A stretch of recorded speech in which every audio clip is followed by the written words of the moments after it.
Welcome everyone to the off-meta SORC Day 2 featuring Lightning Blizzard. Yeah, it sounds crazy, but it actually works. Which makes it even crazier. So we have made our way up to Torment 8 already so far. I think we could jump into Torment 10, but now we want to take it a bit slower to not just go too crazy. We yesterday in 1 hour put together the base skeleton, and now we gotta juice things up further to have our lightning blizzard go completely crazy. Feels pretty fun, you know, slamming down lightning to electrocute everyone with damage over time lightning. We gotta extend the duration of said damage over time lightning so we can do it more. And we just zoom through. Not like the boring firewall sword, because you're doing ginormous lightning explosions. Kindle, good to see you there.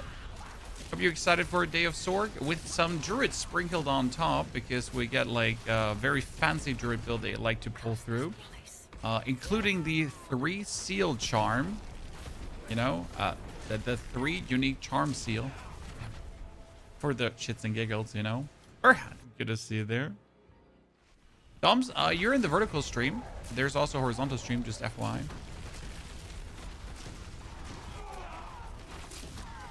Those available for and to you.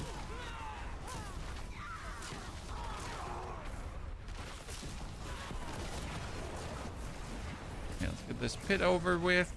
And we need to get the Heart of Stone too, because right now I don't have that one. Because the character doesn't have any war plan progress. Yeah. Saddest part, when you jump levels too quick and level up everything. No war plan progress. Definitely something we need to write on the list, because we're currently compiling a video on things that are currently not good in Diablo and that definitely need to get fixed to make the game, you know, better for the next season. It's going to be something I would like to record, so we're going to be talking with everyone today about what they think. Definitely something that is mismanaged currently and should get changed. Okay, we got our 3 glyphs here already leveled up. Let me try to get, yeah, this one here first. Adapt is like pretty much our biggest damage booster. We should have this up. This looks fun, Dons. Oh, it's amazing, especially because we have like our dash is a teleport, right? So we can just dash teleport around as much as we want. Then we will reduce the dash cooldown essentially in the long run, and just be able to get through every area as quick as possible. Plus then obviously destroying everyone left, right, and center. On my Necro and change to Bloodwave build feels so good. Bloodwave is insane. So what can I tell you? Yes, I like the other builds a lot. The other builds are fun, but I won't deny it. Bloodwave is and still will be one of the more insane builds to play. Now, the problem with Bloodwave though is that it's just incredibly boring and cookie cutter, because it has been the predominant build for way too long, right? If other builds would at least be as strong as, then it would be fun to play it, but other builds are just simply not as strong as, right? I just dislike if there's only one best option. Why can't we not have multiple best options? It's actually something that I wrote on the list here. We have this list here compiled. Things that need to get fixed, like war plans, buff underused skills in that thing, you know? Do you think they should buff next season? Well, the problem is, you know, that I think they're too... I don't want to say stupid. I'm going to use dense to understand what's lacking with Necro, right?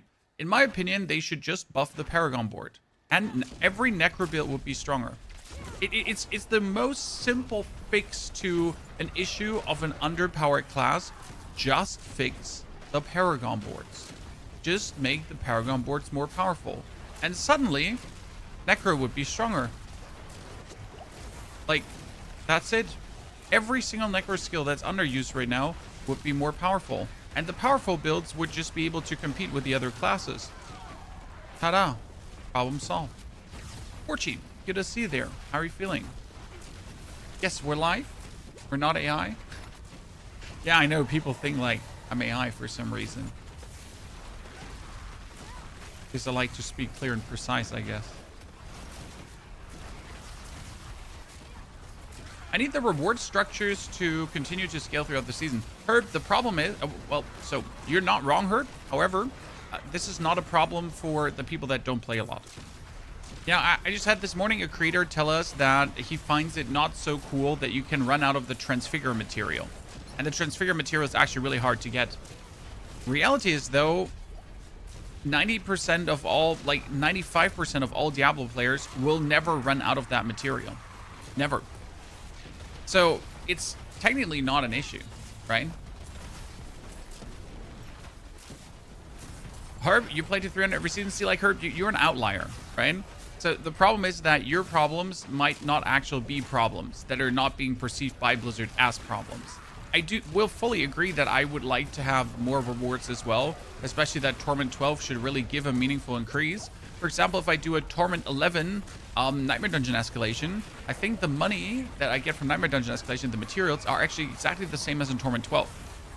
And that's stupid, because I'm in Torment 12. I should be getting Torment 12 levels of loot. I mean, that's why I go for Torment 12. I don't go for Torment 12 to then get Torment, 11 levels of loot. Then I can play Torment 11 instead.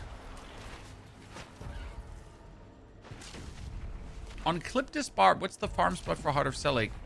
Shouldn't you ask that Cliptis, Mighty Asian?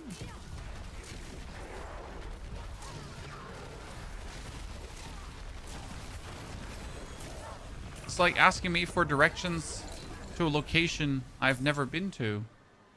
Now, Melted Heart of Selig, you farm with a Resplendent Sparks, though. That has nothing to do with a Barbarian or not. You need to get Resplendent Sparks, and then you need to use those Resplendent Sparks to exchange them at the blacksmith to mythics. And that will be random. What's your favorite? Favorite what? Class, build?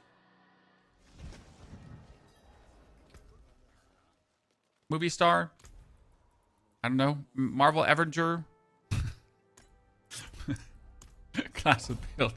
Right now, I really enjoy my Barb the most with Whirlwind because of the speed. Like, I hate to say it, but it was my favorite this season. Generally speaking, I gotta say Warlock is now my #1 over Necro. I like Necro. The problem is that Necro hasn't been meaningfully innovated since ever. So Necro is pretty much the exact same as it has always been, only that things that never worked finally worked, right? So we've been fighting 2 years, 3 years for Necromancer to have functioning minions. Now we have functioning minions, but we have 0 innovation. Does that make sense? Right? They have been just fixing the whole shit up. Great. But absolute 0 innovation. And that's sad.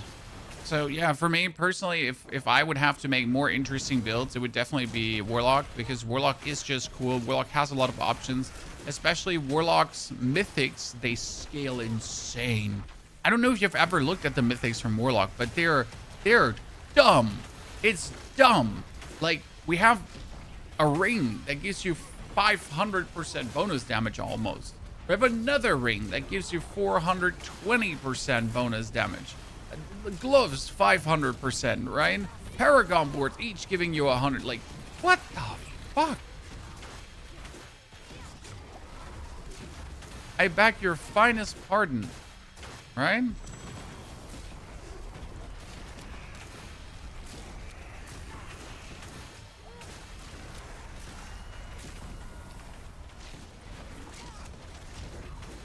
By the way, like, isn't this fun to play?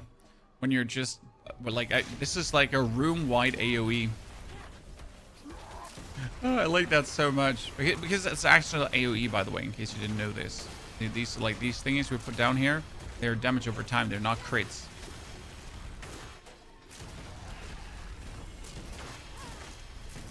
I want to play Paladin and other stuff again. Yeah, I mean, it would be great if Paladin could actually meaningfully compete. I mean, Paladin is fun. Like, we just posted our Paladin build, and it was brutal how fun it was, but it's still weak.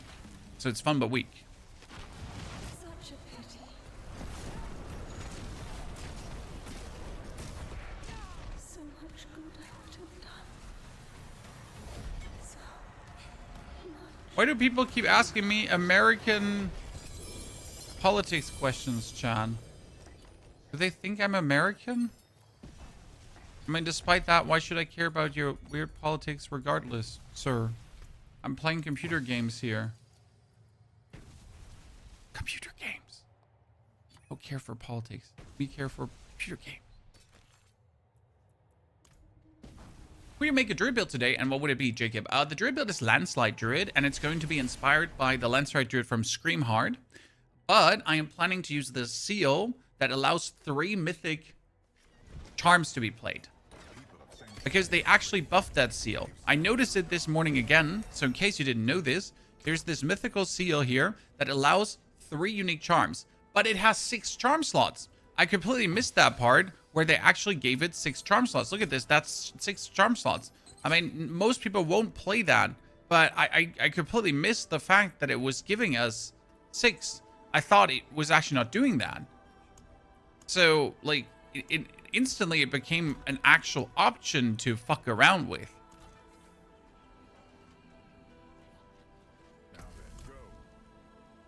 Politics are so much less fun to talk about than games. I mean, if I wanted to talk politics, I would talk with people that I, you know, wish to converse with, but not randomly getting thrown politics in my face and be like, comment! Comment! Like, no. No, I don't wish to randomly comment. I'm good. Thank you. Yes. Let's reconsider. I need a pit. Preferable 2 pits. Shit. Undercity, Undercity. What do I need more pits? Because I need to get my pit here to level 2 so I can get the Heart of Stone.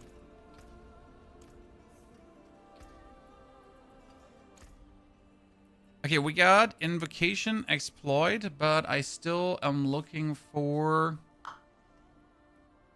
An exploit can be used. Exploit is going for damage 2 vulnerable. Let's actually put it in. Dexterity.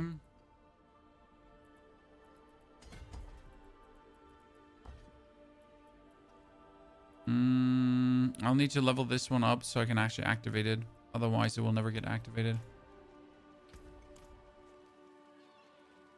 What unique charms do you think? I would say Bloodmad Idol is one of the ones that you definitely want. Bloodmad Idol is just always good for the druid. Then either Lochran's Talisman as the actual talisman, or you want Lochran's as a charm. I'm not sure if the Basilisk can be played as a charm and if that's worth it, or if it would be better also, again, to play the Basilisk as a weapon then, actually. I know Druid also has charms that are related to Earth skills that I might not have on my radar right now. You could play... I'm not sure if Iridius is available as a charm. You could go for... technically the Godslayer Crown. Not sure if that's needed for Landslide. You would be looking to get like charms that add massive damage.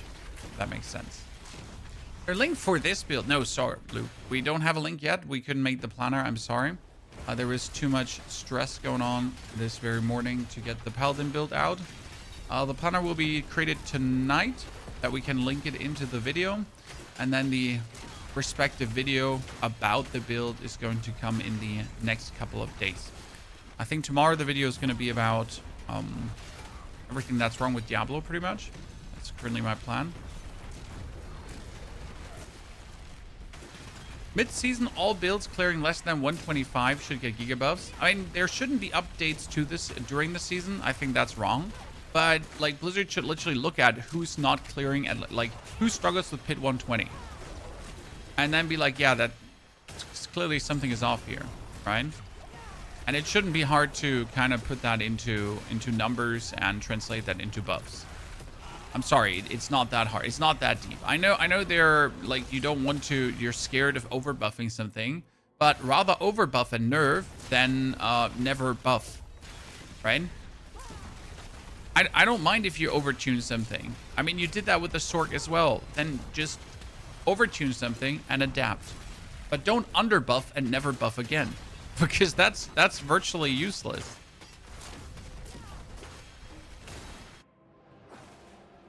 Yeah. If you overshoot, you can always fix. Exactly. That's simple.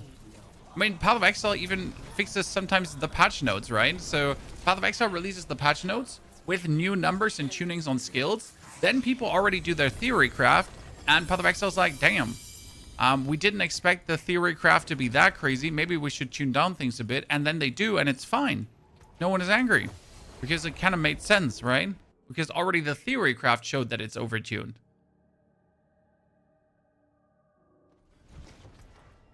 How about after Torment 10, there should be no non-ancestral gear? I mean, I would prefer if you drop only ancestral gear so I can see where you're going with this. Yeah, makes total sense. Okay, we have the 5 set bonus, finally. That's 3 to mastery skills. That's pretty fucking good. We're missing the Beru. Got a Beru. Okay, so 5 set bonus sets. Shock skills gain wild strikes, increasing their damage by a random amount between 1 and 125, okay? Wild Strike's maximum damage bonus is now 750. It rolls its bonus an additional time using the higher result. Ah, yes.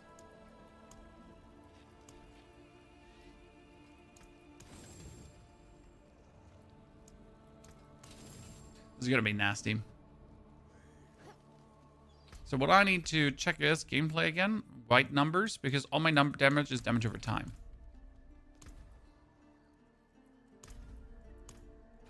Honestly, that's one of the biggest problems I have. Why are we getting non-ancestral gear past tier 10? That and 1 shared storage slots and the rest of storage being charge specific. What I don't get is how we're not getting themed stash space.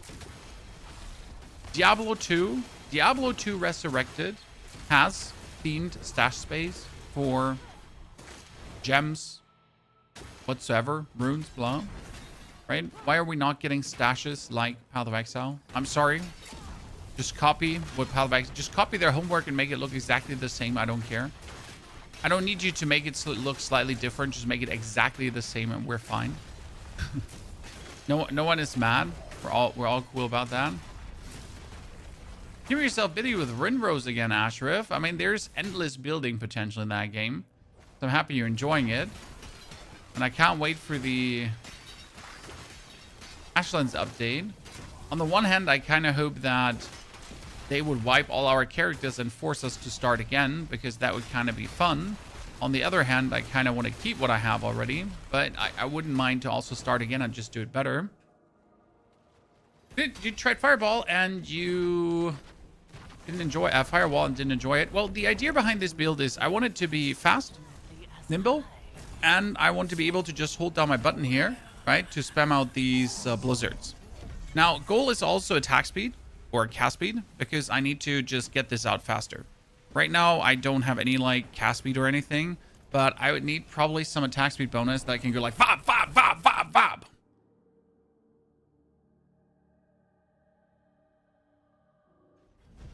Because currently, like if you look at my ring here, for example, we made one that had damage over time, lightning damage, maximum life, right? And I feel like I should probably re-roll this maximum life to get attack speed or the lightning damage. But I definitely want attack speed on this. Like I can't see me not playing with attack speed, because like the casting of the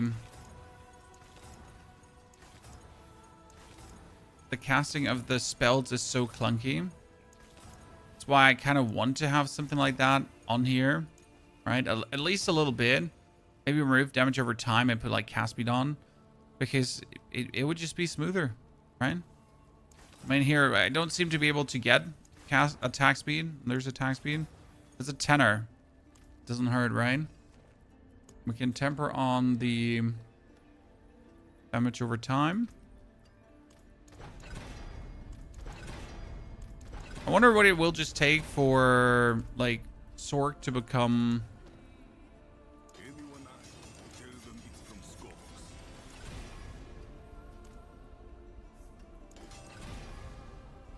rather tanky. I'm trying to hit the damage over time, but the good damage over time. Because right now we are just hitting the bad damage over time, right? So this is the lower one. We're trying to hit the higher damage over time. Because it doesn't make sense to hit the lower one.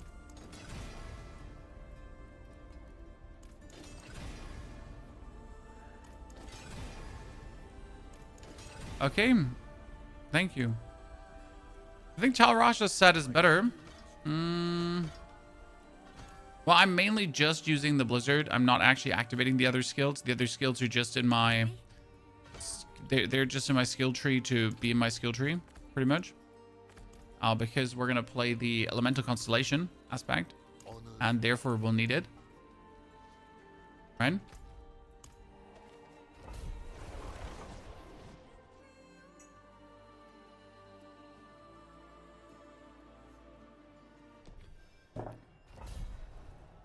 Are we building a damage over time sword? Yes, Ashraf. This is a damage over time sword. Because you can turn your Blizzard into a lightning skill. But set lightning skill is a 1 second long damage over time skill. And that's so crazy. Right? What do you mean? We get a lightning damage over time Blizzard. What do you mean? That's a dot. And that just makes everything so interesting. Because you're suddenly just slow burning your opponents. And it's just so cool. I never found out how to navigate this specific dungeon smarter. I'm always trying, trust me.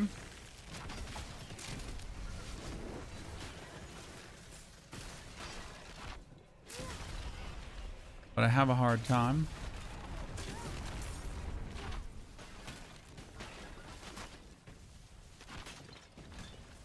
I enjoy having Dot. Honestly, Dot is amazing. The sad part is that Dot is just completely undertuned. But I can understand that to a degree because, like, I think Dot can easily get out of control really quick. Then again, most people are doing 100 trillions of crits, so I guess, like, who cares if Dot gets out of control? Right? I wish Blizzard was just up for a little bit of experimentation to at least try to make Dot go out of control. And then again, adapt and reel back. But at least try. What's this build called? The base of this build is currently the AFK SORC from Voodoo Joe. But I refuse to play it as an AFK SORC. We're rather playing this as a non-AFK SORC because I find it way more powerful. And therefore, we took his idea of like this lightning blizzard, because I didn't even know blizzard could go lightning. I never looked at it.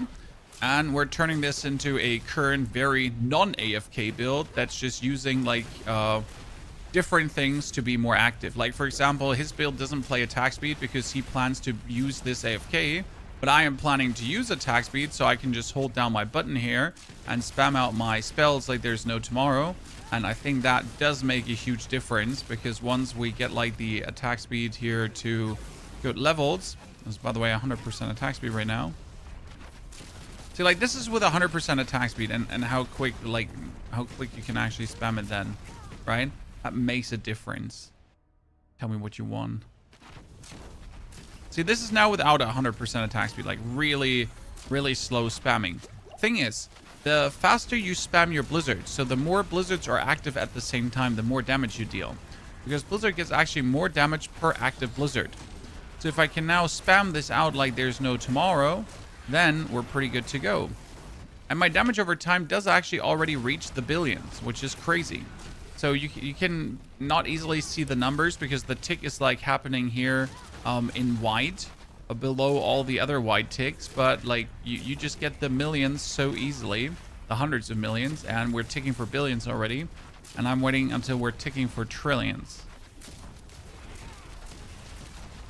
Okay, see, this one has an 8 billion tick. So like here, I'm going to spam against this guy now. See, he has an 11 billion tick of damage he already had there, right?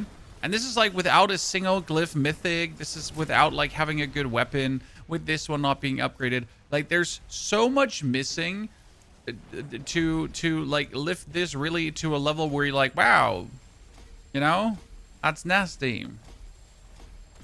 25 is important for exploit, because then exploit is missing only this dexterity to be active. we get it further, we can pull out even more points. So that's nice.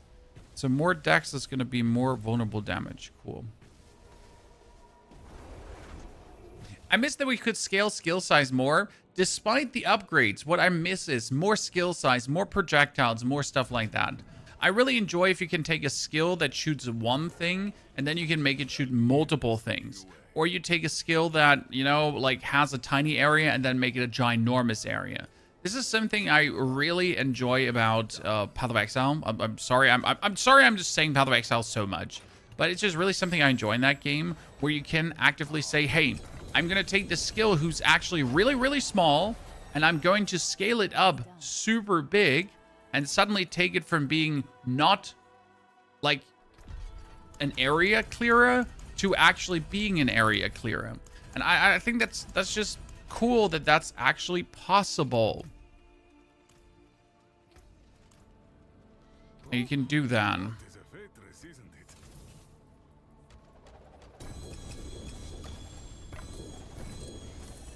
Double greater affix ring. Damn.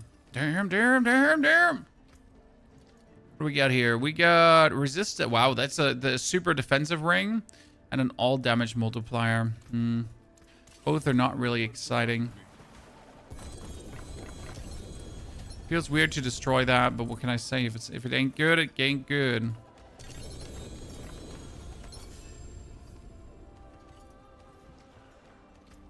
What we get ourselves there? Firestorm, Ember Fury, Ophidian Iris, and a Flame Scar, I think.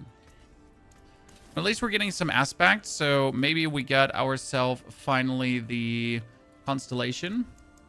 Because that's what we're waiting for. Constellation here right now. We got the Vampiric Curse aspect. We get up here Dual Wield. We get here... I mean, we don't even have Splintering. Fine, no, Storm Splitters. We have that. We've Conceited. We have Writhing. And on here, we currently have Edge Master, which kind of feels bad. Okay, now I would like to go for 2 more pits. Yeah. So I think we can do pit like Torment 10 already, as I said before. We also have 4 skill points still active that we haven't spent. Right? All of this taken here. This taken.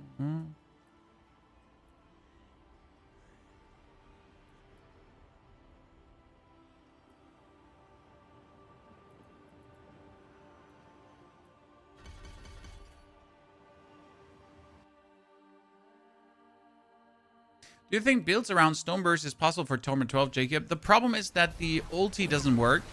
So the actual Old Earth set is bugged, which is one of my biggest upsets this season. Sets should work. I'm sorry, if everything else doesn't work, but sets should work. So Stoneburst might have a problem because of that. I'm not saying it will, I'm just saying it might. Because the Earth set is obviously amazing. It gives you like this cool Petrify skill damage.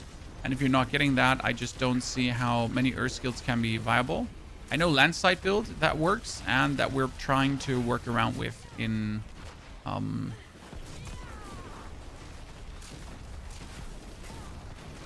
later today. Do you think there's a way to achieve that without crazy trees like in PoE to change how skills behave?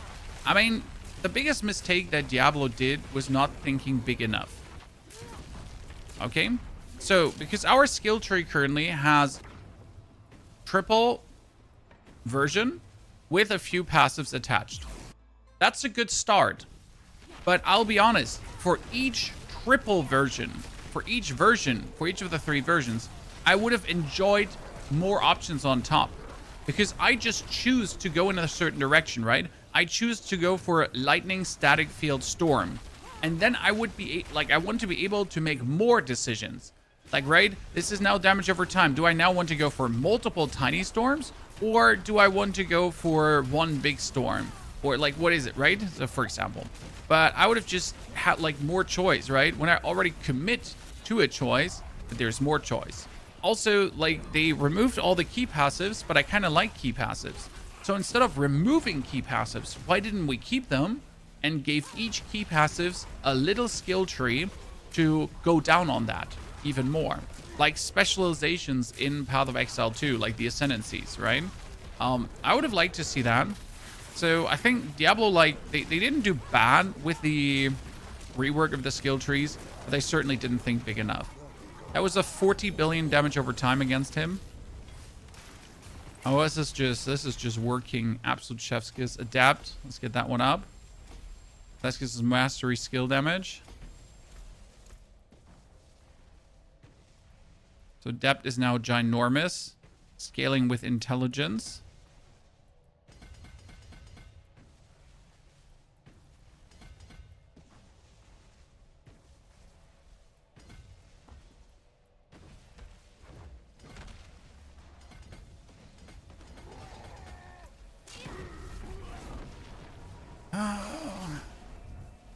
You can't seem to find a viable leveling build. I leveled last time with Incinerate. No, actually not. I leveled with Charge Bolt. That was super fun. New to these deep dives on builds and building them out to their full potential. Love your builds. So recommendations on current meta builds that are also fun and grind and play. I mean, if you want to have a meta build, it's probably Whirlwind on Barb. The fun about it is that you have so many uniques that you can make into Mythic that you have quite stuff to do, right? So that's definitely a big advantage if you're able to do that.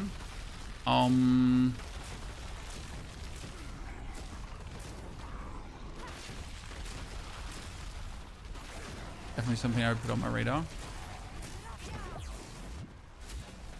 If you're running Talrasha, you can incorporate Firewall Synergy. Well, main thing is I don't want to incorporate Firewall Synergy.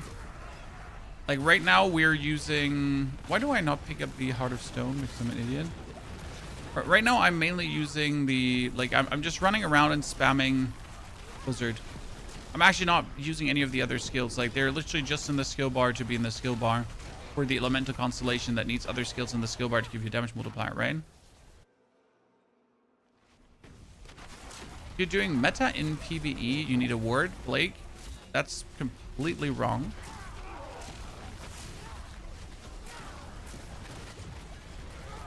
If you think PvP is the only thing that needs meta, you definitely need help, sir.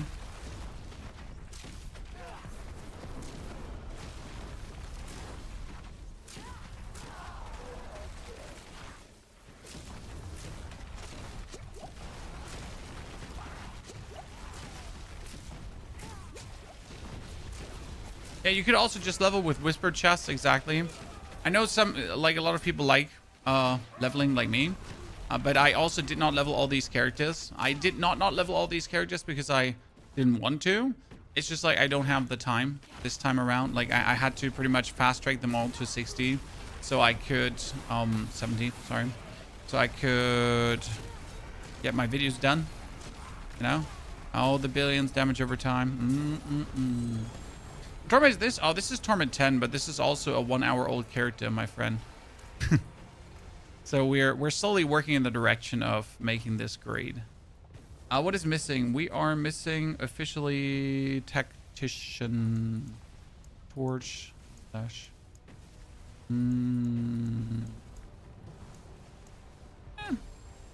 Eliminator further.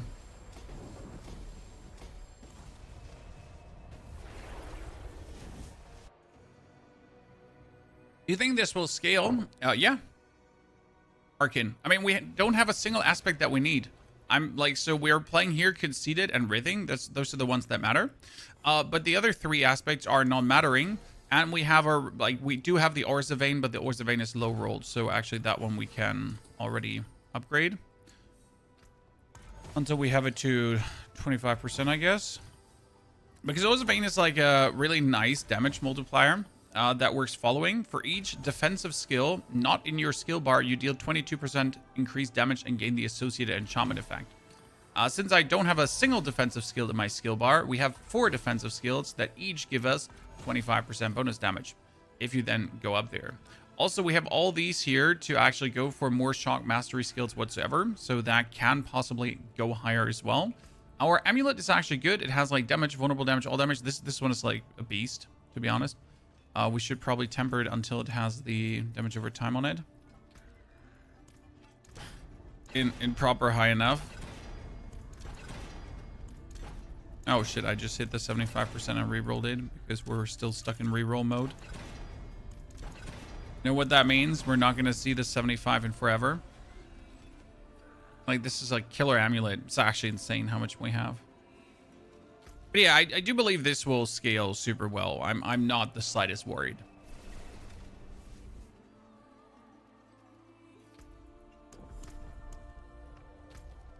And if we get our glyphs up, we should be doing hundreds of billions damage over time. And I'm not sure we can reach the trillions, but we'll have to see. I mean, there's a lot of gear that we have to get still. So we could play Heavenly Strength Helmet, but we could also replace the Heavenly Strength Helmet through a Holocan Crest if we wanted to, for example. That would make us squishier, but I'm not sure if that squishier is actually a real problem. So we'll have to look into that. There is...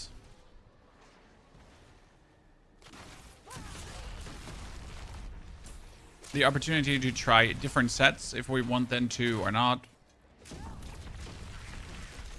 We could do the Bloodmed Idol instead of Orzhovann, but Orzhovann actually works so well, so it kind of be a waste. I'm getting Ferocity, but where am I getting Ferocity from?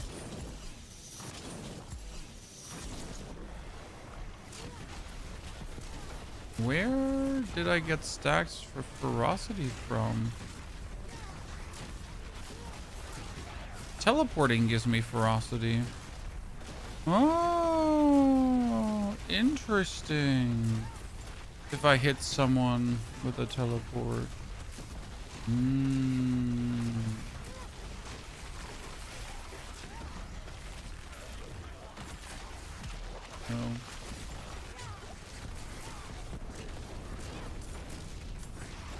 Now I'm gonna sit here and I'm pretty much going to spam out my lightning. And she's going to walk into that. And I can get like these.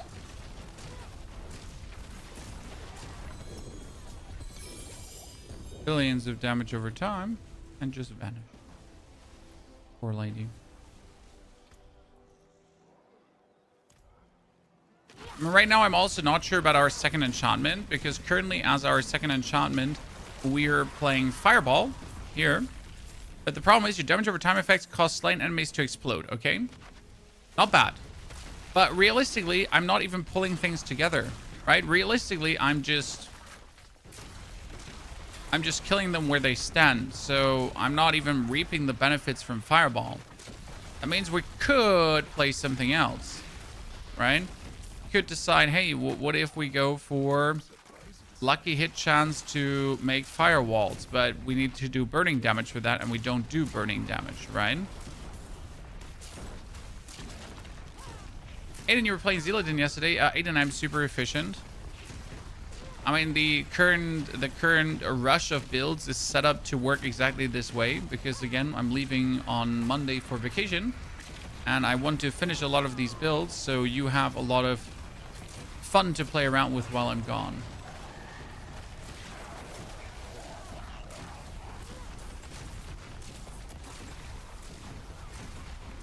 Yeah, the planner should be up tonight. I mean, there's too much that we still need to figure out on how to play and how to do. To just put that in a planner. Because every planner you would just get right now is complete work in progress. And wouldn't really reflect the final product. Right? That's not like the reality of things.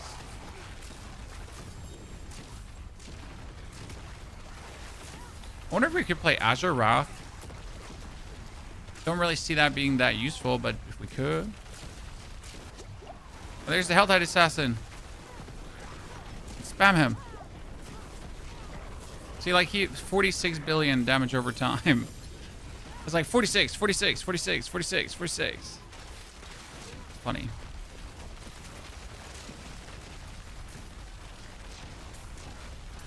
Why are we not taking any damage, by the way? Oh, that's simple, because we have life on hit, and then we're playing Temerity. It's actually the funniest part about the build. So you just life on hit.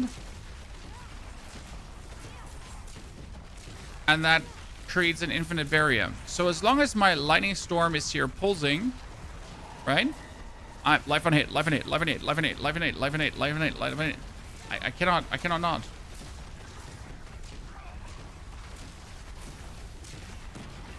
Don't you need the same elements for Enchantment Master Paragon? It's actually not working as it should. Enchantment Master Paragon has never worked correctly. There's a whole thread about that in the content creator Discord. So no, you don't need the same elements.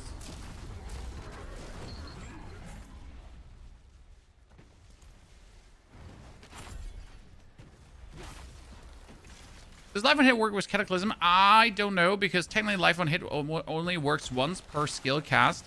Now, I don't know how that actually counts for damage over time, because my damage over time like pulses, so technically it should count multiple times, right? And it does seem to count multiple times. So I'm not sure if for Cataclysm it only actually counts one single time, because that's one skill cast. But then I don't know if every single lightning bolt counts as a skill cast from Cataclysm, right, Arkin?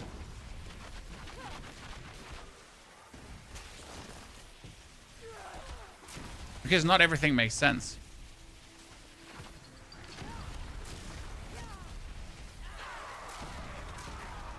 Yeah, welcome to Diablo 4.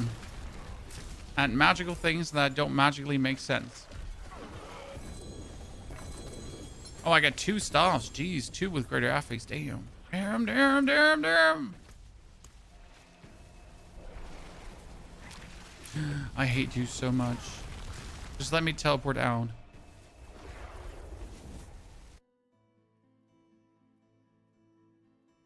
Life on Hit can be good, Arkin, but don't overestimate the usefulness of it. Like, it's not terrible, but it's not also the best thing in the world. I'm running Lochran's Talisman, Fist of Fate, and Tarot's Might, and Harlequin Crest environment of this, and it's going crazy. I don't see the need for Might, but also, like, there's no downside playing it, pretty much, right? But generally don't see the need for it. To break another's work. Lochran's Talisman does nothing for you, only hands, because you're not critting, unless I'm missing something. I mean, you say a variant of this, right? So you might be playing it completely different, but you're doing damage over time. So crit doesn't really do anything there.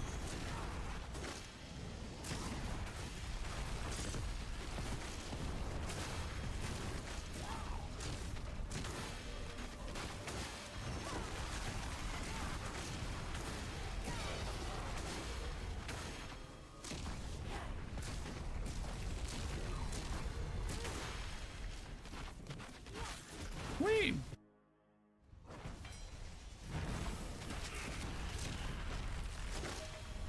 And I definitely think I should use a Harlequin Crest. I just don't see why I shouldn't use a Harlequin Crest. We could technically also play a...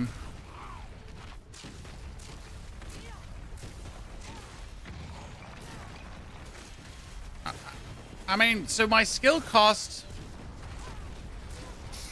15 resource, right? Do you think I could use Crown of Lucian? Chad, do we think I could use Crown of Lucian?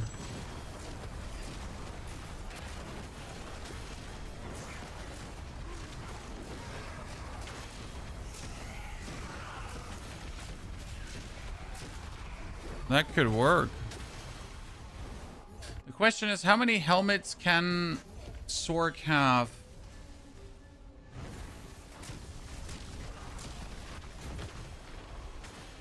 I mean, we're using a core skill that uses resource, so Crown of Lucian definitely works, but I'm not sure if it's worth it to, like, fuck around with. I mean, Crown of Lucian is another 60% damage multiplier, which is actually insane. The problem is, if I use Crown of Lucian, I lose the damage reduction that I would get from the aspect of Heavenly Strength. I'm not sure if that's worth it. Okay, let's hold that Ring of Starless Skies and Crown of Lucian are an option, Chad. I mean, it might actually be insane because the cost of Blizzard is so low. Friggity frack me sideways, Chad, but this could be... See, the thing is, so it's really interesting because if I cast Blizzard, you know what it says?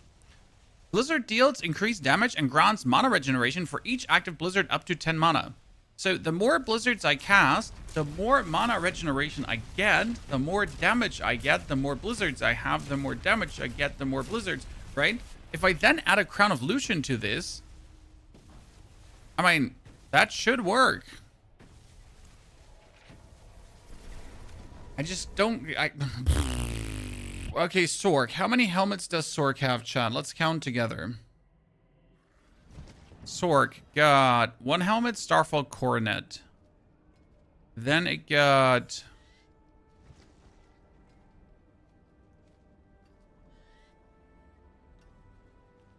Vision of Firestorm. It's 2. Ale of Verglass is 3.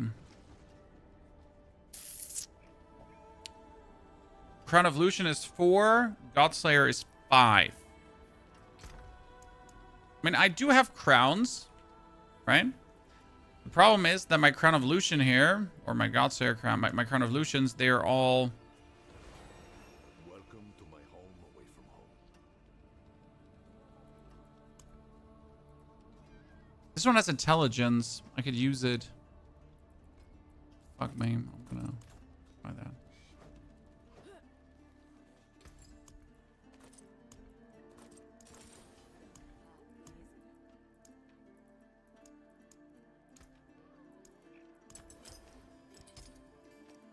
Keep your treasures close.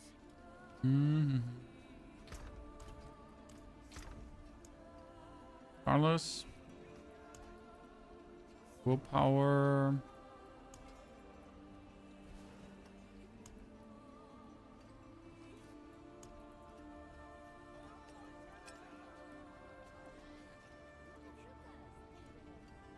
The idea is my Blizzard goes down to 13 cost, then it goes down to 7 cost, then it multiplies up in cost again, but it shouldn't matter.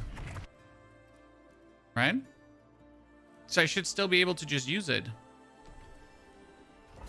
Does Blizzard do dot damage? A normal Blizzard does dot damage, and this one does dot damage as well. See, we're stacking the Crown of Lucian 6 times, Chad, and my Blizzard still cost only 18 mana, but my Blizzard now got 60% more damage. Yes!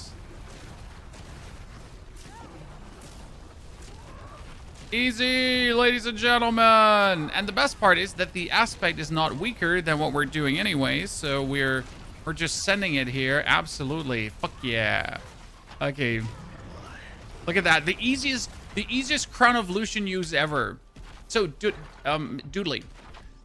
Blizzard is damage over time, but we turn it into a lightning skill. However, Blizzard now being a lightning skill is still damage over time, because Blizzard says deal lightning damage over a second duration. Now, the interesting part is that you can take the chess piece called Raiment of the Sea, and the Raiment of the Sea can be turned into mythic and therefore extend the duration of the Blizzard by, I think, 160%, which then creates a Blizzard that is almost 3 seconds up. So we're going from a 1 second damage over time to a 3 second damage over time. And suddenly we can actually layer blizzards on top of each other like crazy, especially if we then get more attack speed to really cast out like crazy. And then you can just overload someone with like a high plethora of shit.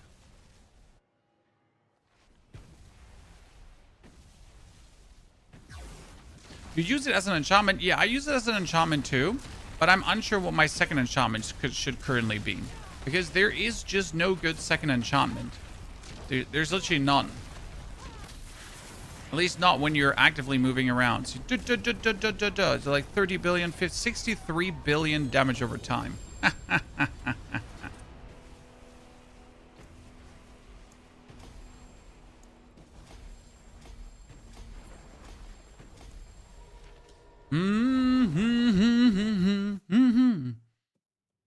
Very, very good. Very good.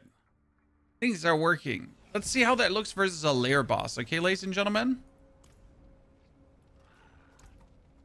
How would this look versus a lair boss? Before we do this now, let's take our Ring of Starless Skies. We're going to re-roll that willpower because willpower is obviously useless. Which is not true. Actually, I kind of want this one to... Shit, we re-rolled that already into vulnerable damage. Okay, well, so this one has to stay the way it is, and we're gonna have to use it for multiple builds. So we're gonna use that for the SORC and later probably for the Druid as well.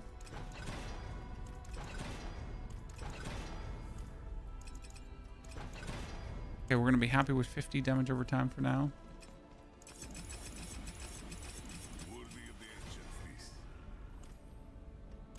Resource cost reduction as well. Punch a hole into it.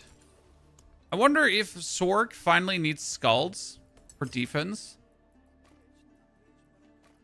Because I will have like almost no armor, right? My armor is like non-existent. So do I need skulls over resistance? Look into that.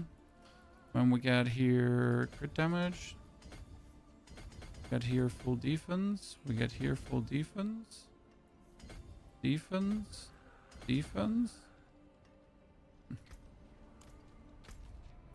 I thought I was pretty much done with the season, but I'm going to have to log in and put this build together. It looks so fun. Schmidt, that's the fun about all of this. Like making cool, interesting builds at this point. Try Mephisto? No, it's too early for that, my friend. I mean, the character's an hour old. The character's not even fully equipped, not even masterwork, not even a 900 item powered chest piece. There is no reason to even remotely get close to Mephisto at the current given point.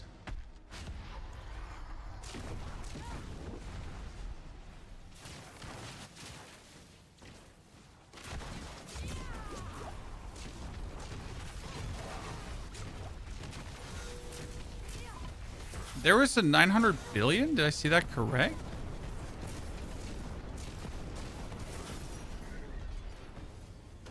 There was a lot. How do you have stacks of evade? +4 maximum evade stacks. These boots are randomly put together and they're absolutely insane.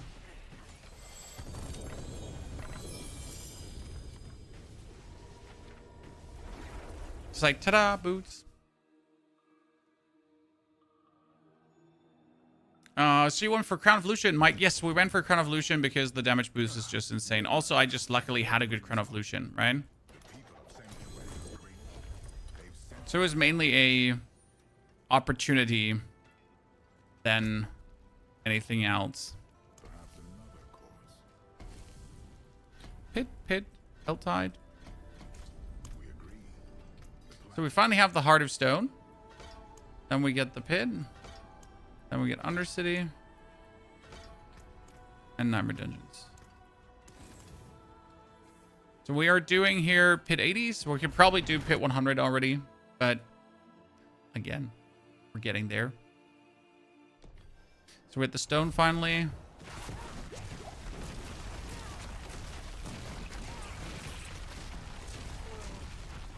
The good part is I can just dash back and forth really quick here, right? So even if I miss out on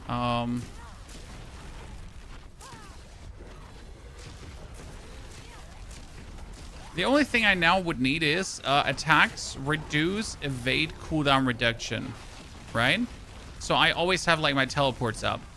I think that would be the next level update. If I had that, it would be pretty OP. I guess that would... Does it work for the teleport evade? To get that? I don't even know.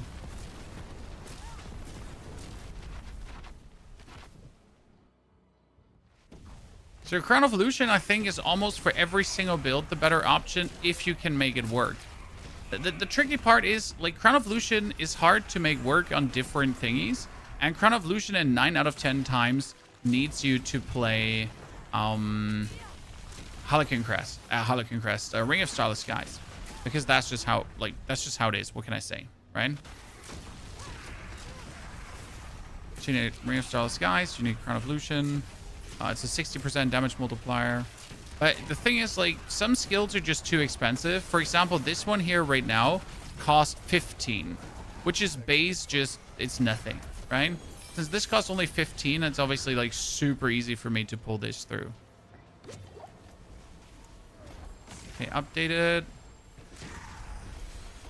Now the only thing we're missing is Tactician. So you almost have everything legendary. There's Tactician. It says you deal increased damage for 4 seconds after casting a defensive skill. And we're never casting a defensive skill, but dashing does count as casting a defensive skill, right?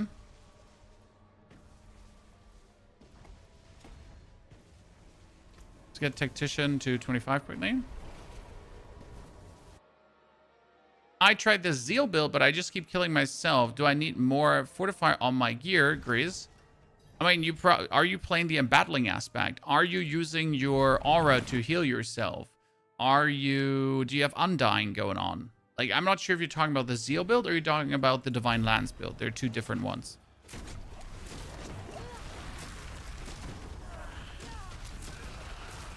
Because for the Zeal build, we haven't made a video this season. We only have from the Divine Lance one.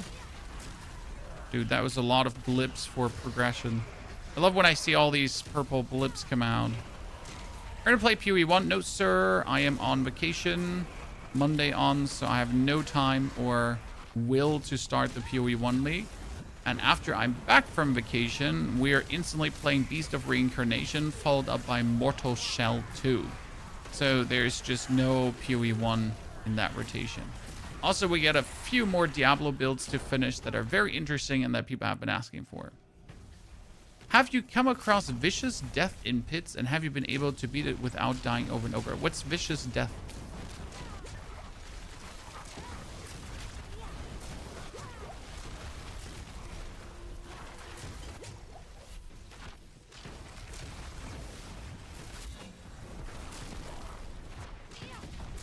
Mr. Jazz.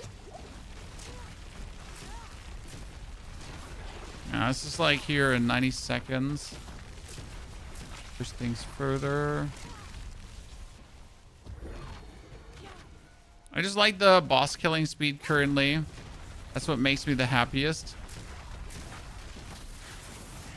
Okay, let's hold down the button, activate the ulti. Up, dead. I mean, the boss killing speed is just like, damn, son. I know, we wanted to level Tactician. If it's 25, then the radius is increased and you can like easier activate the glyph. Vicious Death is the blob thing that looks like 2 points with tendrils and then spawn ice spikes. Oh yeah, I hate that one. Yeah, I hate that one, Jess. That dude is like, for some builds, he's straight away like, might as well quit and not even attempt beating it because of how absolutely stupid it is. Yes, I have encountered said thing that you have mentioned. And it is dumb. Okay. How do we get a Raiment of the Sea in Mythic? We need to do Torment 10. Oh, we could just get a few chest pieces probably and upgrade them, right? Maybe I get lucky. So what are we going to do? Where does Raiment of the Sea drop? Raiment. Banana phone. Ding dong, ding dong, ding dong, ding dong, ding dong, banana phone. Where is Raiment? Show me. Raiment of the Sea is from our good friend Varshan.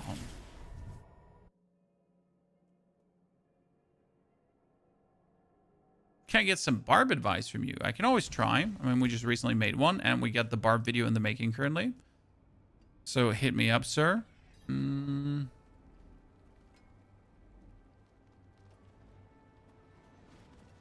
Ah, keys. I wanted to check for keys. All my keys. We have currently Dark Prison. What, we're summoning a Warlock's Dark Prison. Oh, different build. I'm like, what runes are we playing? We're summoning a Warlock's Dark Prison. Interesting. We could get Wolf Companions, but why would we want to have Wolf Companions? No. The problem is that I wouldn't know like what would actually work well for this build. Like, what do you even need? There's just like nothing. Right? I mean, I guess I could get +1 to all skill ranks. Ta-da.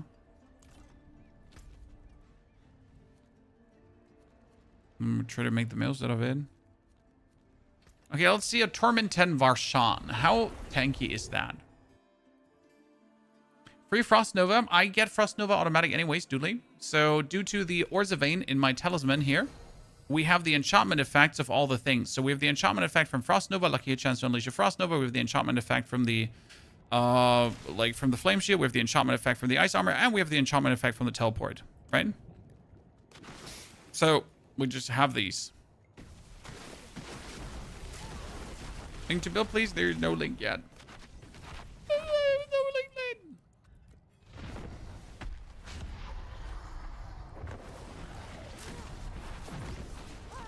Okay, let's see what we're doing here. Oh, we're a demon. No, that is good. I think if we could get the cast speed up further, that's going to be just nasty. So we get like here 12.5 cast speed. We have 12.5 cast speed. By teleport, we get more cast speed. Steven, thank you for gifting away a membership. You know you don't have to come in with those membership gifts every time, Steven. You're welcome regardless. It is appreciated, but I also appreciate it without. Like, look at the numbers. You get like here, see the billion ticks in the background, the tiny white number that's currently hovering over Varshan.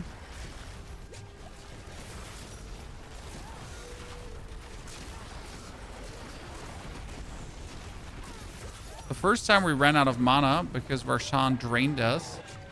We can do that. He's nasty.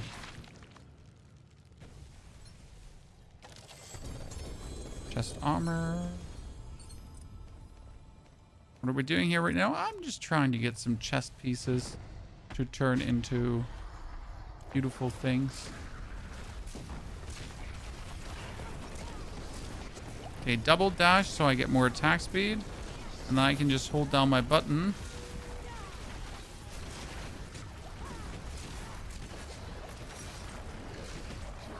And Varshan's bonus mana drain is weird. Triggers life on hit with the wolves. I can see that, but I more or less have always 100% barrier. So I don't feel I need that. But I at least can understand why it is recommended. You know? Do you suggest a flame wall build on the SORC? No, absolutely not. I suggest to play on SORC what you enjoy playing. And if flame wall is what you enjoy playing, then pop off Sun. But if not, then don't. Upgrade to Mythic. That is Razor Blade. That is Raiment of the Sea.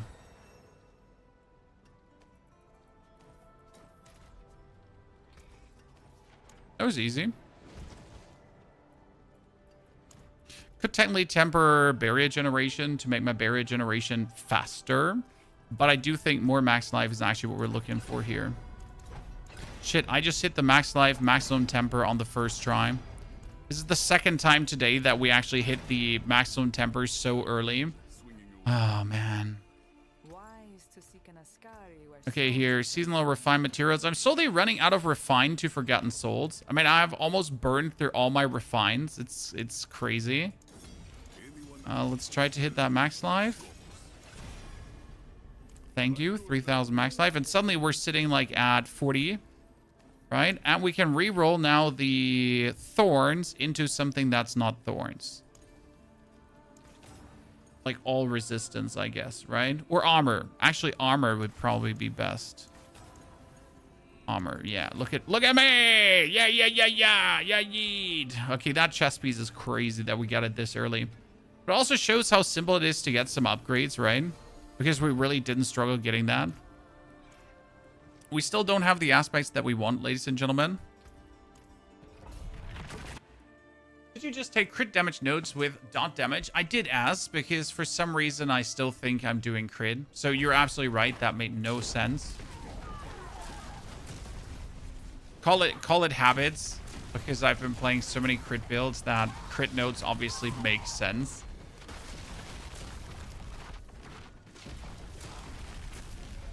So thank you for reminding me again what we actually are. Now our damage has gone up so nicely since we put the Crown of Lucian on. Crazy.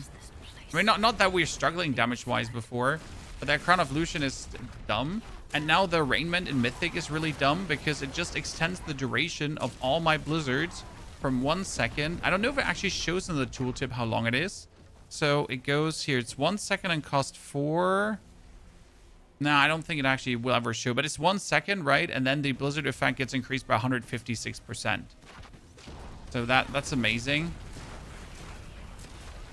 And leads to like even more death and destruction. I guess we gotta do like hit 100s almost. Come on, I can do this. Yes.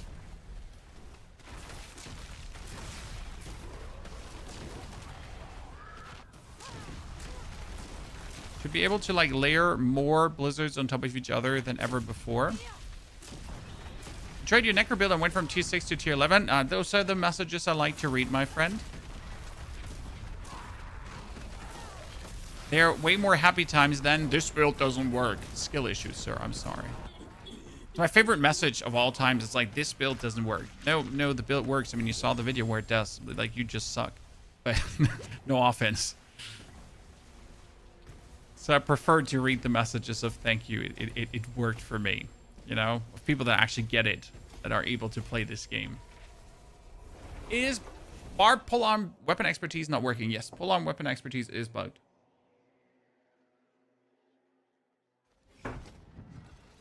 Flame wall felt clunky to me. I mean, flame wall felt clunky to me as well.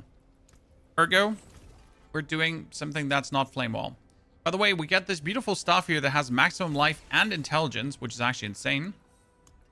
So we can add an offensive affix, with the problem being that intelligence is also an offensive affix, so it's kind of like double. What I forgot is life on hit. What does life on hit count as? Life on hit is a...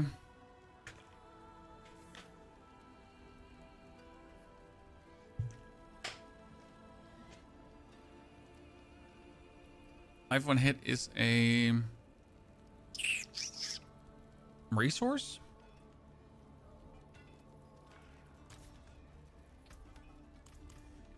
And life on hit is also an offensive one, isn't it?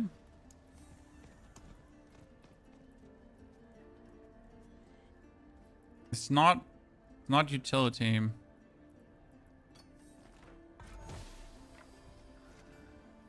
See, this would technically be good, but we need a higher damage over time multiplier. But I can't now go for focus reroll. Right? Because if I go for focus reroll, it will break things, but I can't also go for lightning damage, so it's like suboptimal. I pretty much need one that starts with damage over time as the biggest one. This probably that would be the easiest way to do this right now. Starting with an intelligence greater affix is terrible. Okay, we wanted to take my chest piece. Bluff is defensive. Are you sure? Then I can't reroll that as well, or it will kill my maximum life. Both cases we're screwed. Okay, we got C. We got SORC, which will now spawn our Bones.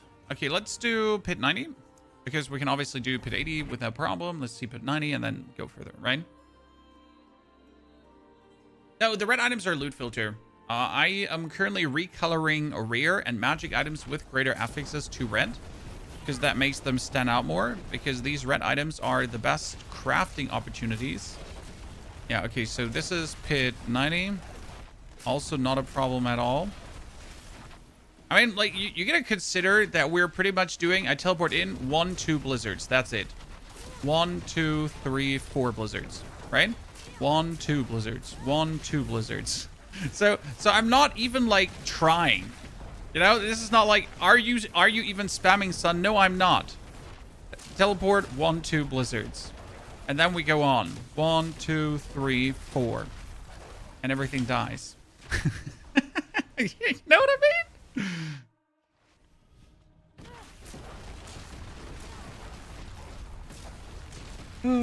This is like what makes it so stupid. Like, later when we then have the attack speed and really go all out. Life on hit is defensive. Oh man, that makes it even less appealing to roll around with. Well, I guess if I put life on hit on and then I get maximum life afterwards, that could work. Which is still shitty to work around with. Yeah, okay, so we did pit 90 in the same time that we actually do the other pit. Now let's see if we can see some damage here, ladies and gentlemen. Okay, so 100 billion, 200... Oh, 200 billion ticks. Let's go. Okay, those trillion ticks are becoming more and more realistic. I like to see that. I mean, with the speed this character's going through pits, we're going to level up our glyphs like there's no tomorrow. This is so good. The evade was a great affix, Gen Rosius. So for some reason, I had this bullshit in my stash. Yeah, I'm sorry. It was just in my stash.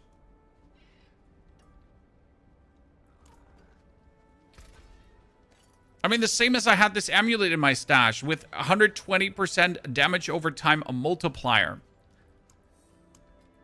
Because why wouldn't I just have something like this flying around? But I did.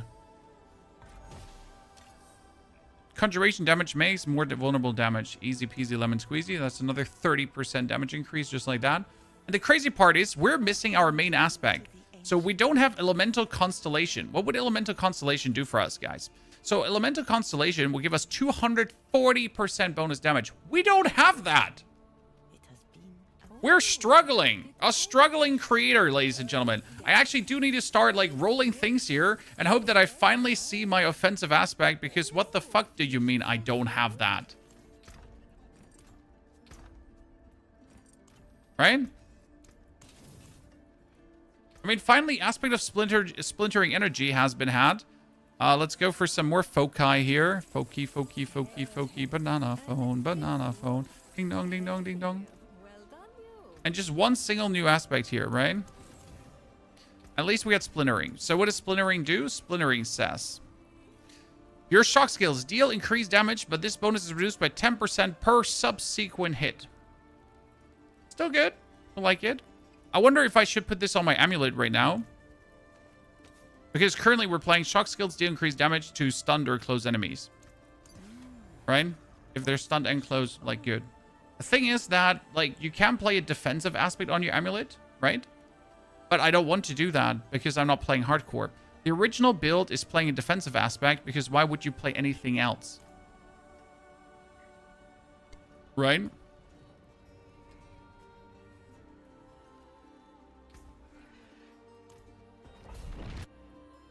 But why would I do that?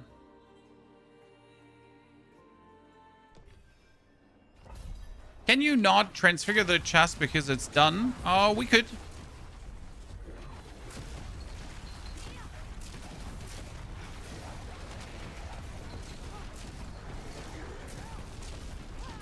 Definitely.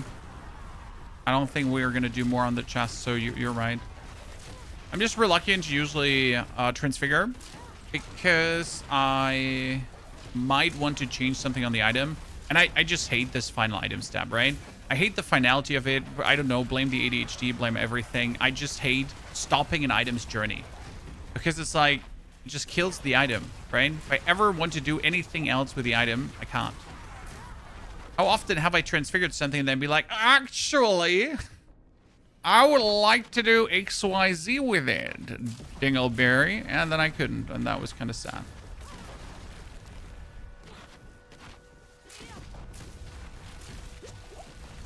When comes the new patch? There's no new patch coming. The latest patch was on Tuesday already, and that's it. I don't think there's anything else coming this season. The season is now over, officially, when it comes down to updates, more or less. It might be one or two hot fixes, but, or bug fixes, but not really. I think the whole work is now season 15.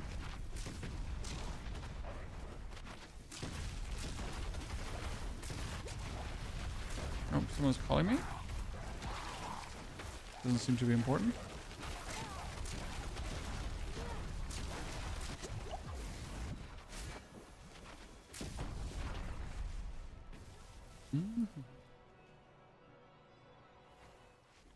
So you could use the cashless rings amulets from the jeweler. Sir, do I look like someone rich to you? I have 900 million gold and I had to farm them this morning because I burned through all my gold yesterday making the paladin. I'm going to burn through at least 400 million gold for this character. And I need another billion for the druid, probably. So, I mean, like, what do I look like? I'm swimming in that money? Oh, dude, he got so destroyed. I love this. Did I just get a ring with 3 greater affixes? Holy moly. Those drop chances are, they're spitting.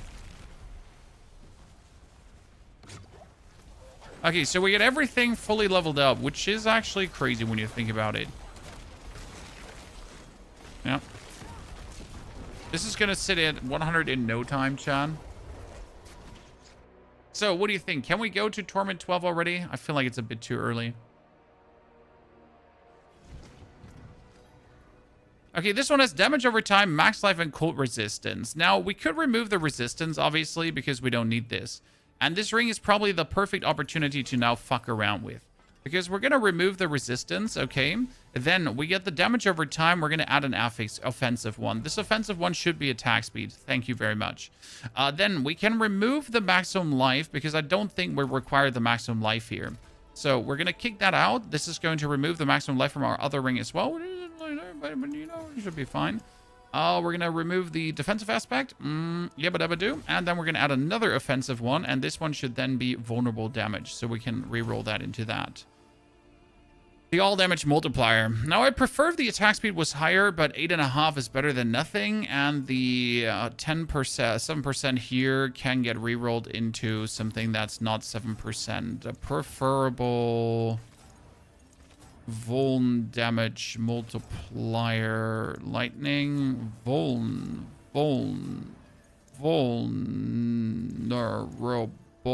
damage. Vuln. I know you have it. Stop playing around with my feelings. Okay, I'm playing around with my feelings. That's what it is. Step up to my anvil. Anyone ask, tell them it's I'm going to upgrade it. I'm going to keep that attack speed one intact for now.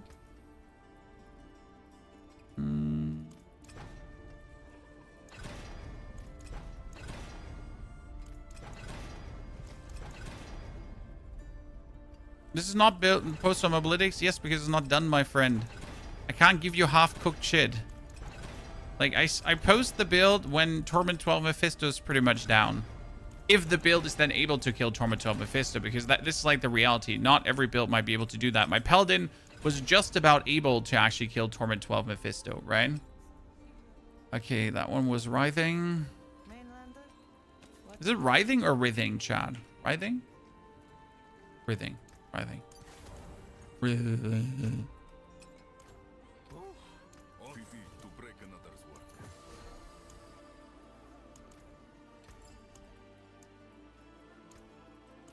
Rand Diamando.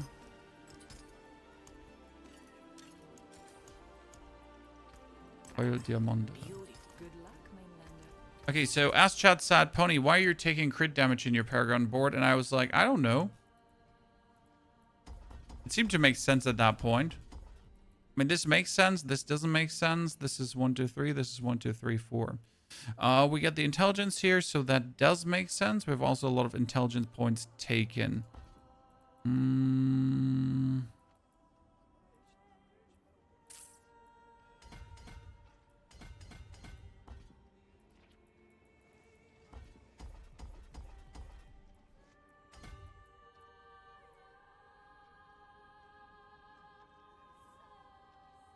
This looks so incredibly ugly.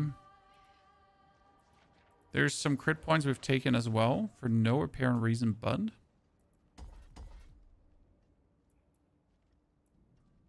needs dexterity.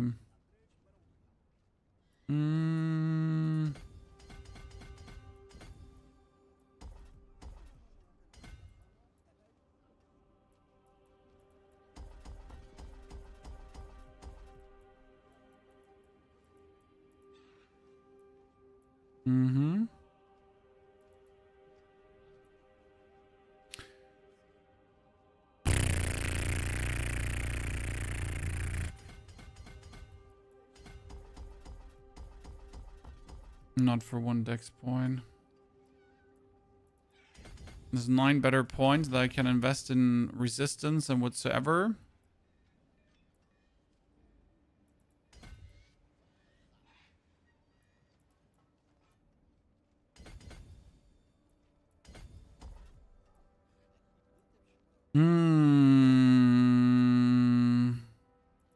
better. Not good, but better. I have to see. What's the best way to get Forgotten Souls? You go to this guy here, the Alchemist, and then you enrich your scrap, and then you sell your scrap for Forgotten Souls. Costs some money, but honestly is probably the best way to do things. We're at 37,000 life. Let's jump into Torment 11, because we did that already.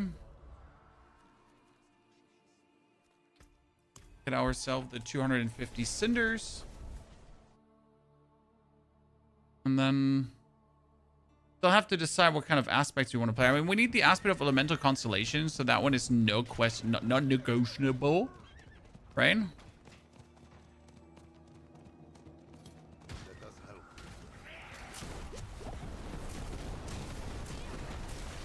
Dude, this is like so fun. I mean, look, this is how we're farming Helltide, chat. I was like, you just bop, bop, bop, bop, bop, whole screen gone. Bop, bop, whole screen gone. Feels a bit like playing the Whirlwind Barb, just without being a shitty Whirlwind Barb. Sorry, I still hate how strong Barb is. I will never not hate how strong Barb is.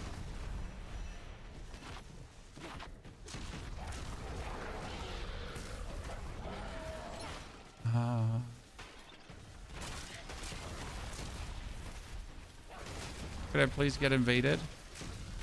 Hello, I am looking for an invasion. If there's no invasion, I will be deeply disappointed. What point are you adding a Nightmare Dungeon for level 7? I am going down the middle and then 1, 2, 3, 4, 7. Fearless Conviction. Fearless Conviction is going to give you even more massive loot.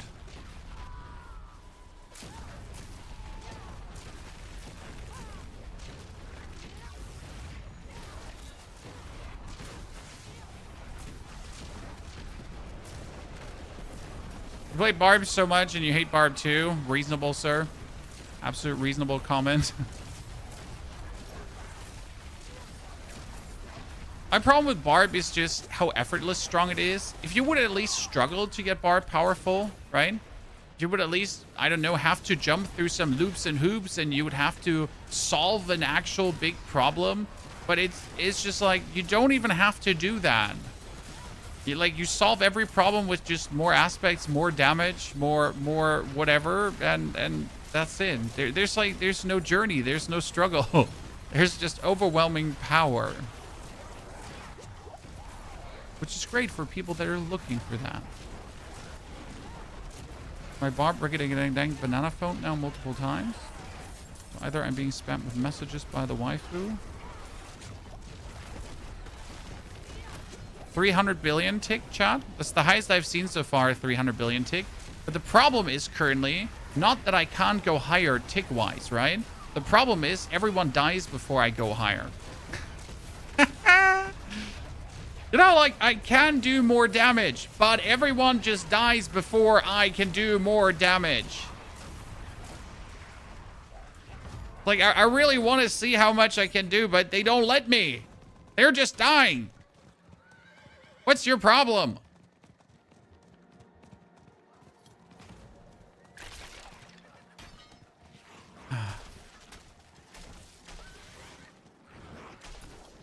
Is it better to run a staff or use offense to get extra enchant? No.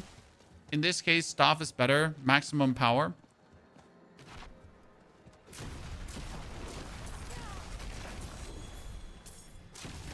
I kind of want to move. Chat, what do you think? Should we move the damage over time away for an attack speed? So we could get another 20 attack speed and sit like at almost 60%. I think that would be pretty fucking rad. I mean, how much damage over time can we have when attack speed is actually like really something we want?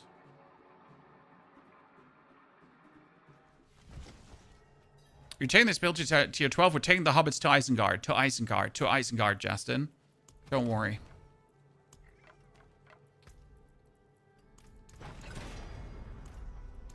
They shall be taken. Let's try. Here, like, take it to Torment 12. No problem.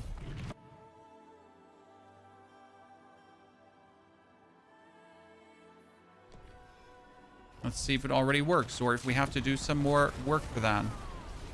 So damage-wise, I feel like we got this in the bag. That's what I was saying. Like, so when Voodoo Joe made this build, he made it like an AFK build. But he also made it for hardcore, okay? So in hardcore, he has to make this more defensive so he can't die.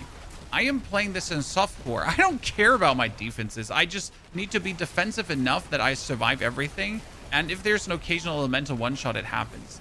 So I can make the builds like completely different. And he was playing it in Torment 11, right? And he's like, maybe it could do Torment 12. But he's wrong. It can 100% do Torment 12. Easily, even, if you don't actually have to play it in hardcore, right? That's why I like to look at his builds very often, because his are optimized for like hardcore, and just make a softcore version of it that focuses on complete different things.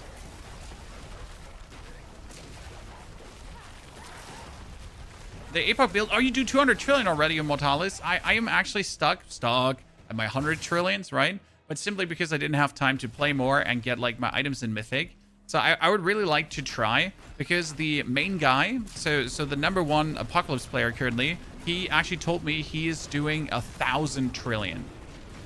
And I'm like, what the fuck, you little shit? That's amazing, right?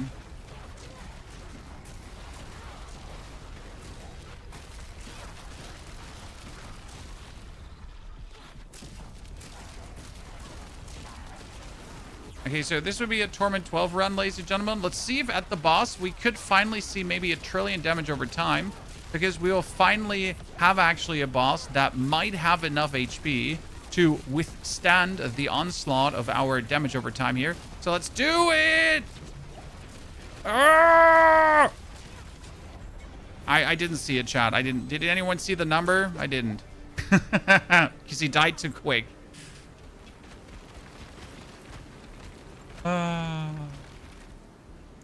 Hit Mantis, congratulations.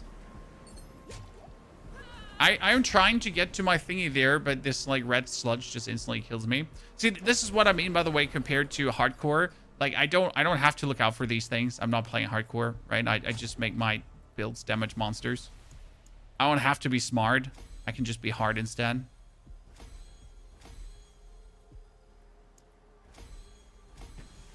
It's like with this 100, I can now get them all to 63. Are they getting frozen? Oh, I have a lucky hit chance to do Frost Nova. So, like, look at this right now. We have the Ores of Vein, and Ores of Vein gives me the enchantment effects of all these three. So this will keep me alive. This will give me Frost Novas. This will give me potions into barriers, and this is my teleport. Now, I still have to think about what do I actually want to use as my second enchantment, because the Fireball just doesn't seem good enough. Like, you could use Incinerate, but that's not good. Casting a skill has a chance to launch a Frozen Orb. Like, I could launch Frozen Orbs, but I don't know. Does that even make sense? Right? Alright, Shredding Blades also, like, Hydra. I don't spend enough mana for that. Lightning Spear, nah. Familiar, blah. Flame Wall, blah. We got Meteors. I mean, I could do Meteors just to have Meteors drop from the sky. Right? I mean, either it looks like Meteors, or we can go for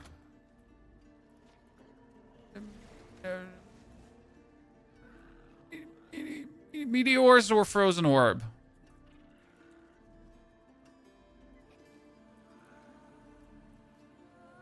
I mean, if I do Meteor and pull the Fireball out,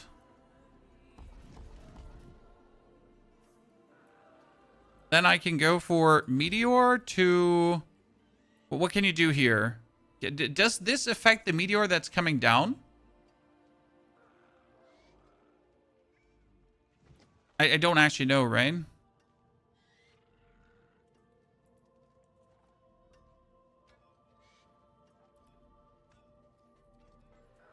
Meteor deals damage and has increased size. I mean, you could get stacks of Overpower, which would give me more damage on my thingy. If it actually works, right? And immobilizes enemies on impact. And then you go for one bigger Meteor.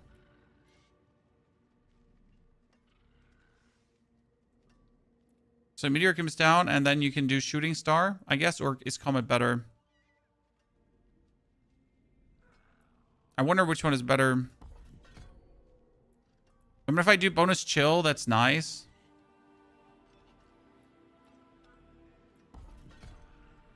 Let's just see that.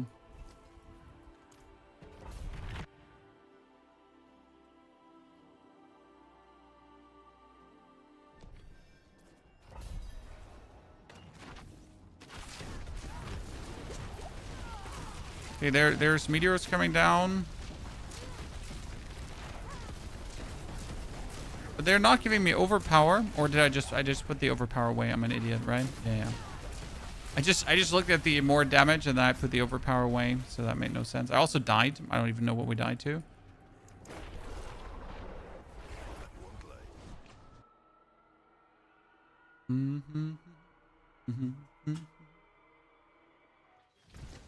So yeah, overpower here.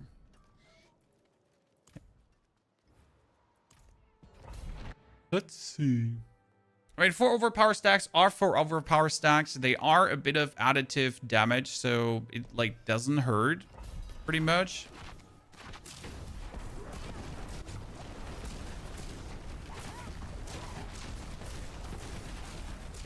Yeah, so we just get 4 overpower super easy.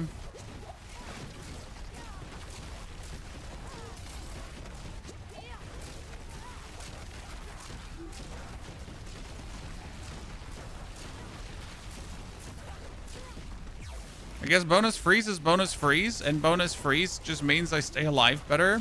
Because if I walk into everyone and they're just instantly frozen, then why not?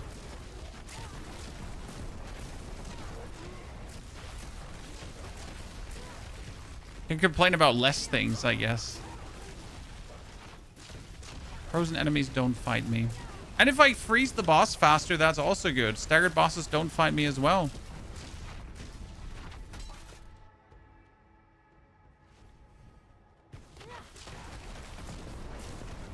Beautiful.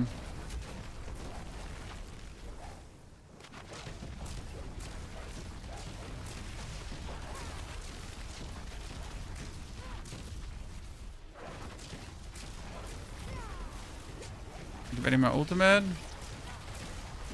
I should keep the ultimate always for the boss fight. This is like probably the only thing I dislike here, because we have the ultimate, right? But I can't regularly use it. So I'm not entirely sure if I should use a different ultimate. But then again, none of the other ones are as worth it as, right? Because this one, if I then activate it in a boss fight, it's an absolute damage storm. But we can sadly not get the cooldown lower in a meaningful way that we could use it more often, right? Okay, we're looking at the damage. I don't see the damage over time. It's just, there's too much, Chan.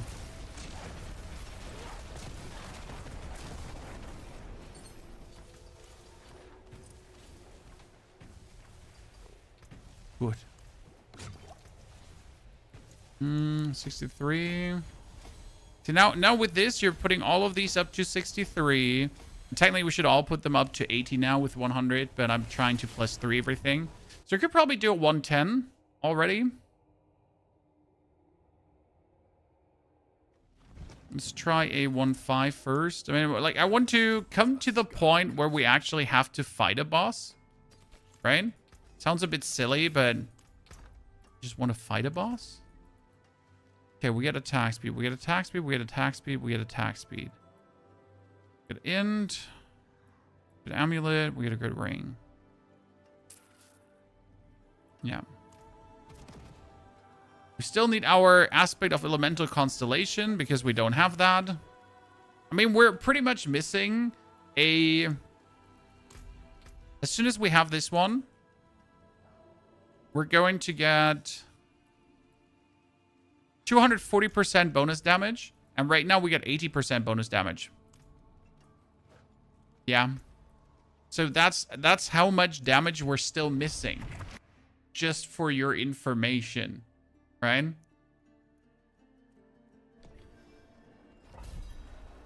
Let's see, 105. How does it feel?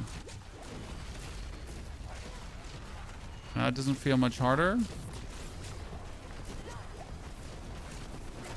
Yeah, they definitely survive a bit longer. Yeah, that's like somewhere like enemies that actually put up a fight. This is also why I wanted to have attack speed, because if I now put out more storms, right?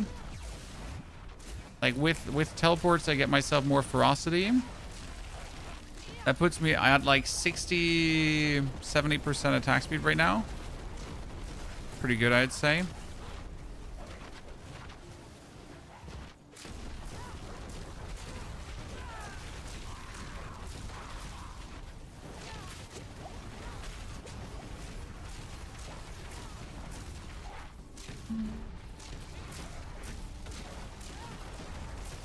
Overkill for the overkill. Overkill for the overkill is always good. More is more. So like against these, the damage over time reaches also the 100 billions. But I'm just happy that we have a damage over time build. That finally works, John. What's the reason for removing legendary aspects from dungeons? Reasons. Thank you for listening to my explanation of why this was removed. The reason was change. For the sake of change. But Pony, that doesn't make sense. Exactly. Thank you for listening. I appreciate you coming to my TED Talk.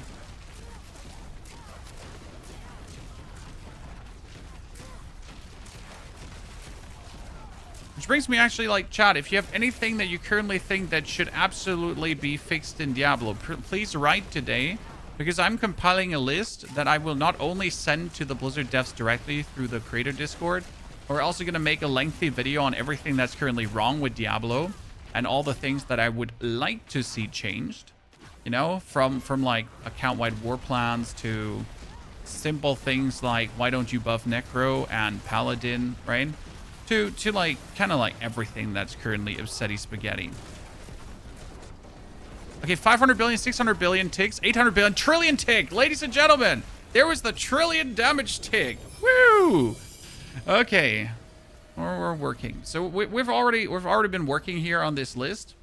So guys, account-wide, seasonal war plan additions are missing. Spiritborn buck, rogue buck of underused skills. Set's not working. Mythic upgrade guaranteed is a good thing, actually, but how does the loop work in this one, right? Paladin Necro buffs, defense toughness is bullshit. So if there's like things like that you would have me added, you know, tell me. I mean, aspects from dungeons, I like that, right? Because it gave you a chance to get specific aspects, you know? I don't think that will ever come back, but I think that was a nice way to at least get the base value of something. So I am totally with you there. Like, where is that? Why is that gone? There's no reason that that is gone.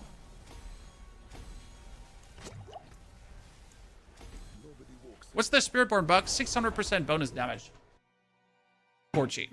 600% bonus damage. If the Spiritborn didn't have the buck, Spiritborn would virtually be useless. It's the only reason why Spiritborn actually exists currently.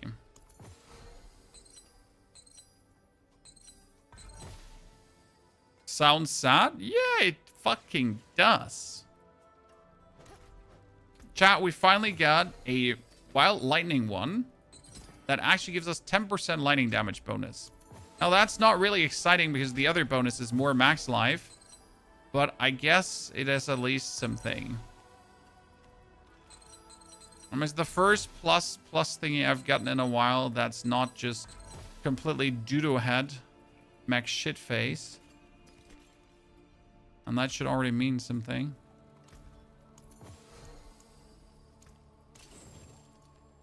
Is that a Blizzard Mage? This is a Blizzard Mage, Don Vito. Also Pasa. And yes, we're hitting trillions. How about Firewall? Firewall is still great, but I don't want to do Firewall. 600 damage to what? Yeah, 600 damage to most of your poison skills. Yeah. Last question for the night. Does Blizzard need the lightning thing to do which lightning thing? The unstable currents? No. The damage comes from the Blizzard. The unstable currents just amplifies it. Because we're currently playing the unstable current version that recasts our Blizzard, and that's kind of cool.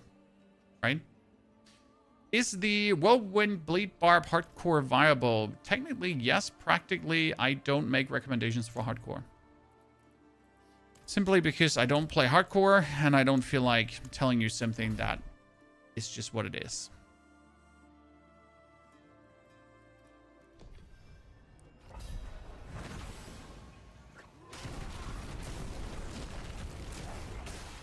War plans character wide, but you unlock it when you reach level 70, is what you're saying.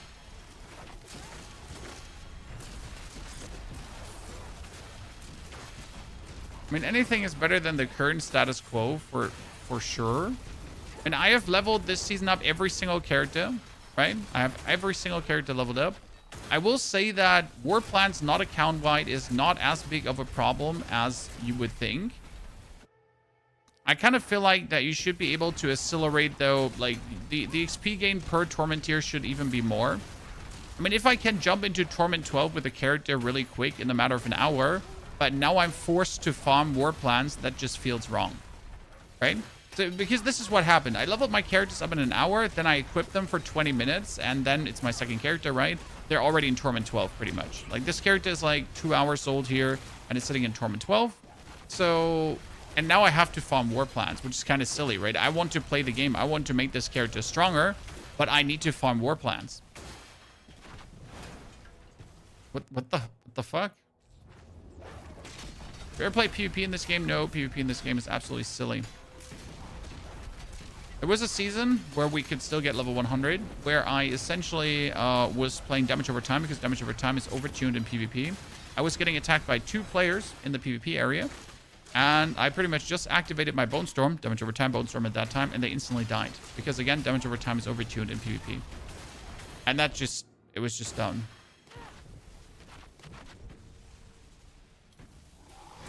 You're playing Rain of Arrows against bosses. Well, against bosses, you want to freeze them and then just have your Rain of Arrows do boom damage with the Azure Wrath. But honestly, Rain of Arrows just does not feel the best against bosses. It just does not. There are better bossing builds. It works against bosses. Doesn't feel the best. Do you even need to play with press buttons? Technically, I could stand AFK and I would do a lot of damage already. However, I pretty much just hold down my Blizzard button. It's like what we do. Blizzard button and go boom. Dario. Warplan should be a compound. Yep. The game needs a totally new endgame. I disagree with that. I think the endgame is great. I think their biggest failure is this one. Echoing Hatred Invitation.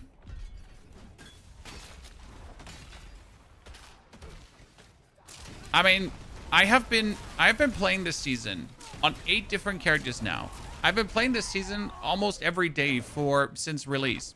And I've gotten 1 single invite to Echoing Hatred.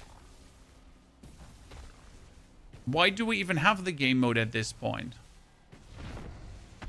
Right?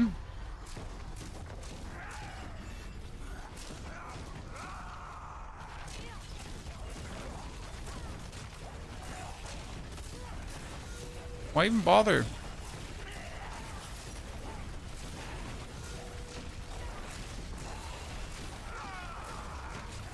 Doesn't really make much sense, right?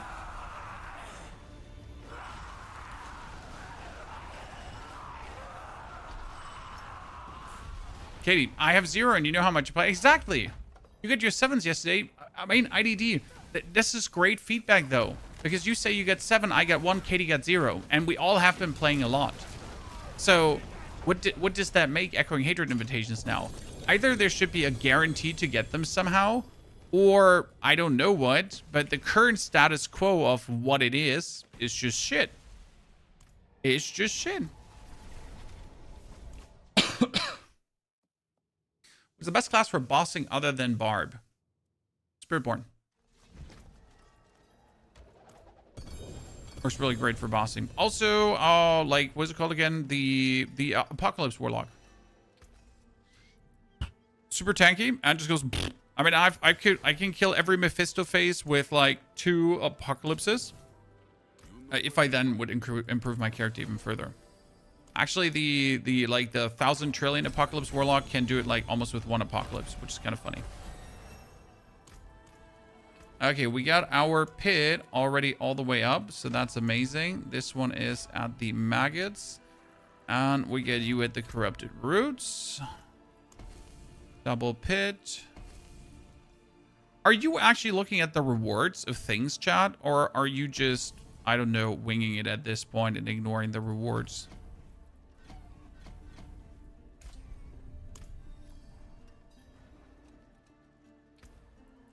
What is Echoing Hatred? Echoing Hatred is the new game mode where you go through waves of enemies to get super loot at the end.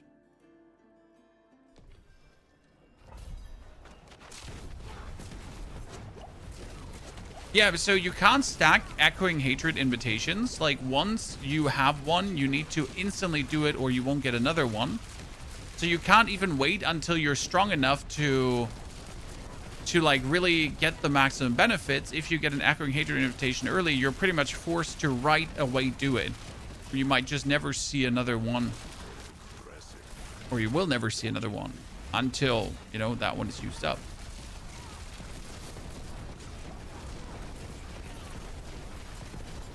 Oh, I finally actually have to use my skill more than 3 times per mob pack. Oh no, Chad. I have to use my skills more than 3 times per mob pack.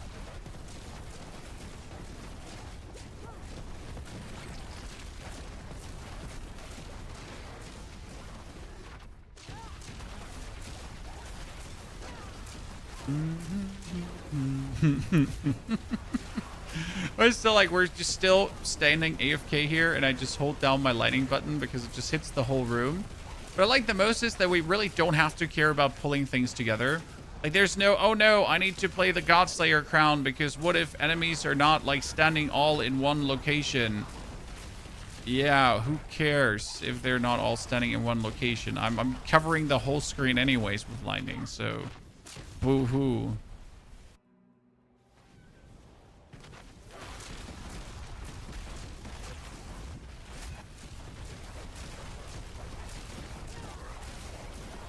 So Echoing Hatred is definitely something, like, they added this game mode and people actually did enjoy the game mode, and it's really fun to do Echoing Hatred also together with your friends, but then they don't give you access to it. I mean, they want it to feel rare. Well, it feels non-existent, right?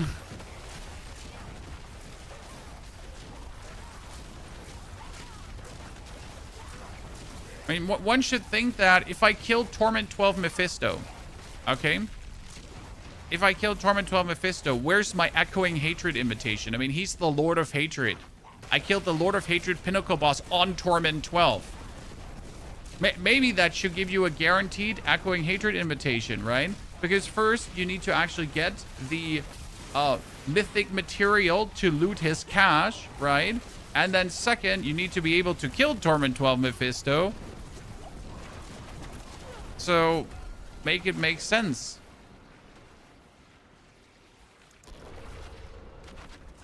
Okay, we died. That doesn't feel good. I don't also know what we died to, but probably like to some weird... Okay, here, trillions, chat. Trillion damage over time on him. Again. So, but it's single-digit trillion damage over time. So that's unacceptable. Double-digit trillions damage over time. Or bust. But hey... we can level up our thingies for that, so that shouldn't be a problem. Right? Right?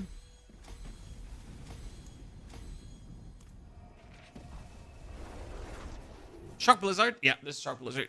So, this is a good point, chat. So, 2 things I think about T12 Mephisto, okay? T12 Mephisto. Should be guaranteed mythic. I'm sorry, but 1 guaranteed mythic. 1, at least. Sorry. I'm gonna die on that hill. But, like, that bitch is annoying enough to kill for the casual player. And if you're then not getting a mythic, like, fuck you. Seriously. 1 guaranteed mythic, if not seal. Right? At least on the first kill. But, to be honest, actually more often. And also, Echoing Hatred invitation. Right? Now, the problem is, if it is giving you an Echoing Hatred invitation... the Echoing Hatred itself has a very high chance to actually drop Cruxes of the False Prophet. So, you gotta think if that is actually a worthy gameplay loop, because you kind of create like this infinite gameplay loop then back and forth, right? How hard is the Mephisto fight? Well, So some builds cannot even do Mephisto. Some builds, despite being able to do deep pits, can also not do Mephisto. Other builds do Mephisto super easy. But he will always be a challenge. I think the casual, like, I would reckon that 70% of the player base is not doing Torment 12 Mephisto, and I'm being generous here. Pardon me, stranger. At least 70% of the player base is not doing him. And it could probably be 80%. Because Torment 12 Mephisto, despite you actually playing a good build, you, like, unless you play the absolute super no-brainer one, but even if you play the absolute super no-brainer one, you still have to get it strong to that point to actually beat the Torment 12 Mephisto. So it's not that simple, right? Even if you follow the S tier ultra choice.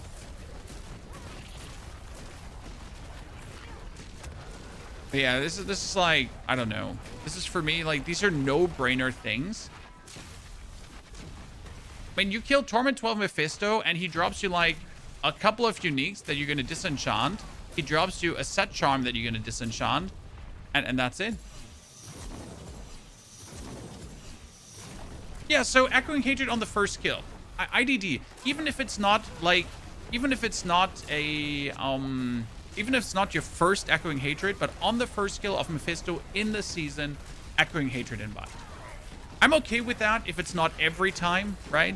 But on the first kill, you should 100% receive one, because if you can kill Torment 12 Mephisto, you usually have a certain level of power. That also allows you to maximum profit from Echoing Hatred.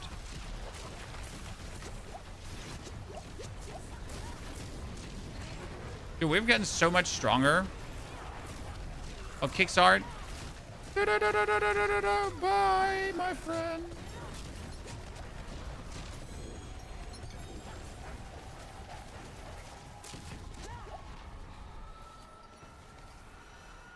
Okay, super nuka-doodled.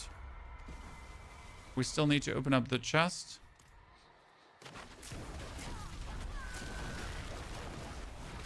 Okay, I kind of think the meteor is fine that we're having. I'm still not 100% happy with it, because technically my lucky hit chance is abysmal. But I guess it's acceptable.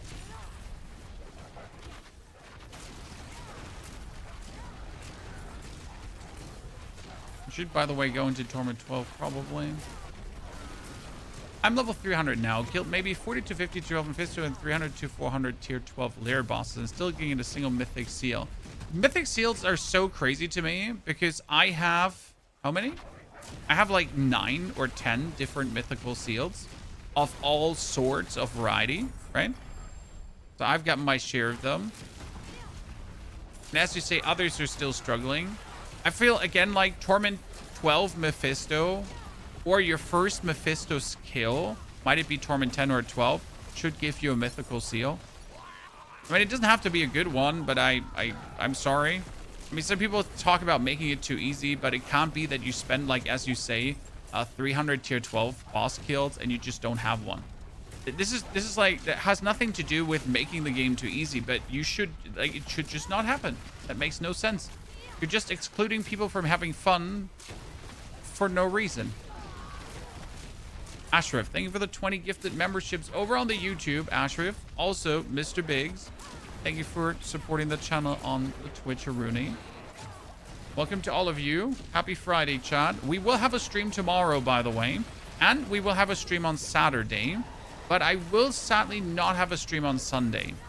Why not on Sunday? Because on Sunday I'm going to sit down. I'm going to have to create around 7 YouTube videos, and each YouTube video takes 3 hours, so good riddance, sanity, because that's going to be not fun at all.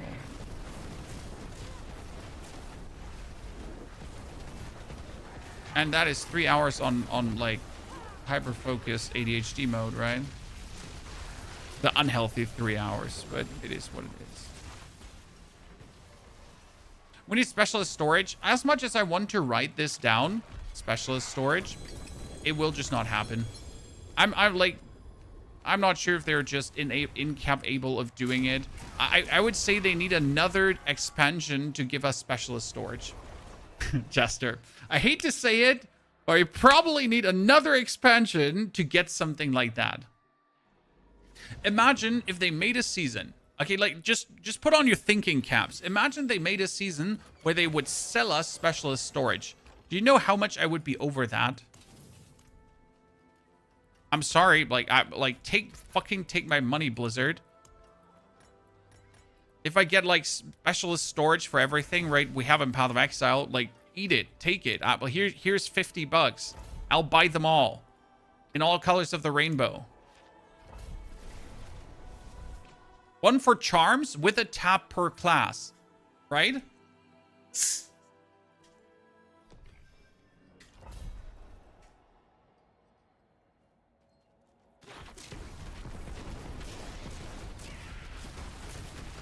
Give it to me. Season of storage, exactly. It would even be called Season of Storage. That's the problem, sir. It would literally be called Season of Storage. Welcome to Season 15, the Season of Storage. Cool. Yeah. Wow. Amazing name. You gotta give it to Blizzard. I mean, literally, we turned their fuck up with the loot into the Season of Loot Reborn, where they pretty much said our loot is not working, but hey, we get a fancy name for it. No.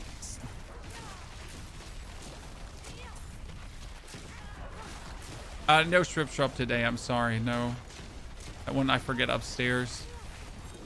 I'm currently trying to drain our existing storages of everything for our vacation, so nothing is left here.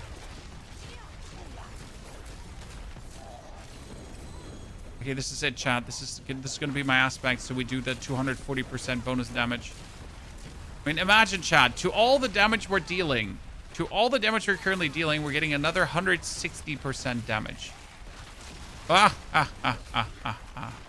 So our trillions of damage over time that we can do can at least be doubled, if not tripled, by one single aspect.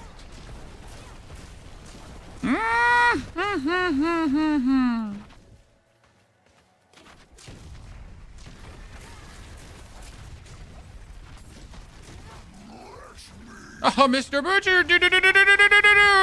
And Gonzo. It really feels funny to unlash on an enemy because you're pretty much like, when I'm going through this right now, correct? It's just like, again, it's 1, 2, 1, 2, 1, right? This is how I'm killing things.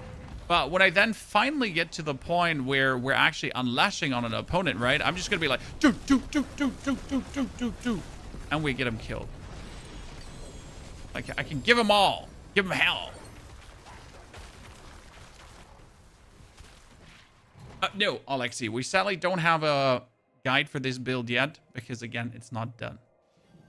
The Lightning Spear build, I like the Lightning Spear from a functionality, but it was silly as fuck. I mean, having a Lightning Spear that flies around your whole screen and automatically heart seeks kills every single opponent, and you just teleport wildly around and kill everything. Hold on, wait a moment. That's the same bullshit we're doing here right now. So yeah, I guess SORC is just generally bullshit. This Lightning Spear was kind of silly, but this is also kind of silly. I'm addicted to Pell World, and that's a good addiction to have, sir. Being addicted to single-player games is not a problem, unless it's Doki Doki Literature Club, and then we need to talk, okay? And you need an exorcist.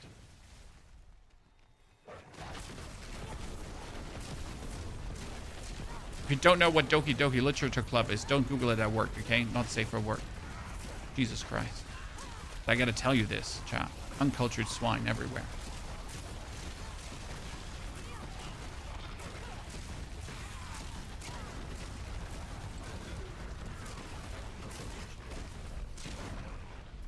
And they bring back the purple names. What do you mean, Arkin? Which purple names? What am I missing? If I like PoE2, will I like Diablo? No. And the real answer is it depends. But you only because you like ARPG 1 doesn't mean you're gonna like ARPG number 2, because each ARPG is very singular and different from each other.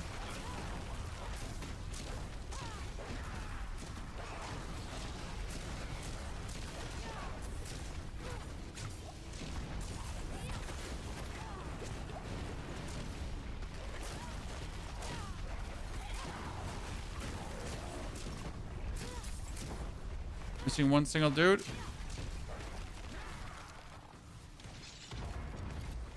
It's full purple. Ah, I see what you're saying.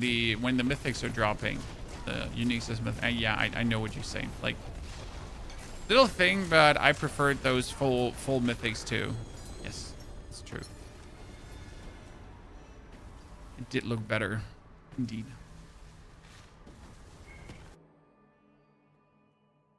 With this build, can you get to the point where they have permanent teleport? So we right now use this. Evade becomes teleport with 3.5 seconds cooldown that cannot be reduced. And I don't actually know what that means, sir. Because I don't know, does attacks reduce evade cooldown work on that one? Or does it not work on that one? Because I genuinely don't know. I think they wanted to avoid perma-teleport, so you have nigh perma-teleport, I'd say. And as you can see, after I teleported 4 times, I'm just shortly in cooldown hell. What is nigh perma? Is 70 to 200 billion good for Torment 11? Yeah. If you do regular 200 billion damage, you can almost go to, you can actually go to Torment 12. Why not? I like PoE2 when I want to challenge and D4 when I want chill gaming. That's what most people will tell you that play both games. And with most people, I'm talking about myself too. This is exactly the reasons why I differentiate between these two games. Okay, let's see how much damage we can do against Astaroth. Because Astaroth is usually someone who actually takes a significant amount of damage, right? Who has good amount of HP. So we might be able to see good values here. Okay, there's the Trillion again. Ah, they're dying too quick. I cannot see the full extent of my damage because my enemies succumb to pain too fast.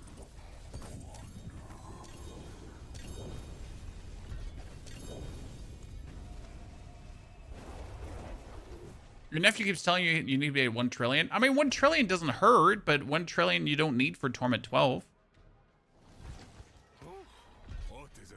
Isn't it?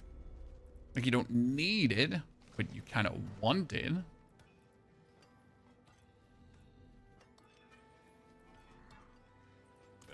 Okay, let's sell everything and hope we get the aspect of Constellation, Overheating, Mind Awakening, Prodigies, Elemental Acuity. I could use my thingies to gamble, maybe. I mean, there's always a chance that you get like the aspect just here, right? From a re-rolly.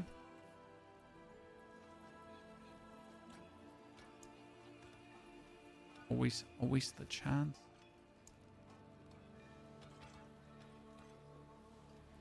This Searing Impact. I mean, don't need it. Still bought it just to have it. Damn. Getting like the wrong skills. I mean, at least we're getting the upgrades that we're looking for stuff, but not just the things that we need. It's all the pyromancy skills. Just shows us though how many aspects this is splintering and better. I should have. Thank you. See, that's splintering in better, ladies and gentlemen. That's also a good increase. Step up to my Patrol mythics in the last seconds. Yeah, I should probably just kill the Reaper a couple of times and just see if we could get Constellation like that. It's not a bad idea, my friend. We could probably just do that as well. I mean, Torment 11, Torment 12 Reaper, what does it matter? It's the same in green. That reminds me, I don't have the Reaper unlocked on this character. Thank you for telling me that.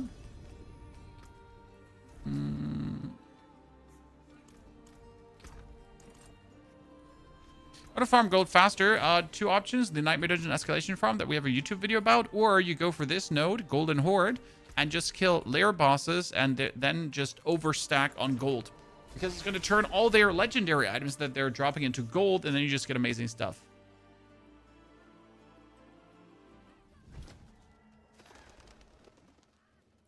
Okay, now we need to go to the Realm Walker. And the Realm Walker is not up right now.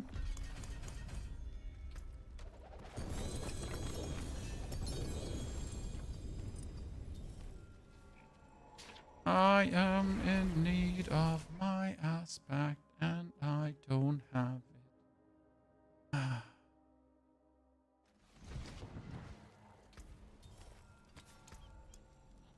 Still don't know if I should put splintering on my amulet. I mean, right now we play Etchmaster because we're always full of mana. Is there anything better than Etchmaster, chat? Like any like good damaging skills?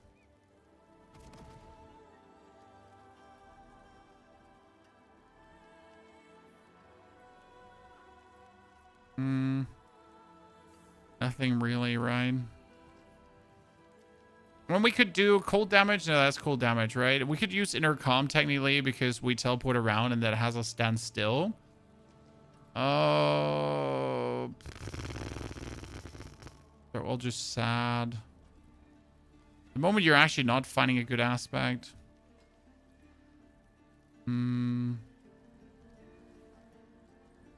Conceited on the amulet. But probably conceited is better than going for Etchmaster. Your lightning damage has a chance to echo 75% of the damage up to 2 close enemies. So kind of like funny if you actually use it on your damage over time. For the YOLOs. Your mastery skills deal 30% increased damage over time every second they're active. I mean, technically mine are active for 1.5 seconds, but I don't feel like that is in any way meaningful, right?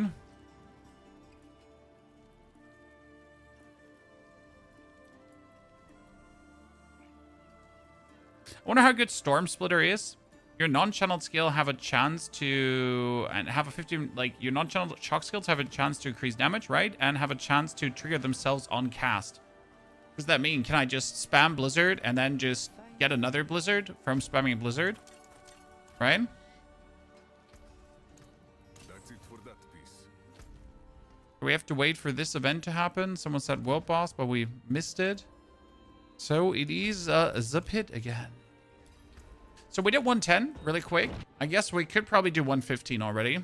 Correct, Moon Chan.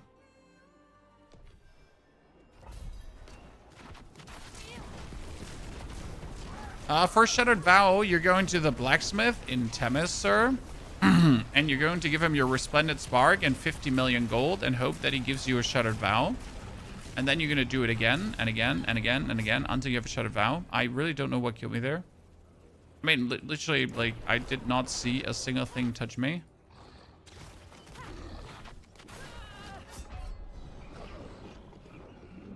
Okay. Something just randomly, like, on range hitting me. I mean, how much range do these worms here have? I guess I gotta start drinking my potions here in between because potions give me barrier.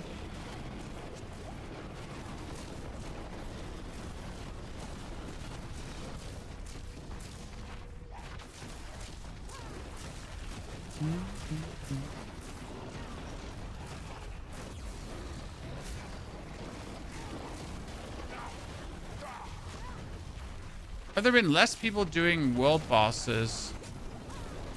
No, I think most people just don't bother. Because what does the world boss give you?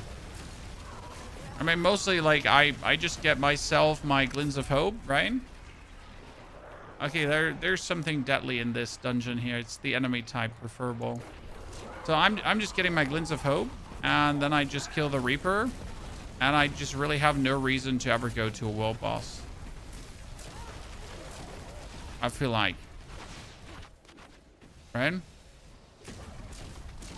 I think a lot of people feel that way. Like, why would you bother with a world boss now?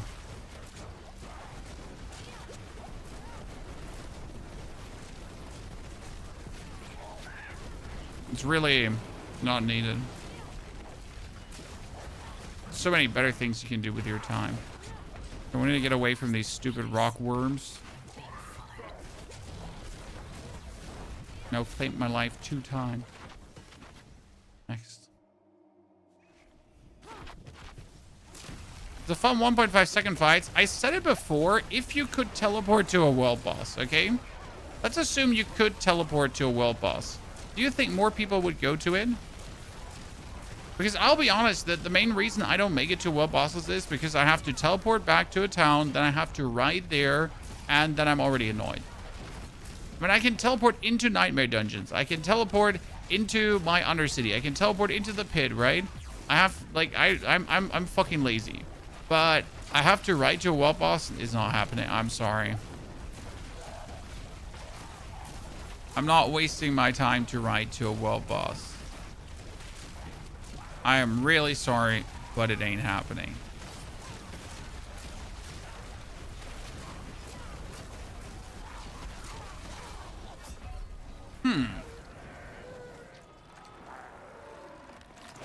The world boss for the quick 5 whisper fragments. I mean, yeah, it makes sense to do the world boss, but again, like, I can't be asked.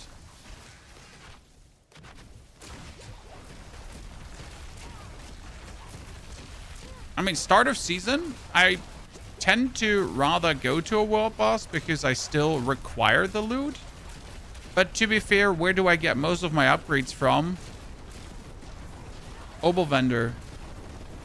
I mean, it's not like the world boss will meaningfully increase my build. Like, the Obel vendor will meaningfully increase my build, right?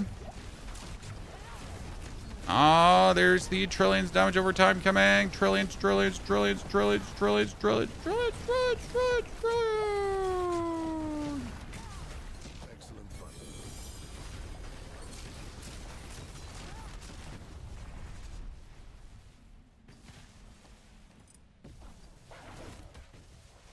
Same with Legion events. Yeah, but, like, we have a Legion event, aka the one with the...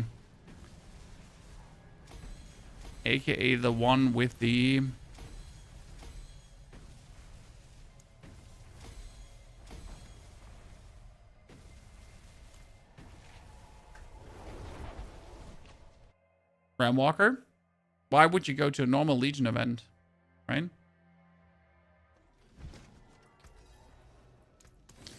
Okay, we need to do an Obel thingy. I need to do another pit, and then we're done. Okay. I guess we're aiming for Obel dungeons now, chat.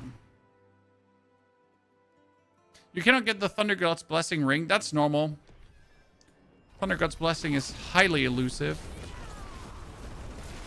It's not your fault, my friend.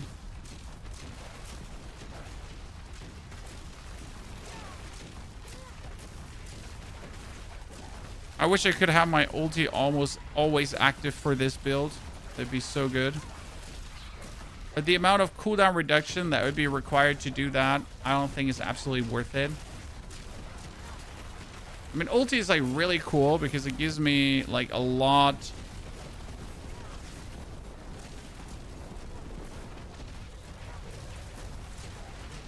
of bonus casts for free.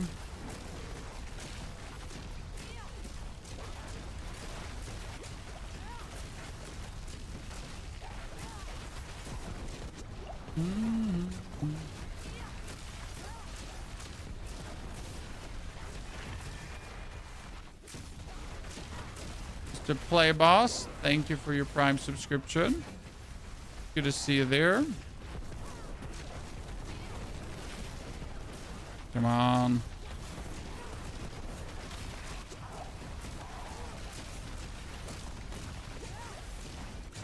As soon as we get our Nightmare Dungeons leveled up, we can do the escalation farm for Obolds. Then we're going to gamble until we have the aspect of Elemental Constellation. And as soon as we have the aspect of Elemental Constellation, we can start pushing deeper in the pit. But pushing deeper in the pit without that one makes no sense.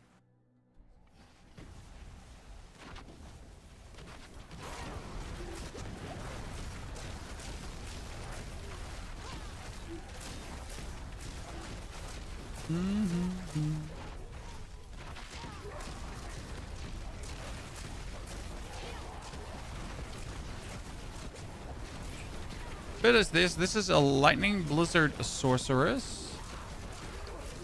who's using damage over time and not crits to do damage. Ergo, you need complete different gear than for all your other characters, which is kind of fun. I mean, I literally kept a lot of damage over time items in case I wanted to play a damage over time Necro. And now it turns out that I could use every single damage over time item for this build. Right? Damage over time gloves, rings, amulet, weapon, still missing. Come to look. Not a single crit is needed. Right? No crit chance, no critical strike damage multiplier. Relaxing. Oh, there was these stones out of the grounds. They had me.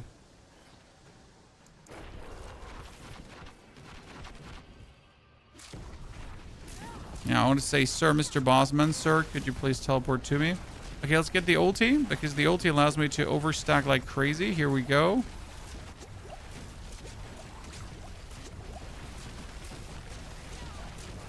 Yeah.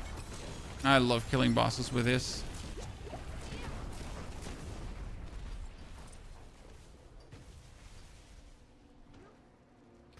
My stone is on Narnia. Can't put that in. Tactician. And reinforced up. Reinforced is on which board again? Reinforced is all the way here, right? Yeah.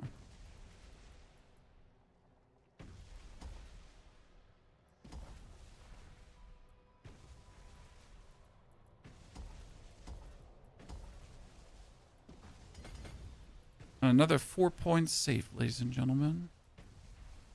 That I can either invest into defense or more damage. Now we'll get a lot of intelligence here.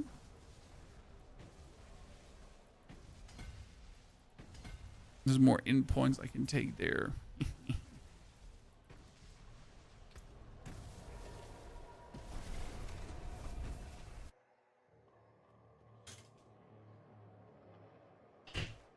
Do you have the treasure beast barding? I believe I have, but honestly, I haven't looked in a while into my animals. As I ride around on my normal horse 9 out of 10, or I just take my Dragon of the North Wind. Together with a horde flag, usually. Right? My go for.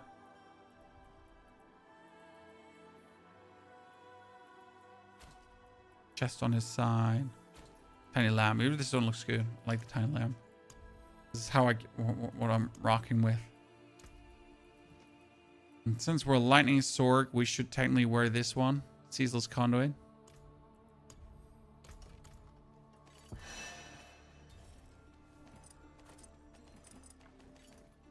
Okay, let's see. What did this do? Nightmare Dungeon. Oh, godness. We're missing one more. One more. One. Not do it. One. Okay, so we're going to take our Raiment of the Sea because we're not going to do anything about this anymore.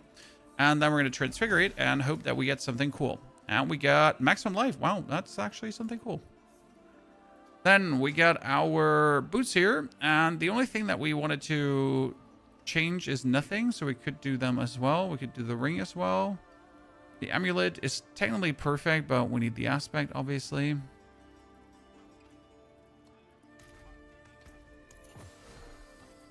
Okay, we got here mastery, mastery, mastery, maximum life, shock, and nothing. So it could be trying to get like the final one here as a mastery or shock skill as well. That would only be 3 more ranks, so not that much of a difference, I reckon. We finally get our Resplendent Spark. Dankeschön.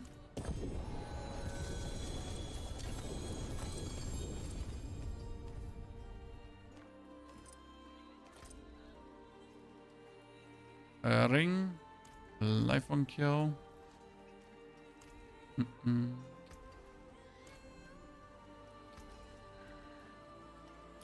Ice out braids.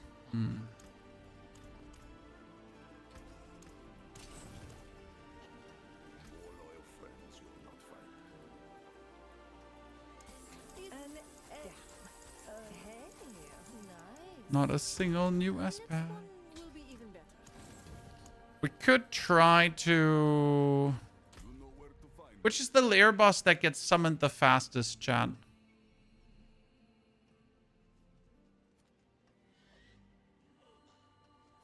I think he probably, right?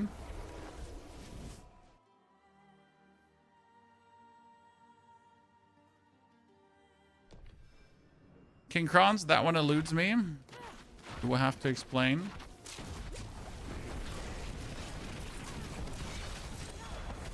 Okay, let's see how fast we're killing a Torment 11 lair boss. To then move into the Torment 12E.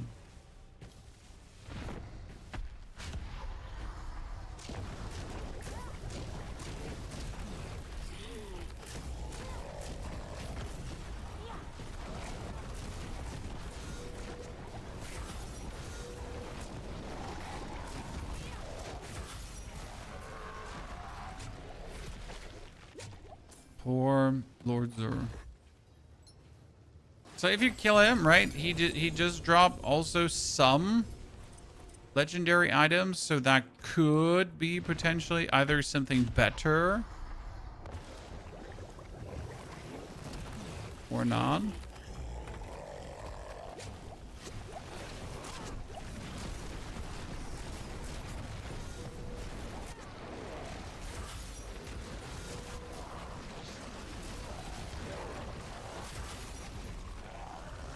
Easy. Oh, ow.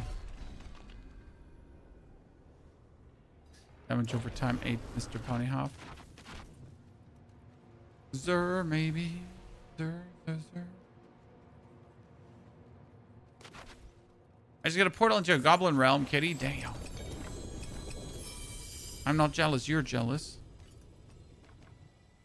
I'm totally fine with that.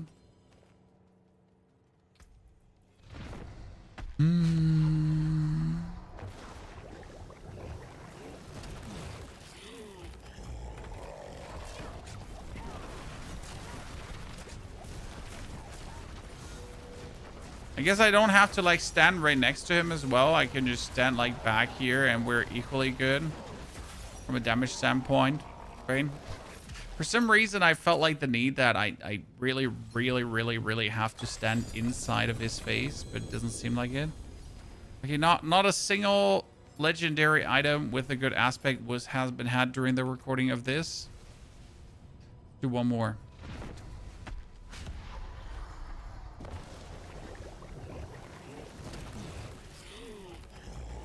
Trust the process, chat. Trust the process.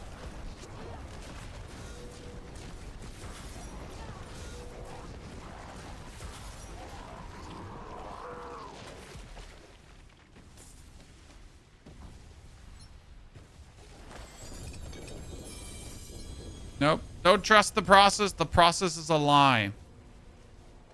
The process is a lie. I wonder if the Mythical Fists of Fate will work on this build. Technically. We get one single meteorites do bonus burning damage aspect. That's it for that piece. Kills Batman.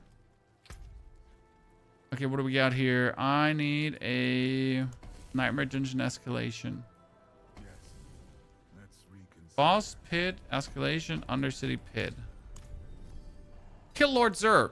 I got that.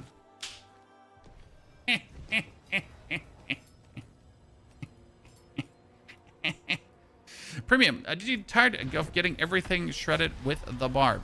Premium, I'm a content creator. I make content.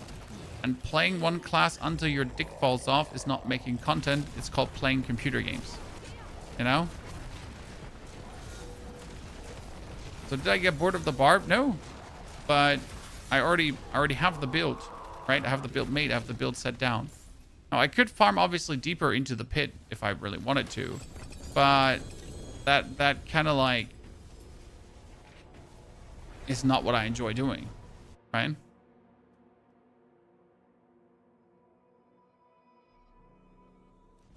Also, again, kind of defeats the purpose of making content. Back to it then. Okay. I want my aspect. Dum-dum-dum-dum, dum-dum. And I want a better aspect for my amulet.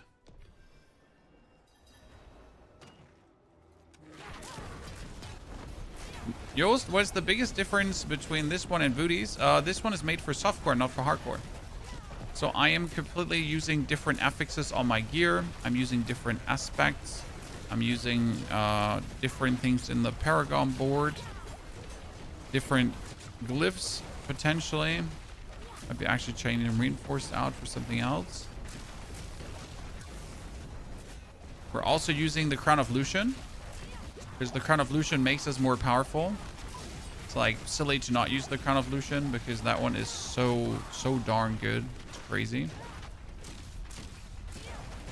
What it actually is. We're also stacking attack speed because attack speed allows me to get more blizzards out.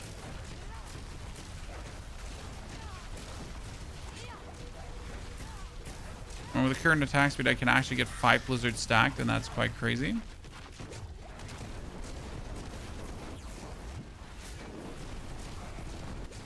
Could potentially get more attack speed, but I'm honestly not sure how. I would prefer if we could be at 100%. We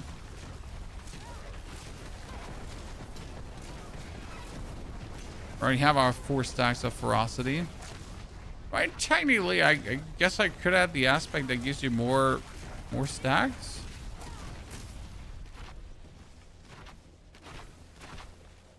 Because overpower stacks are everything, right? The more, the more.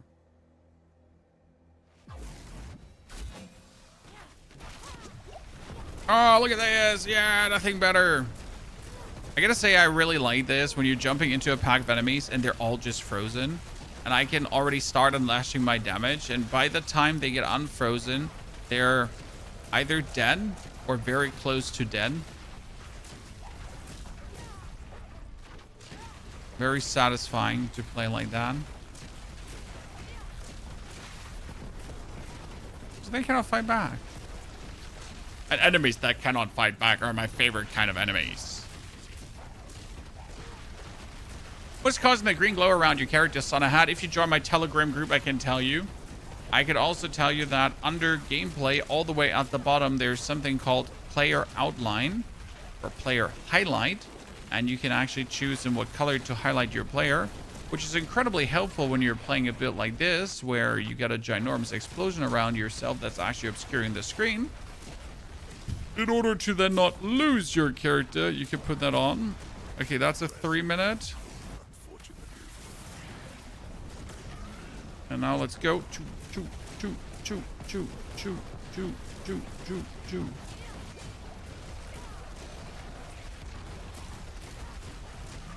Didn't mean to die to your explosions.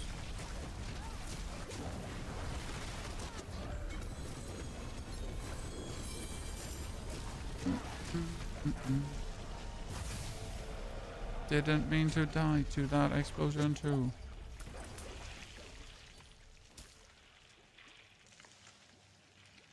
Pick up the Heart of Stone. End it in here.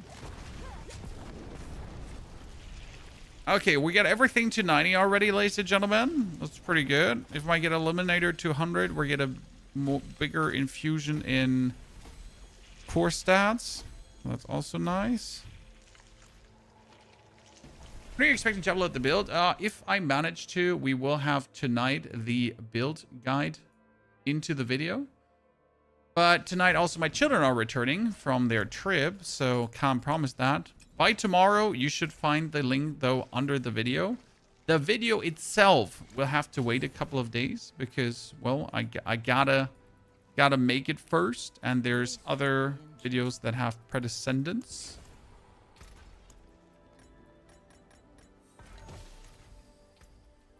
You want to run something together as much as I want to, my friend? Or not. That's solo self-found. Here. Seasonal solo self-found. I do not have a character that is not solo self-found. Like in this season, I only possess solo self-found characters. Kind of lame how many after effects you have that will slay you. I mean, like, there was something. I don't know how many seasons back it was. It was called Combat Reborn. where they pretty much wanted to revamp combat, and they wanted to make combat more meaningful, and they wanted to make enemies smarter and that kind of shit. Well, the reality is that they did nothing. Enemies are more annoying than ever, and they just added a bunch of affixes that no one wants and finds even remotely fun to play against. Right? We got Reprisal, who's throwing billions of damage back at you while you're simply trying to deal damage and give them a shield that makes them virtually undying. We got these absolute overtuned lightning shenanigans. We have so many things that are just on the annoying scale at over 9,000, and that is supposed to be Combat Reborn, right? Now, I'm being here very harsh, but we also do need to be very harsh, because that's what is maybe a wake-up call, you know? Also, like here, right? It was here, what was it? Oh, did I write it in? I wanted to write it in. It was like Combat Reborn failed. It's a point for our list of things to send to Blizzard.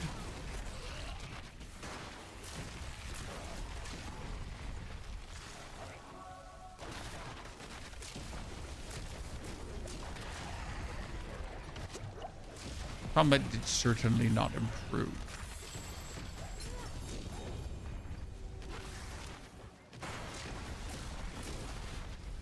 I mean, this came from someone who plays just way too much of this game, right? It's not just some high horse rant like, oh god, combat's too hard. Yeah. I mean, if combat ain't fun, combat ain't fun. What am I supposed to do? Then again, like, ARPG combat doesn't have to be complicated or shouldn't be complicated. There should be enemies you kill with things you do. And if you make the enemies too annoying, then that kind of like takes the fun of that killing away.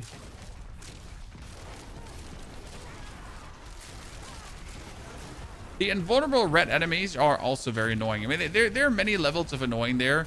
When you have like these lunatics being thrown at you, when the enemy has reprisal, when like this pulsing stone earthquake thingy is spawned on you that you partially don't see because of ground effects, and then suddenly you instantly die.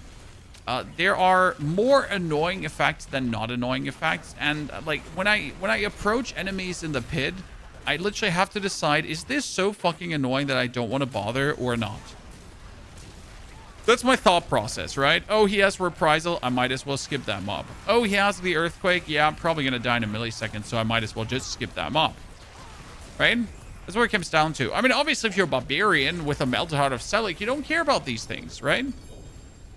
Because why would you as a barbarian with a melted heart of Selig? I mean, you have anyways not more than 3 brain cells to rub together.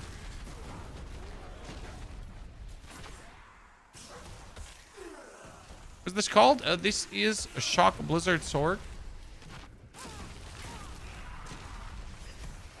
He's using Shock Blizzard.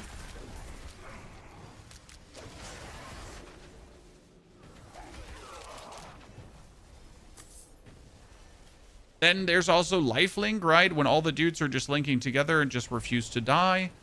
And I think it burns you when you walk into it. I'm not entirely sure. They're like, yeah, it's just annoying. Just annoying.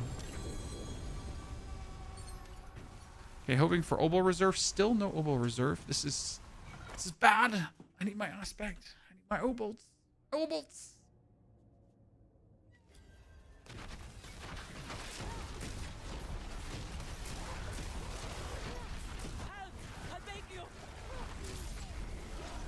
Okay, we need to destroy the Seaborn Shrine.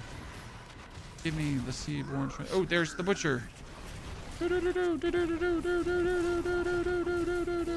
he's gone. Good thing is, this was a material reserve dungeon, so the Butcher is actually dropping a lot of materials, including like 1 billion Forgotten Souls.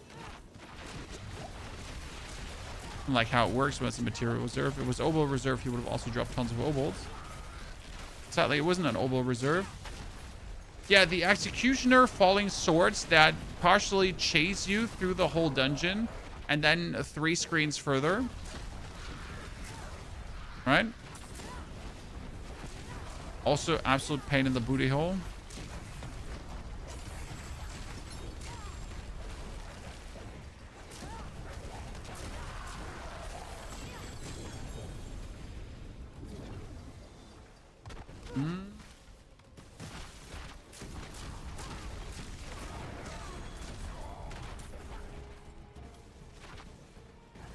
love to see Earth Spike Druid.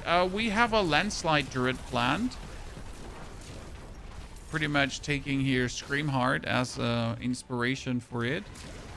So I've seen some cool stuff from him, but we're gonna put our own funny twist on it.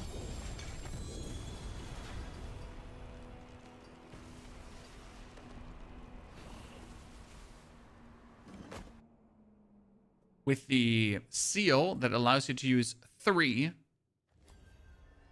unique charms. I'm not entirely sure how good that will work out, but I kind of want to see if that will work out.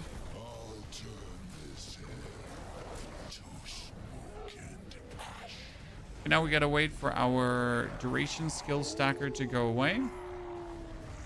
Then send out all our cooldowns.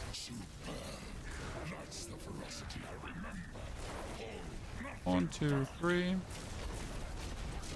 Trillion damage over time.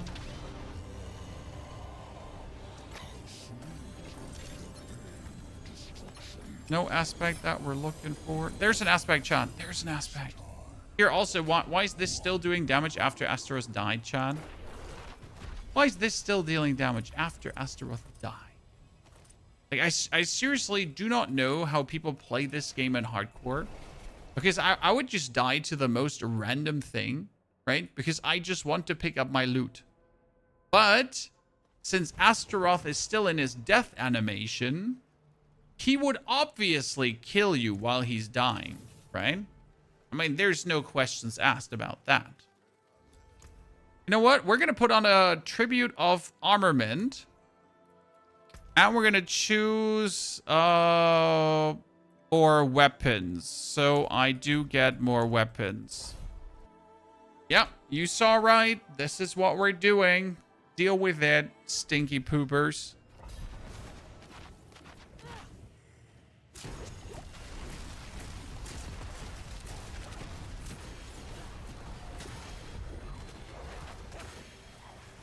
I'm still not sure we should be taking that comment, by the way, ladies and gentlemen, because could there maybe be something else that performs better than the comet?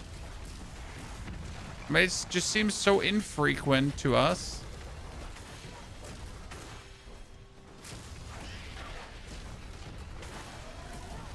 You can barely survive Torment 11 with Dance of Knife Rogue. Well, I have not played Dance of Knife Rogue this season. I've been focusing on the Rain of Arrows, and Rain of Arrows just survives by existing. Massive barrier, everything. So I really don't know why your Dance of Knives dies. I'm sorry.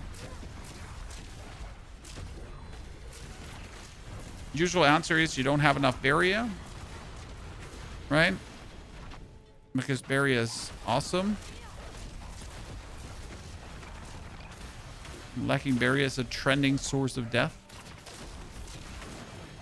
Also, more Paragon points always helps because you can invest more Paragon points into other things. Woo! And we're spamming with the ultimate. What does the ultimate even do? It repeats my skill. So we just get more blizzards. And more blizzards is always more good.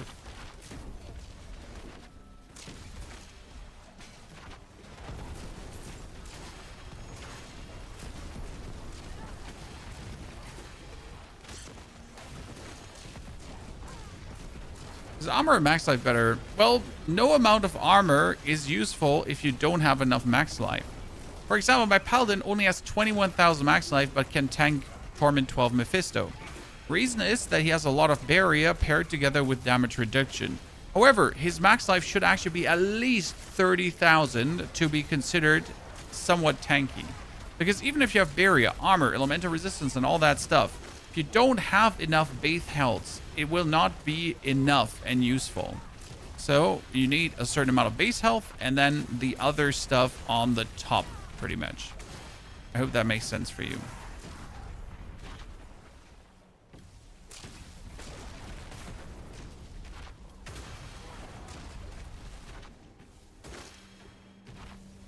Also, don't worry about asking stupid questions. You'd be stupid to not ask questions. Right?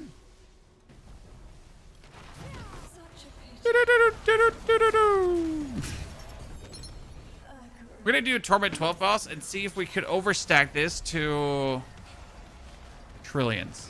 But I really want to wait until I have my aspect before I go into Torment 12, because I refuse to go into Torment 12 without my aspect, chat.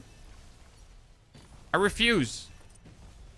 So we're gonna be caught in Torment 11 hell forever now. Dark damage over time multiplier, interesting. Okay, one more pit, then we can upgrade our our nightmare dungeon. Should be able to get more Obol reserve. And then be fire.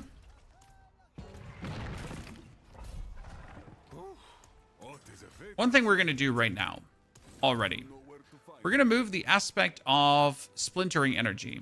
Even though I'm not entirely sure what to think about it, over to our amulet. Because it says your shock skills deal increased damage, but this bonus is reduced by 10% per subsequent hit. Does that count per different shock skill, though, right? And as shock skills, you get overwhelming currents, but that doesn't only work for strikes. You got arrogance, which is 90% if we would stun, but we don't stun. So we could use Edge Master here, right? On the other hand, like, arrogance could actually work because it says 2 close enemies and stun enemies.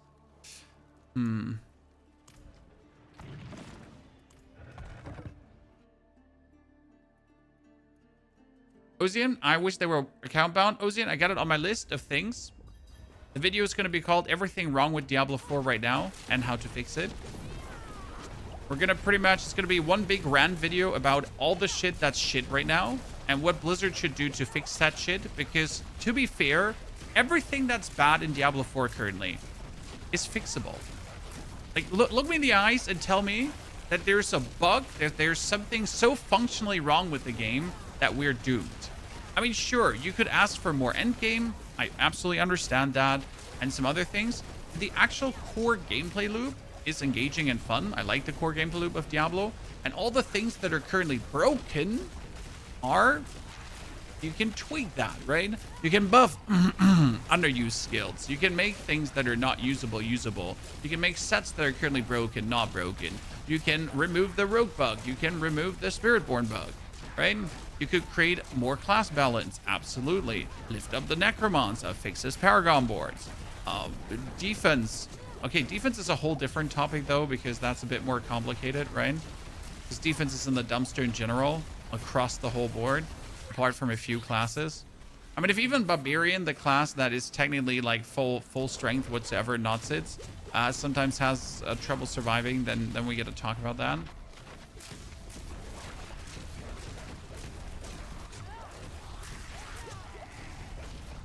See, right now, what did I die to, chat? There was this white blip elemental thing being summoned again that I did see way too late, because sometimes you just see it way too late, and it just instantly took my family, my wife, my life, my children, my company, my inheritance, everything.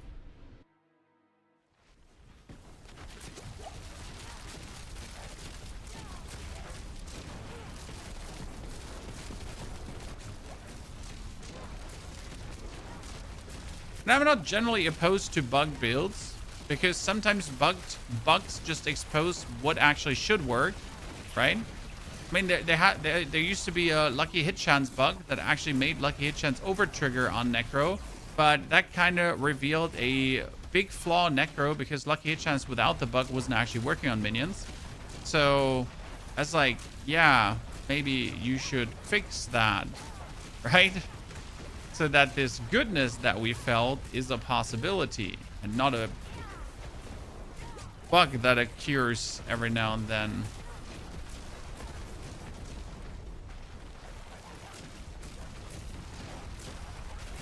There are one-shots. I mean, there are not that many one-shots left if you're actually properly defensive, but that's what I'm saying about properly defensive. You're not like, getting properly defensive is not possible. Because even if you're properly defending, you're still getting one-shots sometimes. But I think that's not like a one-shot problem. That's more like toughness is shit and doesn't make sense. Right? It's like, oh, you have 1.3 million toughness, which is not a lot. But what does that even mean? Right? Yeah, sure, I have 1 million toughness. What does that even mean? Nothing. Exactly. It means nothing.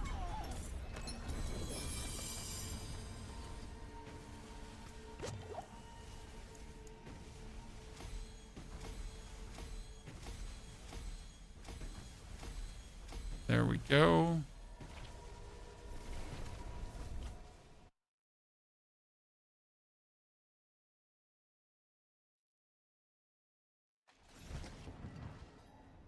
Blizzard as shock does stun. Does Blizzard stun? Sparkling mana.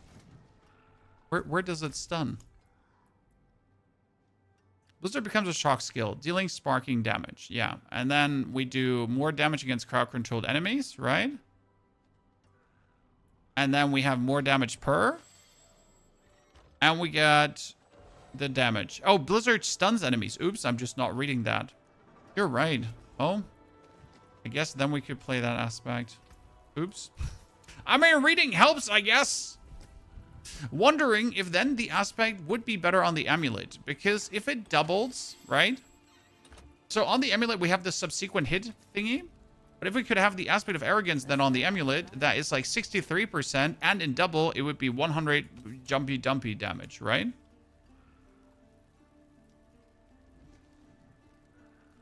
But what do you have then on your amulet if you have it on your gloves, gaming?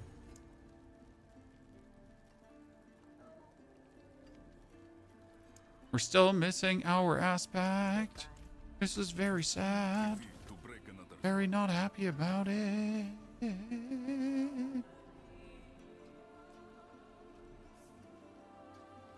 Is leveling glyphs past 50 good for non-pit gameplay? Yes, I mean, glyph, the damage between 50 and 100 glyphs is roughly 50%.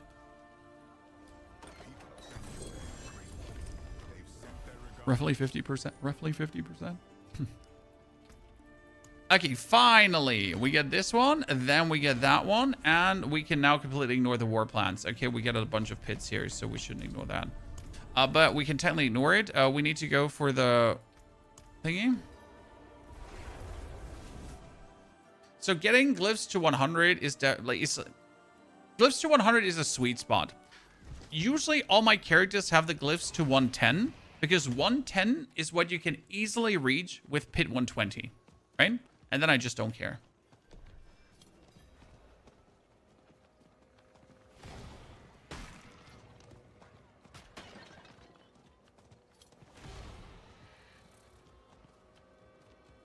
Yeah, the shock damage do less damage per tick, same as you. Yeah, I'm not sure which one would be better. I mean, if I go for the stun these and then we walk close. What unique ring? Oh, we're using Ring of Style Disguise. Why? Very simple. So our base Blizzard costs 13 because we reduced the cost of the base Blizzard, okay? Cost 13. I never upgraded my Crown of Lucian. I'm an idiot. Wow. Wow. I'm an actual idiot. So yeah, it costs 13. If I now cast it 3 times, then it costs only 17 because we're also raising the cost here at the same time. So we have an 18 cost Blizzard, which allows me to actually spam it if I then spam it against opponents because we have the barrier as well. But you know, so you can just spam it away and with enough resource cost, like you're getting it back as I then spam it against opponents. And that's like really nice. What we should think about is maybe going for some more mana regeneration. So we regenerate here at 10 mana per second. And if we then spam out, right, we regenerate more mana per second. So we could go technically for mana per second on one single item, potentially, but I don't think we need it. Because with the resource cost reduction here and the resource cost reduction over here, we get it like low enough that I can just spam the button. And why are we doing this? Because Crown of Lucian gives you 58% bonus damage. And you know what? 58% bonus damage is nuts. Reasonably nuts. Huh. What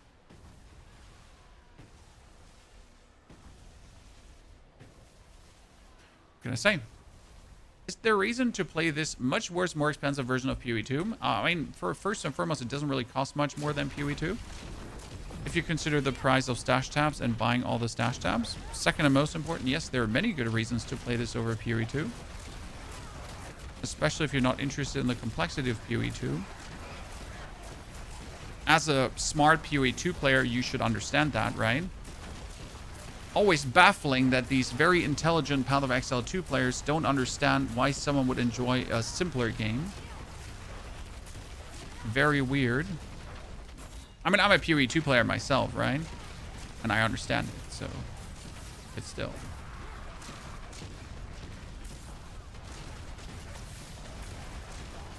These very intelligent PoE 2 players should know, shouldn't they?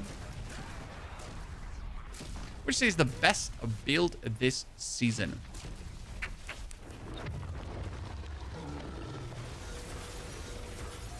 I mean, if we're going after, we can like look into the leaderboard, right? So we're like, if we're going after the leaderboard and just the best build, ignoring bugs, obviously game breaking bugs. Like let's ignore these because game breaking bugs don't count.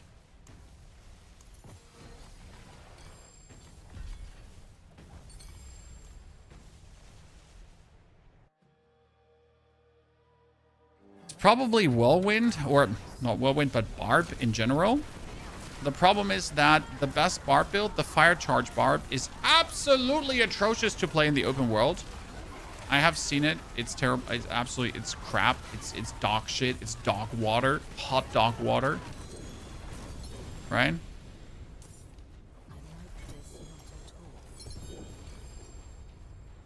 Dog water. Therefore, from a versatile standpoint, it's probably going to be like Whirlwind Barbarian. So here, let's go for the leaderboard. We're looking at Soul Cell Phone. We're not looking at trade because trade is bullshit. So we have Kesta here currently as the #1, and Kesta is playing the Charge Barb, which is good for the pit, but I would never play this outside. Now, if we're still taking into account that this is the top 10 in the world, right? What do we have else? You get here you get a Whirlwind Barb. Correct? But Whirlwind Barb, and I noticed this already at some point, does need to really get all the items as mythics. Also, if you're going to go for max damage, you need to play Melted Heart of Selec. If you then play Melted Heart of Selec, you're forced to get a lot of maximum resource rolls. So really maxing this out can be annoying because if you're not getting the maximum resource rolls, it just feels annoying. But still, Whirlwind is here, definitely what I would say. As a second class, you get SORC with Firewall, and considering that pretty much the top 10 is only Firewall SORC, I mean, this is firewall, firewall, firewall, firewall, firewall, firewall. They're in between is some other stuff. There's really firewall SORC. And then you do actually have the Rain of Arrows rogue. So we're not talking about this bugged bullshit here like these fuckers, right? You get here pit 144, and that's Rain of Arrows. Rain of Arrows is super powerful because in every like situation it's powerful. It's like no matter what you play, powerful and fun. So that's actually kind of cool. Then you get Spiritborn, but Spiritborn really would have 0 power if the bug is gone, right? Also, like, the top 10 is just roughly here 140. So I think it's clutch between SORC, Rogue, and Barbarian, where Barb is, I think, currently the strongest.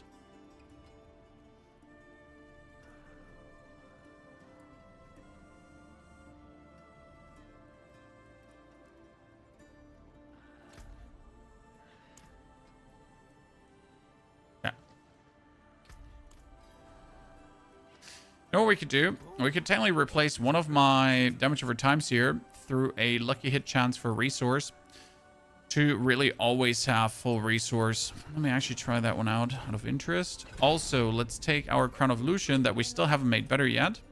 Remove the impairment reduction because that one is completely useless, and replace the impairment reduction through probably maximum life, I'd say. And then we can master work. We can temper maximum life on it too. Actually, need to temper the max roll, maximum life. Come on, thank you. This should put me now into the defense where I'm undying. So nice. Resource cost reduction, lucky hit chance, everything kind of happening. Let's do a 115. We have done a 110 already. We're still missing our main damaging aspect. So again, we're missing a 160% damage multiplier. Frustrating, I know, ladies and gentlemen. Frustrating. Just trying to have fun here.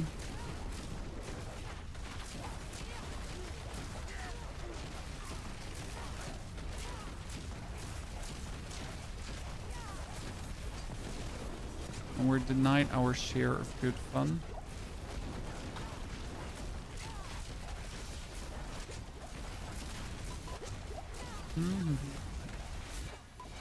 Okay, we need the hundreds of billions of damage here.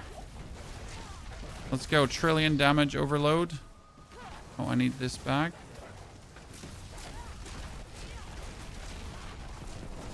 That's what I was saying about like having my resource always full. With a little bit of lucky hit, that should be possible.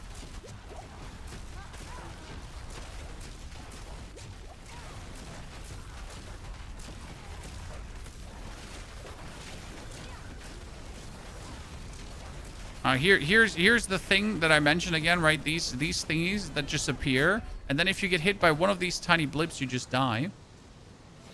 Right? You just already died to one tiny blip. And it just feels god-awful. I think they're called corrupted orbs, exactly. Thing is, we now need to always be close to our enemies, because then we do more damage. Let's not forget that. It makes me wonder if I wanted to actually use a cry rune. Because if I do damage to close enemies, I'm kind of like forced to walk into them. But if they stand like all pulled apart, then I cannot get the maximum damage from my amulet aspect. Because it's like damage against closed, against stunned and closed enemies, right? And that's like 132% bonus damage. So like actually standing right inside opponents is not just a little increase, it's a masterful increase. Oh wow, they have me.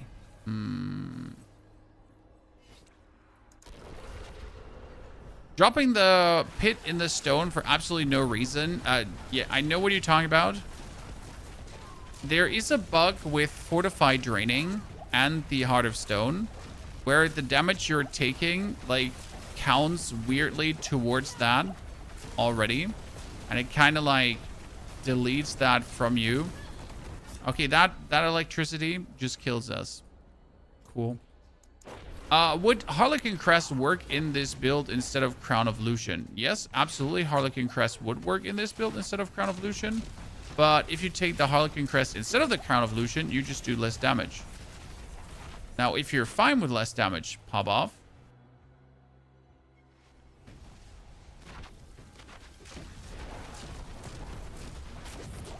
The problem is that Harlequin Crest becomes less efficient the more skill ranks you have in your skill. That's another electricity mob. I just died to those, as it seems, right? My damage reduction is not enough. So if you fight, like, okay. As soon as you have a certain amount of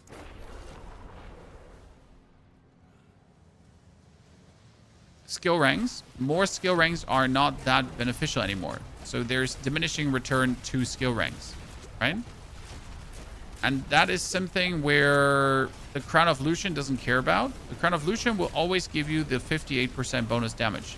You now have 1, 10, or 20 skill ranks active, right? And that's great, because we always want to have bonus damage.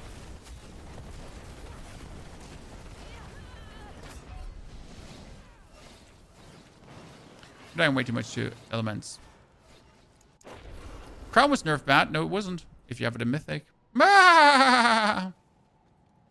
In Mythic, it's 58% bonus damage, which is the highest bonus damage helmet in the game right now.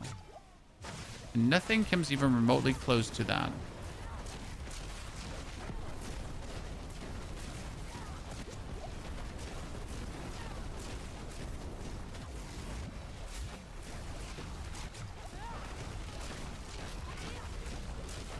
Revolution is pure luck. Now, obviously, you're going to lose defense when you use the Crown of Lucian because it comes like with weird shit on it. Because the Crown of Lucian always comes with resource cost reduction, which means you already have to like roll that one away most of the time. But I've now had like really weird Crown of Lucians. Like, it's crazy. Barb's helm was stronger. Yeah, I mean, for the Barb. I mean, we know that Barb is already stupid, I told you. So, you know? You're just telling us Barb is even more stupid than we already know.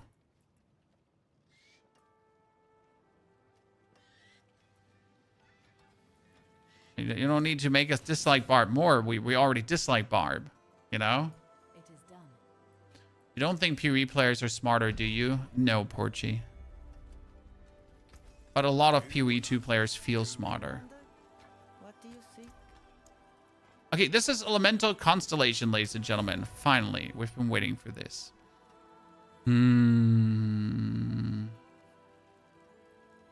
Yeah. Ancients, watch over. What do you think of the Paladin? Daniel, we just uploaded our Paladin build. In case you missed it. Really powerful, really strong. Can do Torment 12, can do Mephisto. But it's like for a strong Paladin build, like it can pretty much do Pit 120. Are you gonna say, but Pony, Pit 120 is not exciting at all. What the fuck? My granny can do Pit 120. Yeah, that's true. But for a Paladin, Pit 120 means you're like top 50 in the world. So yeah. What are we gonna make out of that now?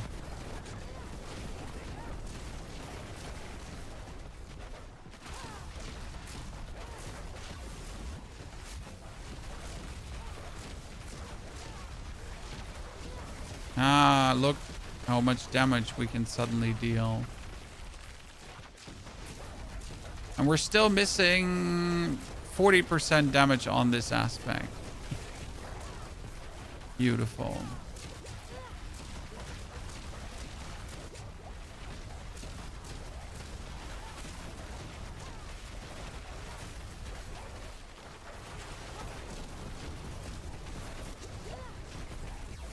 Oh, we need to work on our defense a bit.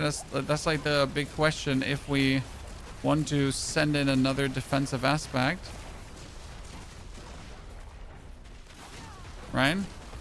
Because right now we're playing on our amulet 30% bonus damage. The question would be if not another defensive aspect would be better. I mean, I'm not sure if there are utility aspects on the SORC that will grant us a bit more damage reduction. I mean, we have the 50,000 life. With the 50,000 life, we also have a 50,000 barrier.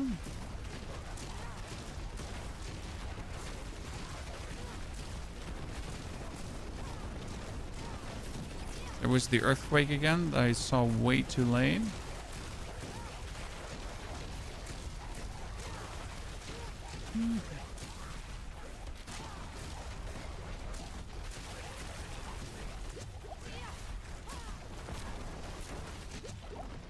I'm playing Paladin is so much fun. Paladin is fun. Paladin is really fun and great to play. Paladin is generally a very interesting class.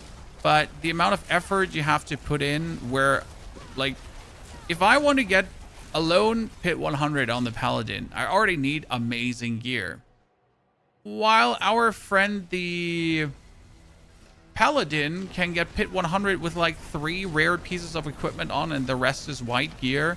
And then you maybe have 1 glyph to level 12, right? You don't even have all your skill points spent and you can go into Pit 100. So it's kind of like, oh man, why do I even try as a Paladin? Why am I even existing? Someone kill me right now. It makes no sense anyways. And that perceived imbalance and actual imbalance is quite harsh.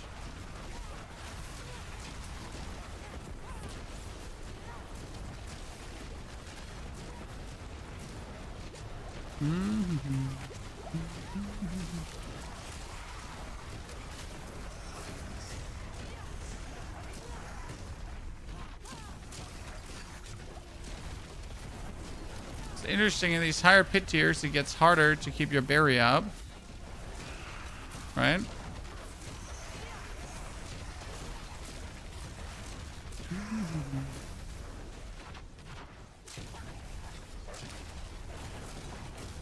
The Warlock Paladin, the Warlock is insane. Warlock has so many crazy builds and so many paths to power. Paladin wishes he was the Warlock.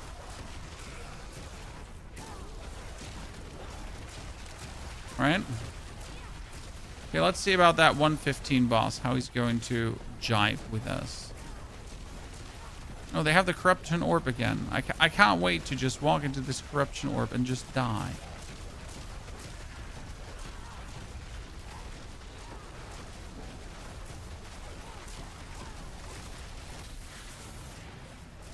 So like there are these corruption orbs I talked about that we just walk into and die.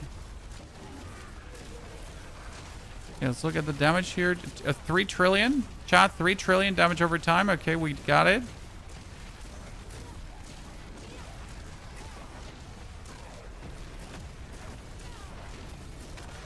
We managed the 3 trillion.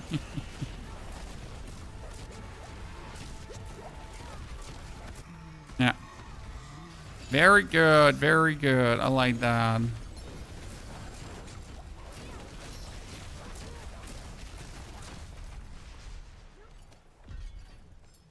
This makes me very happy. Is the firewall SORC better before you ask? Yes, it definitely is better. Not the point.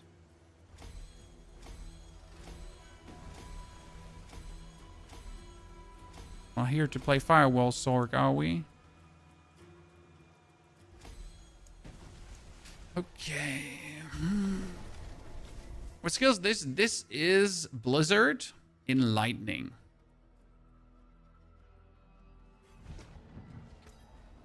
So we're using our Blizzard to spam, get more damage, and as a shock skill, which gives us a huge damage multiplier. Because look at this, standard Blizzard, 318%. Normal Blizzard, 1,500%. Shock Blizzard, 3,400% bonus damage. Oh, interesting.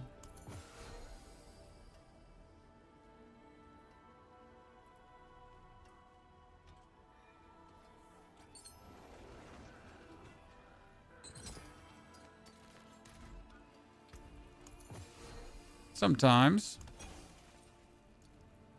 you gotta take that.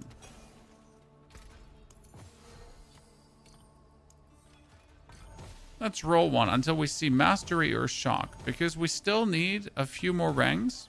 That's some lore with shock skills.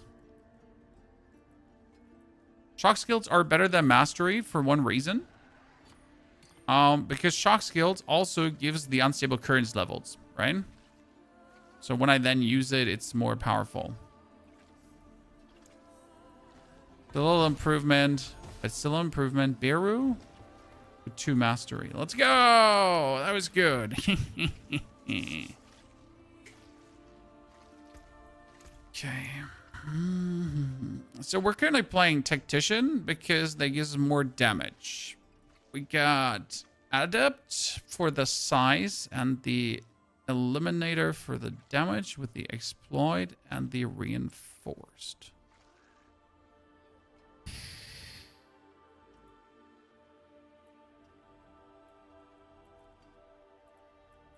There's not really something I otherwise want to play. I mean, we get non-physical damage, which we do. Reduction from close is useless. Ice Spike, Pyromancy. Nothing really that makes any sense, right? So those are already the best ones. We're getting ourselves mana regeneration and damage. We're getting ourselves enchantment bonus. We got fundamental release.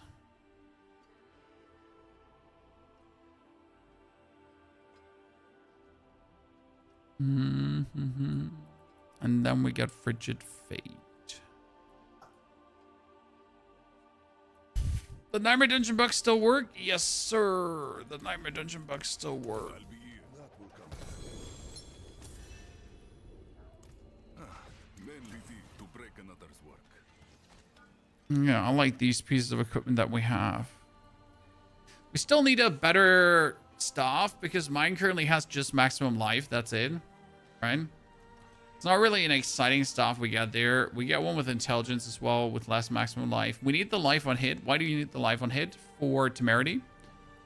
Now we could technically also re-roll the 30% vulnerable damage, but what can we re-roll that into? What do we have? Like, is there reduction? Utility has Great Storm. You gain damage reduction while you have ferocity. I mean, this would almost have me always have me ferocity up.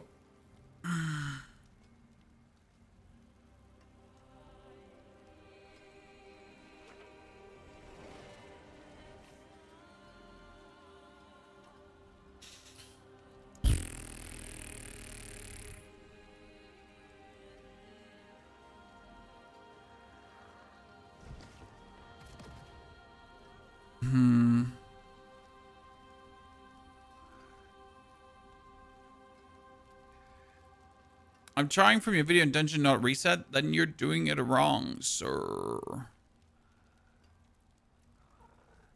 I mean, if you cannot reset the dungeon, it is not the dungeon's fault. This is you not doing it correct. FYI.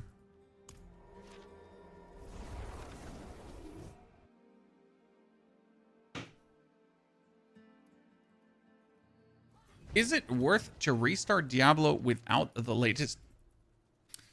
Oh.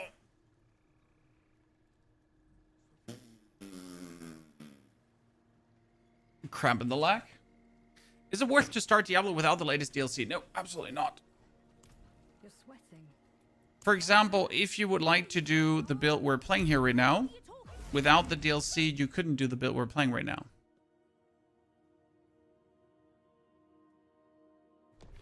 Right? You can literally not do the build. It's impossible. You're also not getting the set bonuses.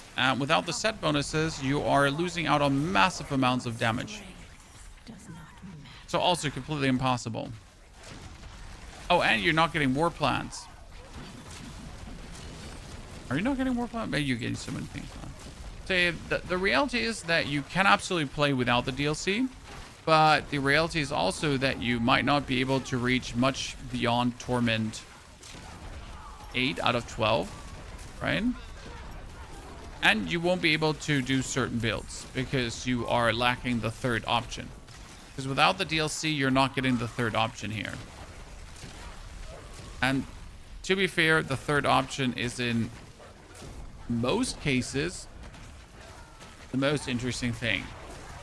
Then you're also not getting the Horadric cube, and the Horadric cube is probably the single greatest addition to Diablo 4 ever. Like ever. So yeah, I'm not sure.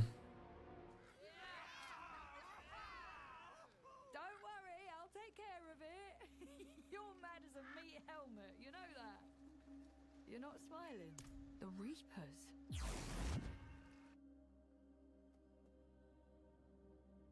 Just really bad.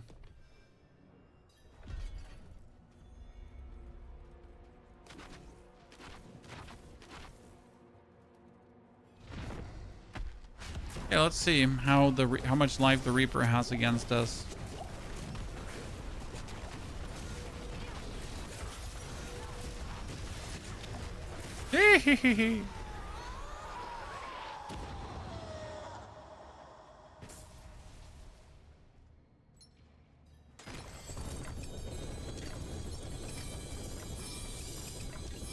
I just need Pandemonium fragments and items to maybe just get a better aspect, right?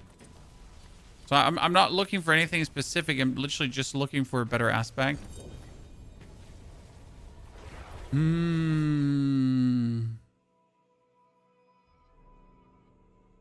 wonder if in order to stay more alive, I should also take the Qui rune to just get more barium. Because right now we got Vex, but Vex has more skill ranks. I could also replace Vex through Qui just to stay alive more. Mainlander, what brings you? Max life, teleport. Overwhelming currents, ancient flames, elementalist. Hoping to get better stuff.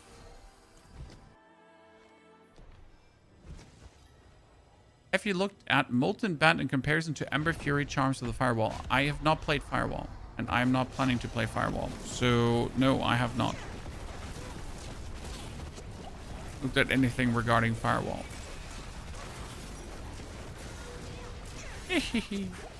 Don't really have to follow the Reaper. Just keep like putting down your damage in the middle, and it just chunks her down.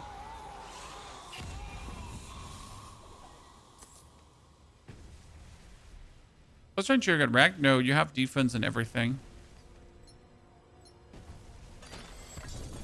You can make this build tankier. So I'm not making this build tankier because I'm just making this build do more damage. Okay.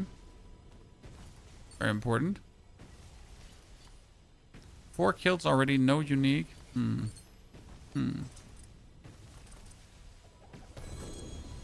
Clearly something fishy going on.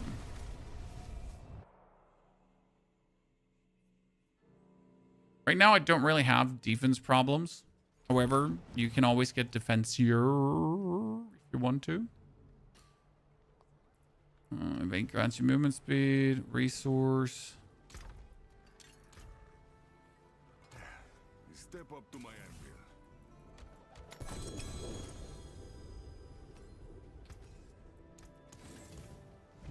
So many builds are melee range even if they seem caster range. Well, many reasons. Because if you have bonus damage from close enemies, like I have here, so I can do 63% damage against stunned enemies, and then I can do another 63 against close enemies.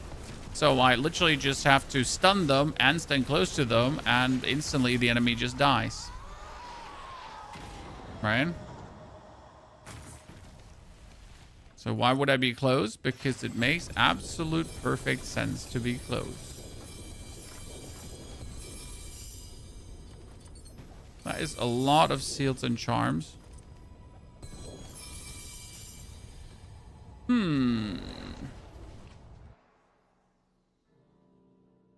You can convert to legendary craft on cube for aspects. You could, yeah.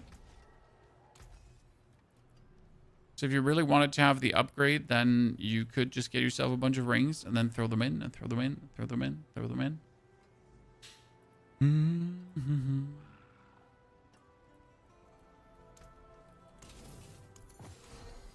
Mainlander, what do you see?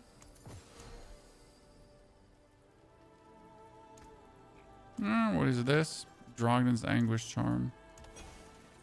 Not that we need it. Can you use Azure Wrath for this build? Could. But then you would have to have it in your hands. Because we're playing Orzhovann. I mean, technically you could also get an Orzhovann and play Azure Wrath as a charm.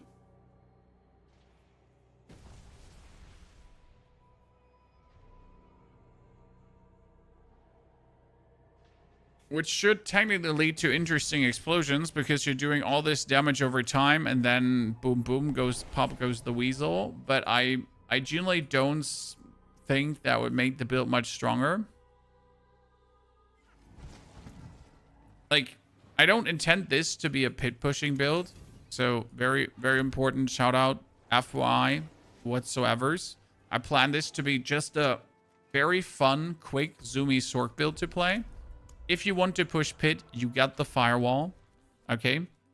You have the firewall. Push the pit with that. Right?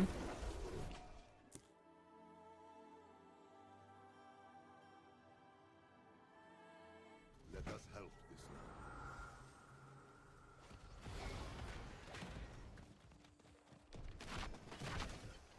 Let's see how Torment 12 is doing. Haven't been yet? But I'm happy to say, Mr. Voodoo Joe, the build can do Torment 12. Right, because the hardcore version was doing Torment 11, since Voodoo has to look out that he doesn't die. But this is the softcore version, right? And the softcore version can obviously do Torment 12 easily. Because I don't care if I die, step number 1, but also step number 2, I can focus more on offense.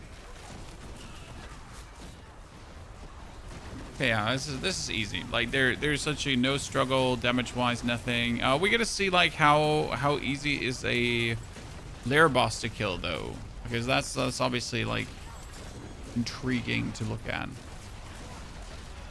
Oh, Meteor SORC. Meteor SORC can do Torment 12 in absolute perfect gear, and I mean it can do Torment 12, right? But it cannot do it well. I've seen a very teched out Meteor SORC pretty much go and kill a lair boss. And yeah, it felt like he was fighting Mephisto, right? So realistically, Meteor is for Torment 11. And that's fine because again, Torment 11 to 12 is not a big difference. So Meteor is not for pit pushing, even pit 120 or anything in that regard, right?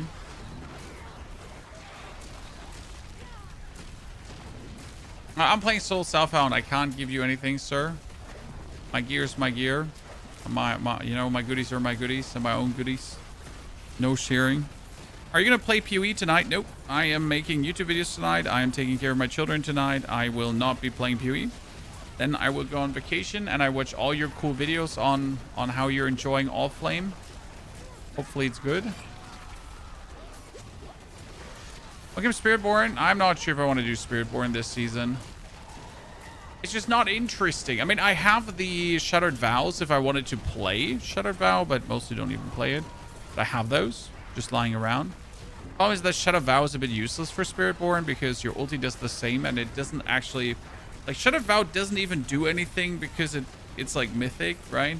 Like, when I turn a other two-handed weapon into a mythic, it at least gets the 30% bonus damage or to the unique effect, right? Well, the unique effect of Shattered Vow is just what it is.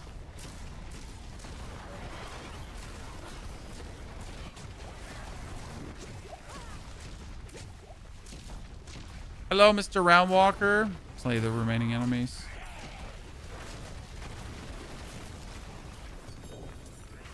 I wonder if those counted as the remaining. They did.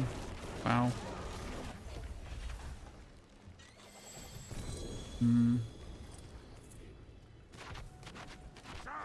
So we are pretty much waiting for the latest PoE 2 update.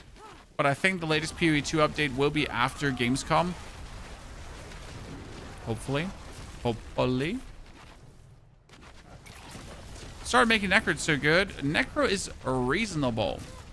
AKA, it just makes sense how strong it is. Right? Necro strength is reasonable.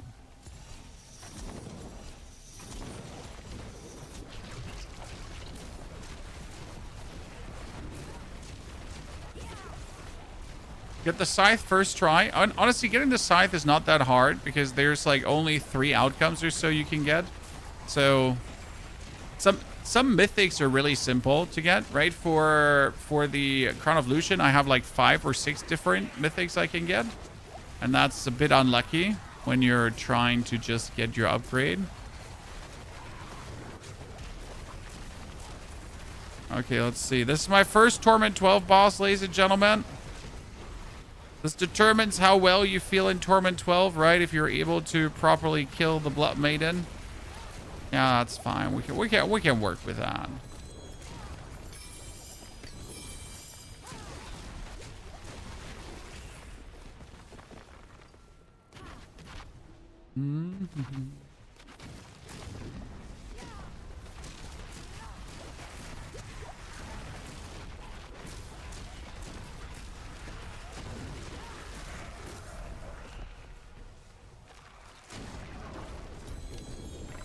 Okay, done.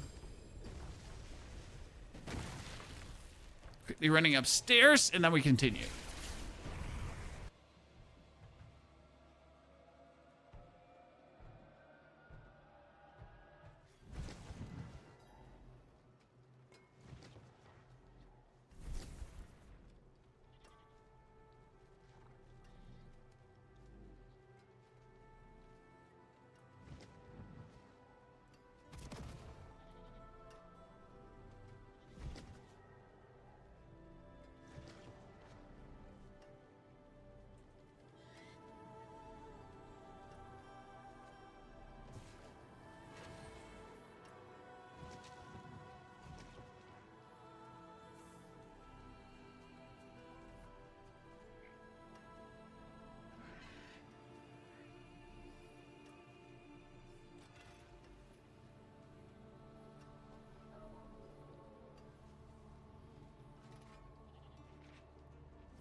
Hello. I am the Baxies. Okay, so collection of chaos. What can the collection of chaos grant us? Oh, a mythic tribute of armament. Which I don't even need on this character. That's the sad part. It's like a mythic tribute of armament. How about we just don't go? Because it doesn't do a single shit for us. That's a damage over time multiplier with intelligence. Maximum life.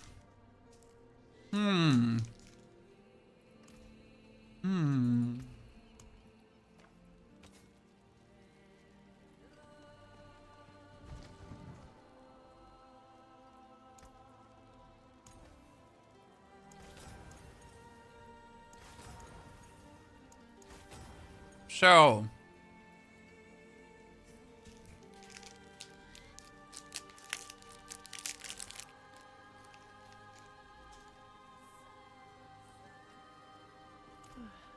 Ancients, watch over this one.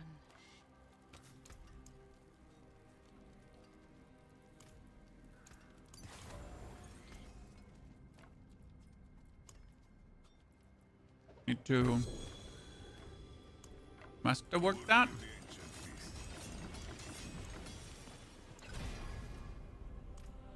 Then temper it.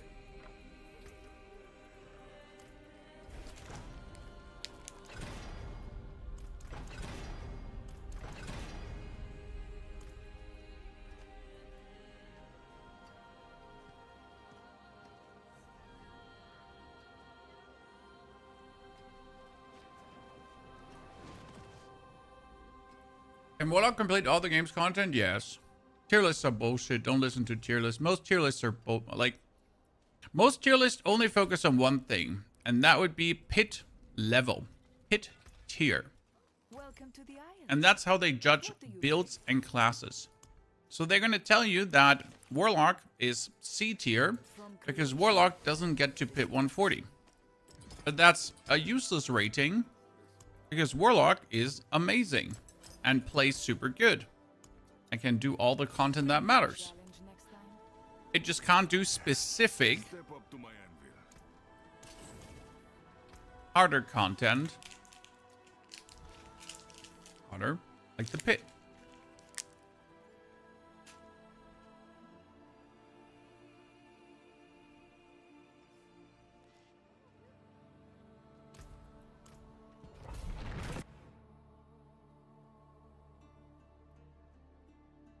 Then there are pit pushing builds that can go really deep in the pit, but they can't actually clear Torment 12 Mephisto.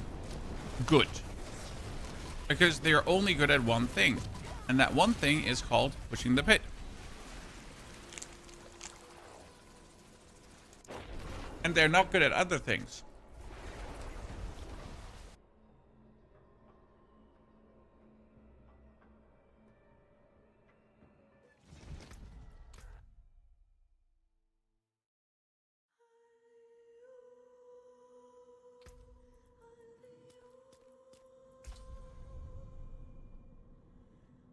I'm in Crusadia.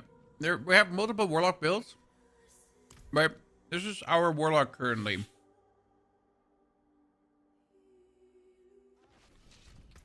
Who does have everything, right? Yep. Just do 115 to emphasize. So this Warlock does teleporty forward, summon his friend, put some chains down, and then boom, explode the screen, and explode the screen, and then explode the screen another time. You're pretty much just exploding the screen for... boom.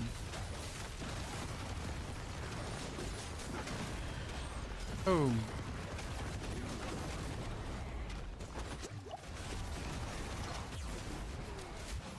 That's like how you're gonna go through everything.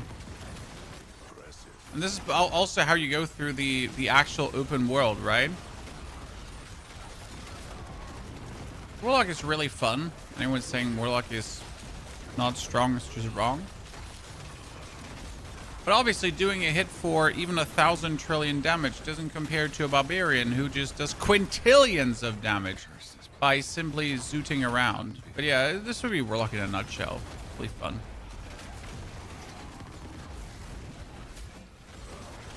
Also very good against Mephisto, as you can kill him with 3 casts of the Apocalypse. We've done it. Super cool.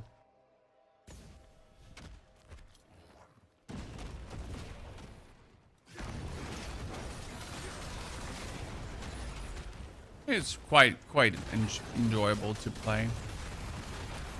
And this is like just the Apocalypse build, right? There's more different builds. But yeah. Just to give you a feeling. Apocalypse build available on the YouTube. It says Warlock come back.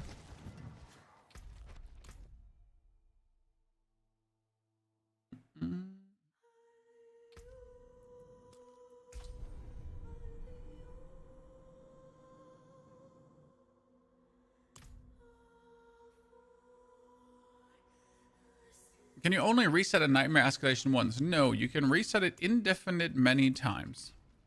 But since we have had the question now 3 or 4 times, let me quickly show you how to reset things again. I mean, we only made 2 videos about it already. We explained it step by step. I'm not sure if it's like because console players don't know which buttons to press or what is causing this, that people do it wrong. You know? So you need to go through Nightmare Dungeon Escalation Dungeon number 1. So let's do that quickly. Let's go through Nightmare Dungeon Escalation Dungeon 1.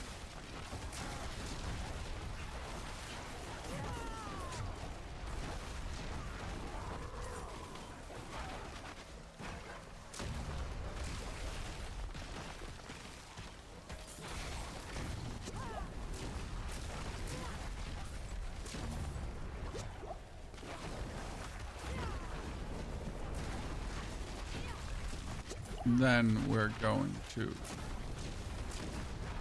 Come on, let me teleport through the wall. Thank you. I wish my Necro teleports would do that too.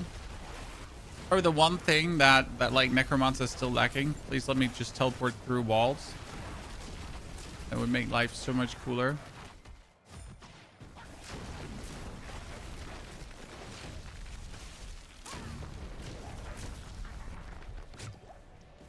Console UI, the map screen is different, wasn't able to reproduce the escalation exploit. I'm pretty sure it also does work on console.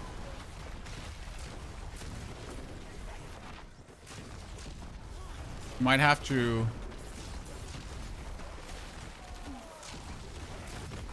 just prepared ahead of time of marking your dungeon proper as your favorite, teleport out and other things.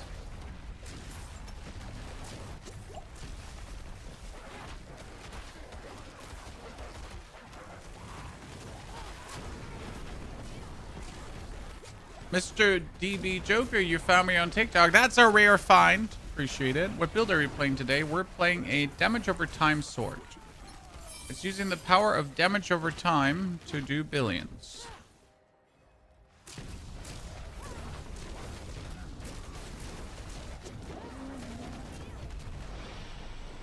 So, that was dungeon number 1. Now we're going to do dungeon number 2, and we try to get obolds. I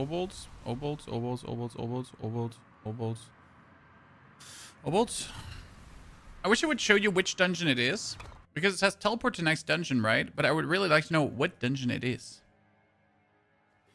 Alright? Because some dungeons I just absolutely abhor and I don't want to go into. There's that. So this is the second escalation. You cannot reset this one. You're saying you couldn't find the UI elements. Ah. Yeah, I'm like, I will admit that I have like 0 clue how to do it with a controller. Right? Well, we can whip out the, like, turn on the controller and see if I can do it on a controller, to be honest. But I just never use a controller, so that's hard. For example, I don't know how to favorite a waypoint on a controller. I just don't.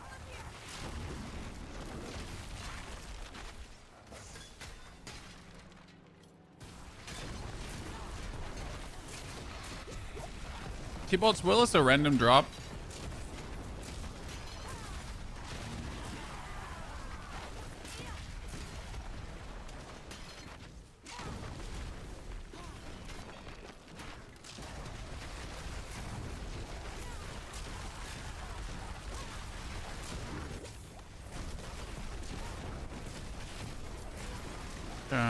We are.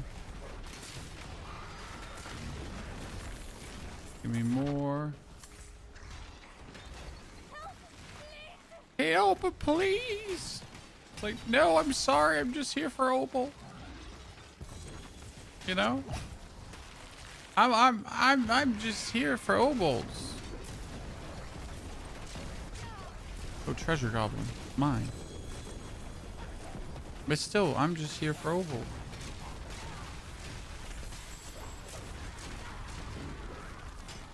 So, let's see if we can reset it. That's dungeon number 2. We're gonna kill the boss. Hello, hello, hello. Then we're gonna kill the boss again. Okay, so we got a... Wow, these are all... I mean, it's a gem reserve, so it's not terrible, but... Have to see him.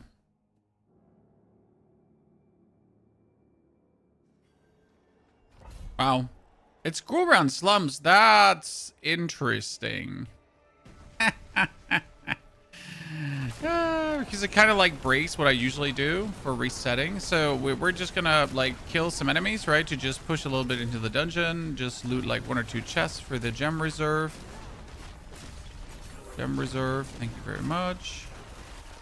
Gem reserve another time.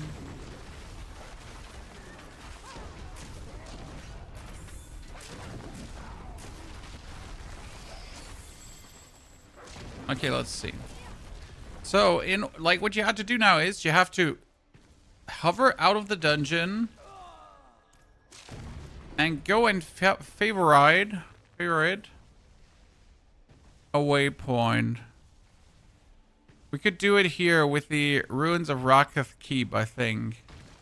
But how do you do this now on controller? So if I whip out the controller, right? I open up the map. Then I need to go up to Sanctuary. That worked. I'm going to find the waypoint. I'm going to press Y. Then I'm going to... What's the teleport button? Teleport out.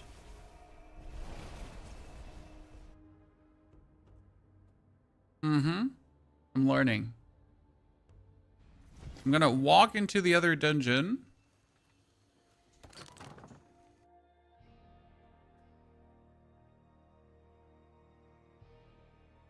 I'm going to open up the map again. Go up to Sanctuary. Teleport back to the Ground Slums.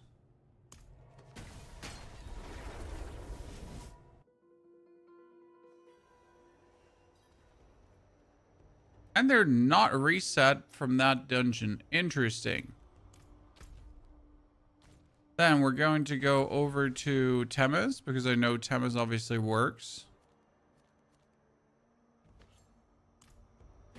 Teleport back. Teleport to Temes.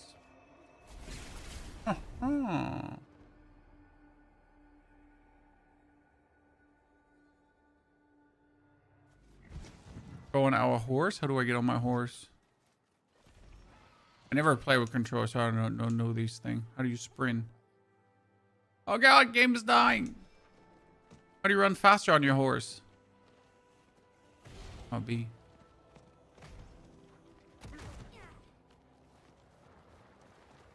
You started playing after 30 hours. You're in tier 6. Is that good? No, sir. But it's good for the knowledge that you have. You know what I mean?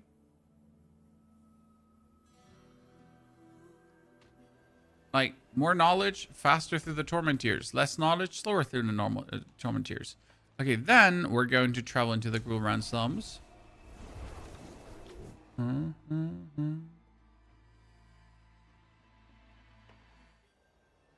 reset. There you go. So it doesn't work with Raka's Keep, interestingly enough.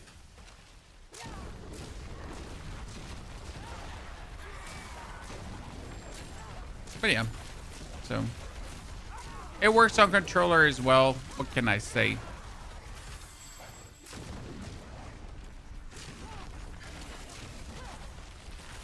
When I was hoping for O-bolts, so now we got no O-bolts. But we get gems, so I guess that's also fine.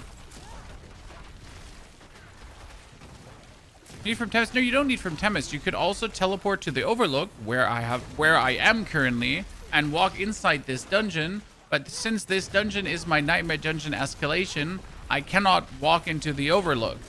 Because my current dungeon I would walk to is currently the dungeon.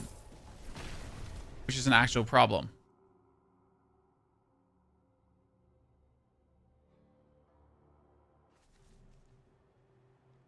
How do you get your horse to sprint that long? I was just mashing the B button. Step up to my anvil.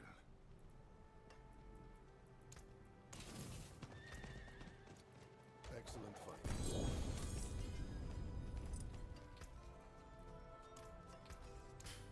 Okay, we're sitting at 42,000 health. We got one defensive thingy.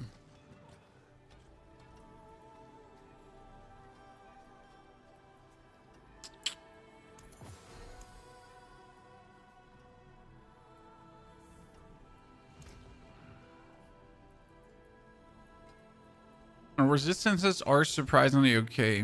Our armor is fine. Can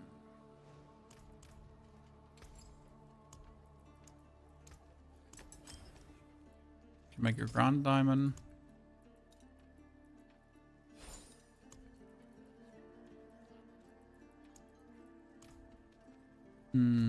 We added the Bulwark. I wonder if we wanted to go for Igni Nur, because Igni Nur makes you unstoppable. Not sure if that's worth it to be unstoppable, you know?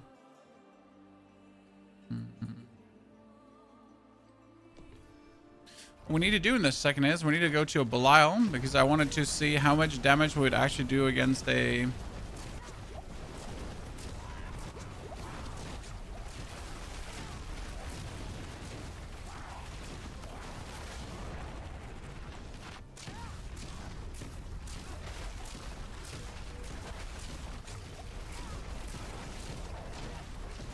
against the Torment 12 Elite Lair boss.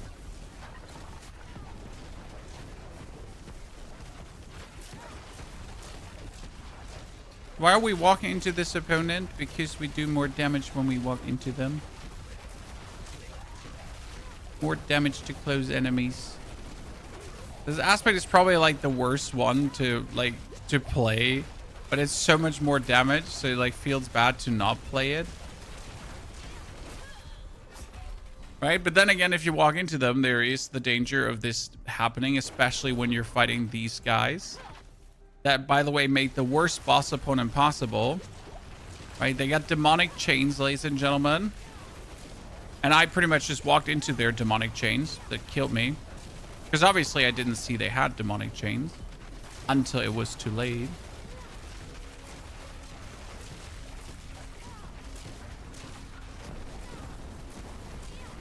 And that's why we don't play hardcore.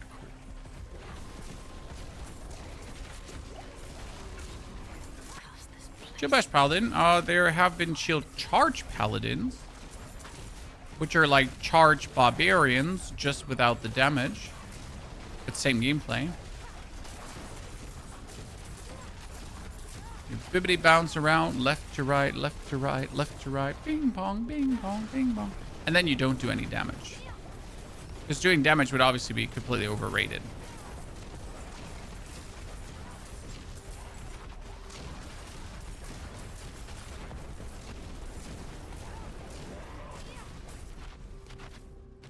Right?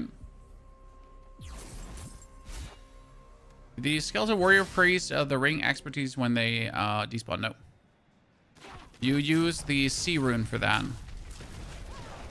C rune is the easiest way for Necro to trigger their ring, And to be honest, it's the only way for Necro to actually trigger their ring.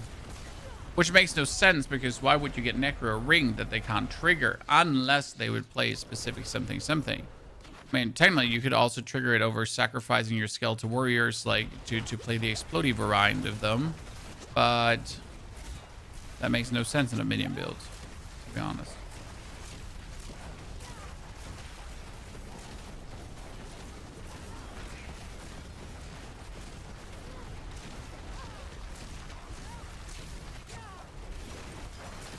He killed me with something, but I'm not actually sure what he killed me with.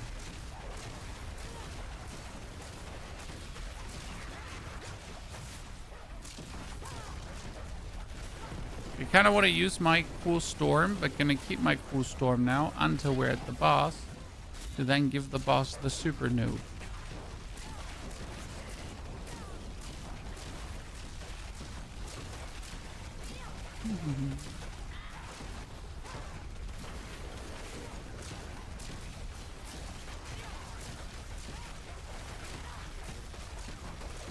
Does upgrading glyphs or gems make noticeable damage difference when pushing pits? Yes. I mean, if you're going for Barb, for example, they can get the 32% damage gems, and they can get 6 of them on all their weapons. So that's 6 times 6% more damage than the other would give you, which is significant. I mean, on my SORC right now, instead of having like 24% damage max or what it is, you could have 32, and that twice. So also huge increase, right? I mean, when you're pushing the pit, then everything is everything. So if you want to push the pit, yes, you absolutely do want to have them maxed out. And the same goes for your glyphs. Most of the time you see that people that can do pit 130 still have their glyphs upgraded to 150, even though it being one of the grueling and most annoying tasks to ever do. But they simply do it because of the power gain that you're getting from that. And the power gain is silly, end of the day. When every, like, it's only a few points more, but then if you have 20 levels more, it matters, right?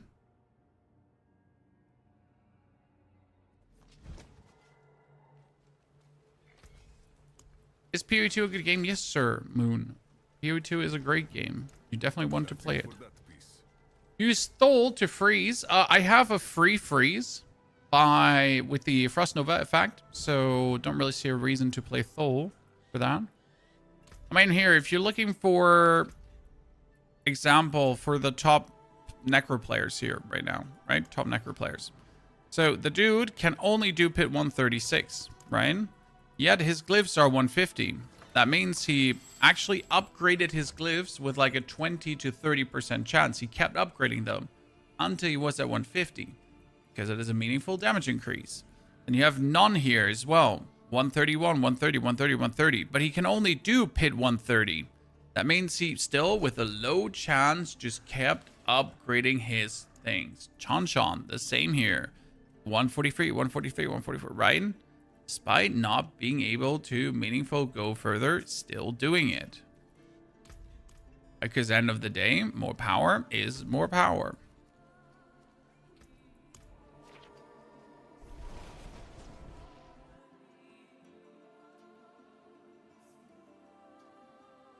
That's kind of like the thing there.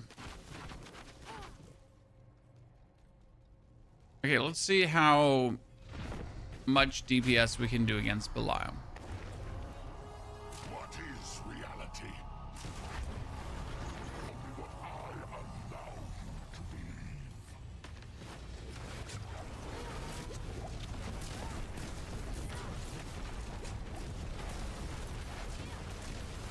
Yeah, I want 300 billion damage over time. Fall into darkness.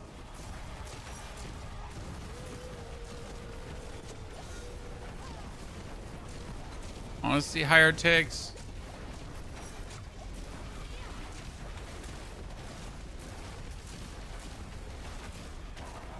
High enough ticks. Does he have anything? Like, by the way, chat, I have a question.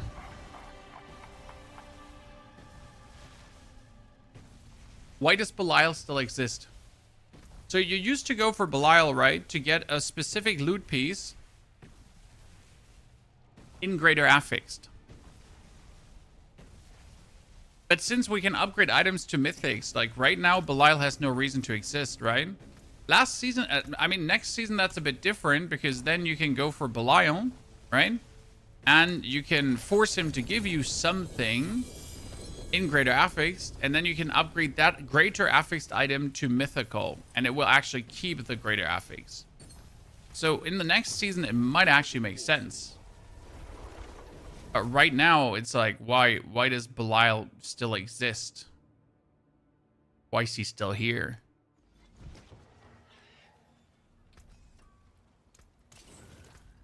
Okay, what we got here? Let's see. We got uno, dos, not good.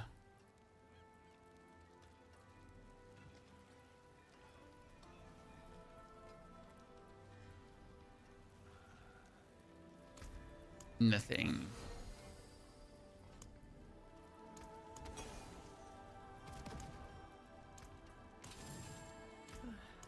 Ancients, watch over. Another Lockrins. I mean, we could we use the mastery set somehow?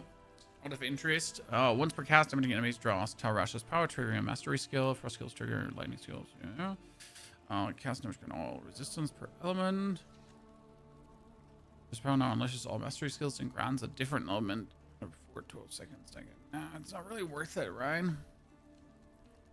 I'm just better off with my random wild lightning damage because it's just way too much fun to actually play around with that.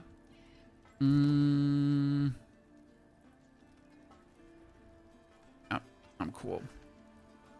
I like it that way.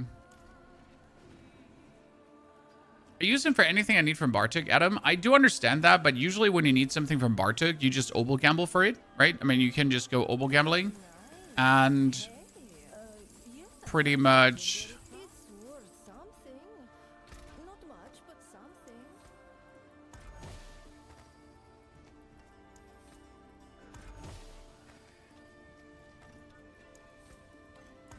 upgrade it then to unique, right? And that's how I get my Bardic items. If I need a specific sword, if I need a specific whatever, we'll hope for the best. What are we doing here? We're just fishing for aspects. Fishing for aspects. Makes sense. So, is there a chance that this build will be better than the Fire Kunar build? First and foremost, I don't know what Makuna did this season at all. I haven't actually watched a single one of his videos. Let's see, what did Makuna have up?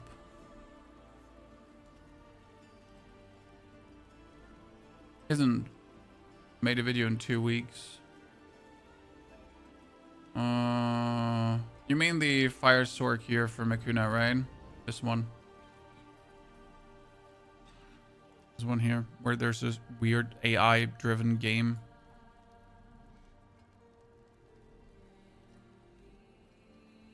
To the fire build. No, the fire build will be stronger in the long run. Like, if it comes down to pit pushing, like, fire build wins. Simple. There's no questions asked. I mean, currently, if we're going to the leaderboard, you could see what are the top sorcerer players. So we got fire build here, right? The advantage of the fire build is you got Firestorm. That's 130% increased damage. That's nice. You got the Raiment of the Infinite. That's a nice amount of damage reduction. Then you get Urzavane, which you can put out to 32.5 per non-defensive skills. That's 4 times 32.5. Pretty good. Together with the offhand for another 120. So you're kind of like at the same that I have, but even more. Actually, times 4, not 5. Sorry. You got T-Bolts, another one. And you got Drogon's Anguish, which is in total also 325% increased burning damage. Now, if you compare that to what I have a Ring of Starless Skies. That's 50. Right? That's 50. Then I got a Crown of Lucian. That's 68% bonus damage. It's good. My chest piece is actually doing nothing for me, but it's still needed. So it says Blizzard's effect linger on enemies for additional 156% on the duration. And that's important because my blizzard is only active for a goddamn fucking second. If I didn't have the Raiment of the Sea, right? Terrible. I also do need to play Temerity to keep my berry up, which is terrible as well. I can't play Tybalt's because of that. So these are points where I have less damage, right? Now, what we could think about is, we could say, hey, what if I play an Orzhovann in Mythic?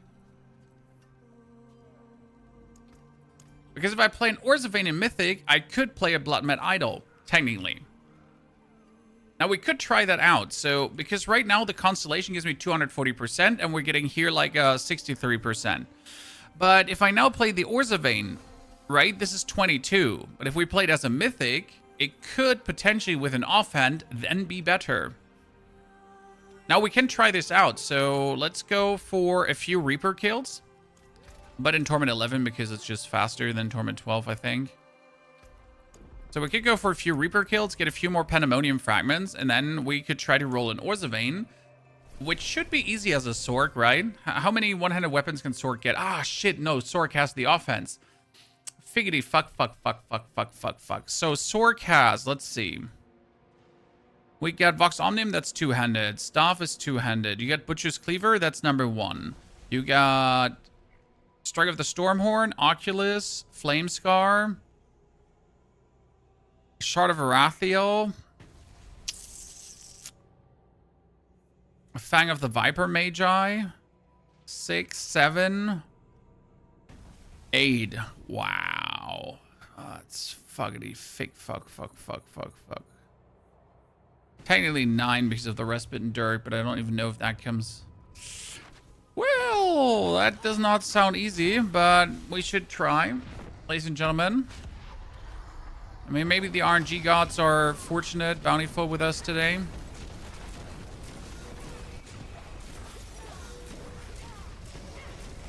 So we could have done the same in Torment 12 now, but it's just better in Torment 11, right?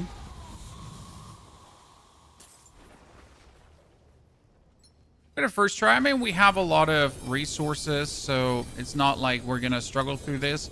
Also, we can get the aspect in better, so this is a nice thingy. By the way, let's options.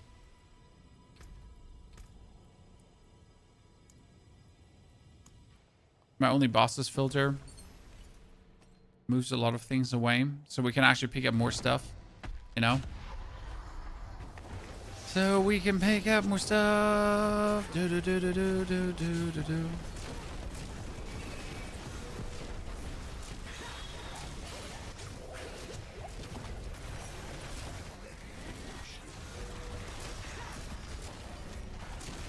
We actually froze her. Interesting.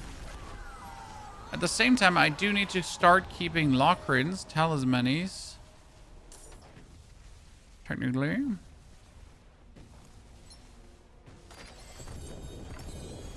There's a staff and a Panzer Ancestral. Actual conduit. A Havarian! A Havarian! Ladies and gentlemen. It is the Havarian. Who would have guessed? I mean, we do have like 63 keys, so it's not like we don't have time to kill her a few times.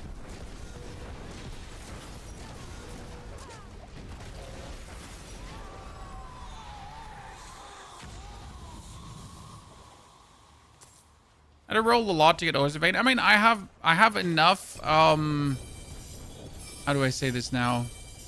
I have enough chill to try for a bit of time, because why not? Right? There's always a chance to make things better, so we should try to make things better. Pit pushing basically means a bunch of AoE, right? And bosses is mainly single target. Not really. You can also kill bosses with AoE. It's not like that you require single target to destroy bosses. Okay, so these two here, Avarian and that, just get destroyed. We need to keep the amulet. So did you know that focuses are going to get updated into weapons, guys? So that's a Respite and Dirk. We just got robbed. Interestingly enough, it's a Rust-Bitten Dirk with all damage multiplier and damage over time multiplier. So the interesting part is, since we don't pull enemies together, the Rust-Bitten Dirk is technically a decent weapon to play. If you think about it, right? Because the Rust-Bitten Dirk does damage to isolated enemies. Like, if we don't pull together and everyone stands for themselves, they take more damage. Actually, I have to keep this one. That's an Oculus. It's an Oculus. That's a strike. Pity to break another's work. Oh, I forget to sacrifice my charms and everything. I give you 100 keys. Oh, no, I have enough keys. Don't worry. I mean, I'm not planning to do 50 keys. I'd rather, like, eat lead than do 50 keys. At some point, you really don't want to anymore, right? There's a certain amount I can stomach before I just get bored out of my fucking mind.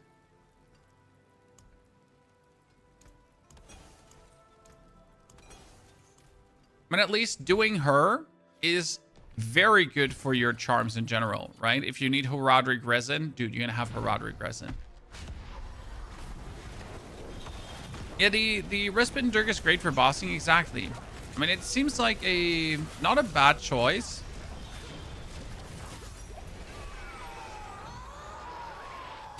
What do you do with mythics? You get bad affixes on, you're fucked. You can change one at the occultist, yeah, and otherwise you're fucked. That's a sword. We get another Eldrin. And I say another because I already got one. Which makes that Eldrin kind of like, eh.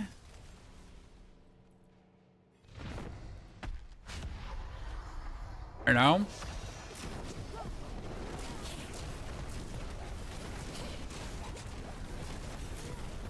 And I do believe we're like in a good spot when it comes down to affixes on mythics and uniques. I like the way it is. It's like 2 fixed, rest random.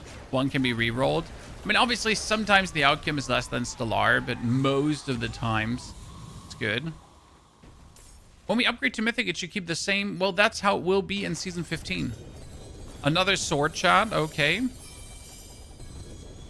Back-to-back sword seas. Same seas. That's an Azeroth, actually. With damage over time and lightning damage. Ah, fuck. Hey, chat. Do we now have to play an Azeroth?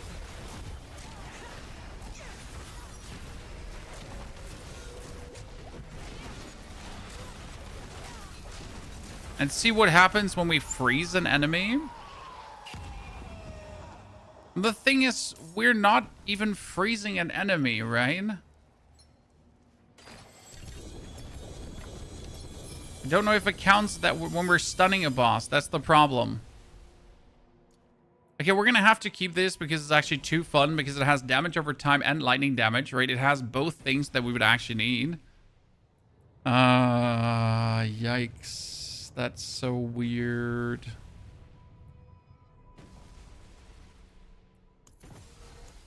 My charms are full again. Flame Scar. Flame Scar. Do-do-do-do-do. Do-do-do.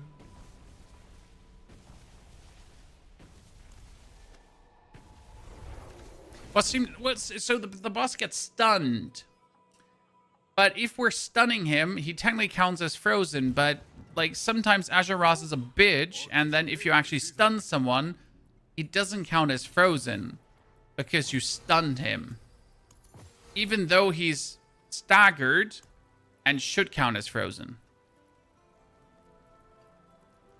Reasons. 3 to shock skills. That's Fur. Fur is already shock skills, but it's shock skills with lucky a chance to stun. 3 to mastery.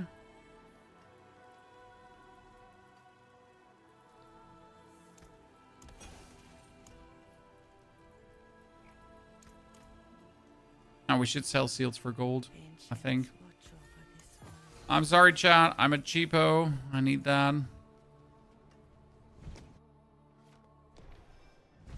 Is bug with your companion CC as well? Yup. So Azeroth is at best functional, Worst case scenario, doing nothing. But I should still give it a try. I mean, we're trying to get Orzhovaned. If I don't get Orzhovaned, we're going to use Azure Wrath. I mean, so far I've been getting like some good gloves too. Jeez. And a chest armor as well, ladies and gentlemen. What kind of gloves are this? Flame Weaver. Casting. The sad part is even with something like this, like, right, it's still bad. Poor Firebolt. Not making a build anymore. Intend to update the lightning build. What needs there to be updated, sir? It's still functioning exactly as it did before. So what are you looking for updated?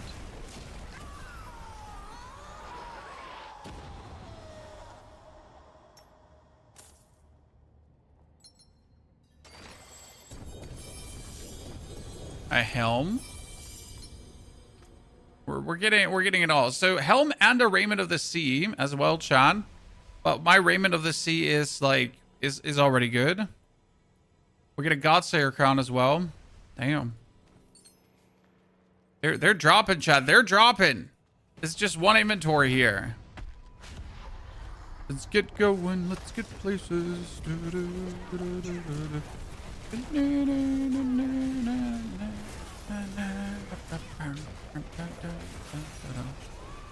I have the feeling that the barrier they get kind of resets my damage over time, and it kind of doesn't make sense to me.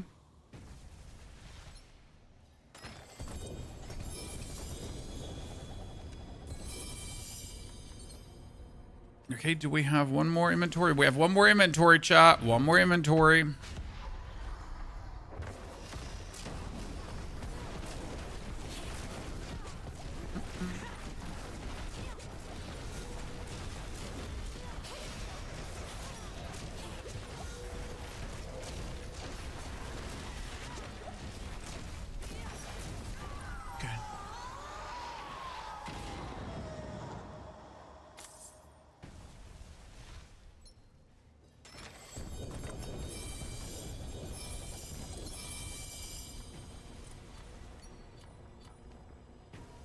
Okay, nothing, chat. Oh, we get some more Pandemonium fragments to upgrade things, so let's throw this all out.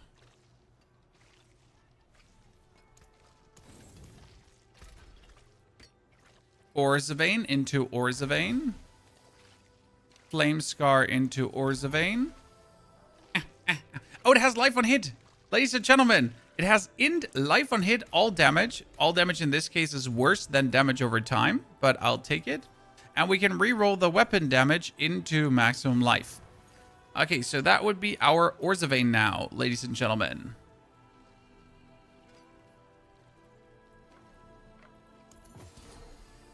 And we can equip a Blood Mad Idol, because we have a Blood Mad Idol here already. Which gives me 125% bonus damage. You get the Orzhovaned on with a tempering to attack speed. Interestingly enough, if we have a one-handed weapon instead of a two-handed weapon, that should be good, right?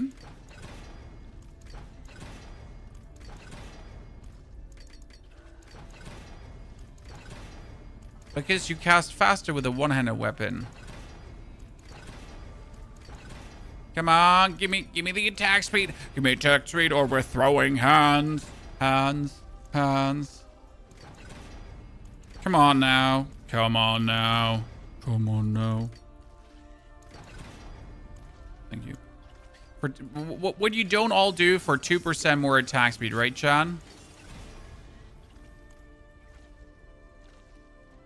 Yeah.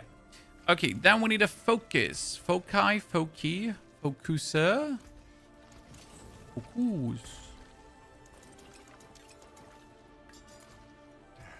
Step up to my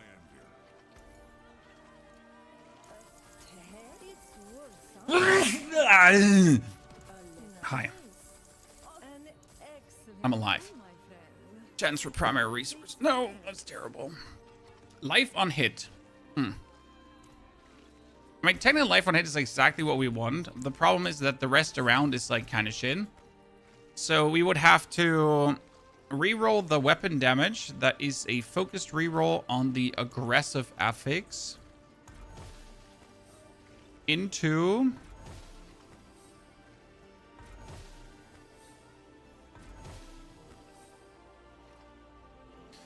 damage over time multiplier. Actually, can we get attack speed on this one? Hey, can you get attack speed on a focus? I really don't remember. No, damage over time and high. To reroll that. We could keep the lucky hit chance to restore resource, right? And then we could kick out the lucky hit chance to restore resource over here. Because we don't need much, we just need enough.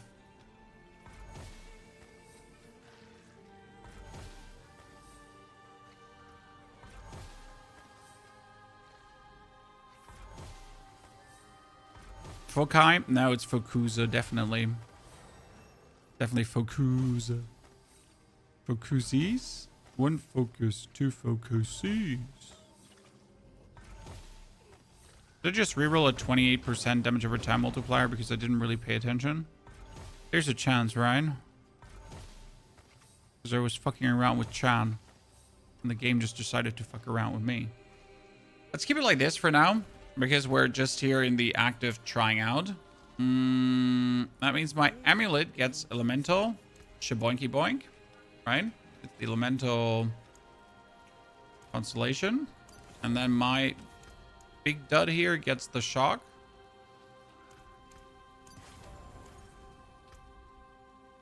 Welcome to the Isles. What do you bring? And technically that's worth it. Because our Orzavain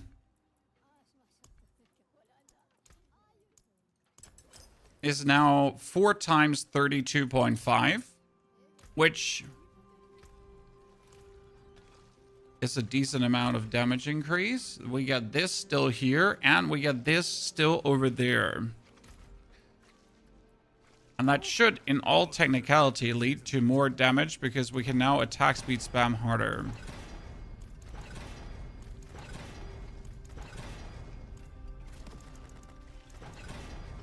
Technically.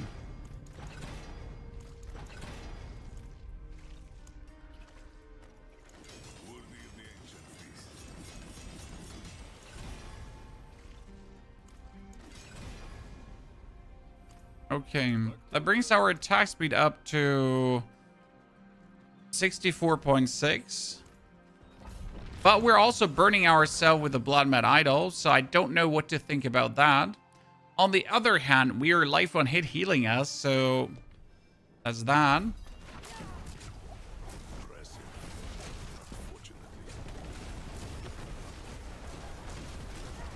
Oh yeah, I can get way more storms stacked on top of each other. That's true. And since I can spam more skills, we're also better off. But we're killing ourselves. If we take damage.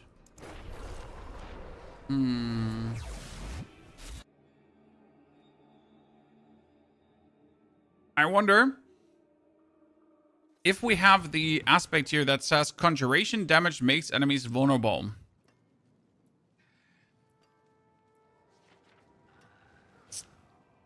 On summoning a lightning spear, we would have enemies vulnerable. So technically, we could remove the aspect from our boots. That's vampiric. And we could put Undying on. Which actually is a bonus barrier thing, because Undying is again 3% heal per skill cast. And all these heals go into our barrier. Right?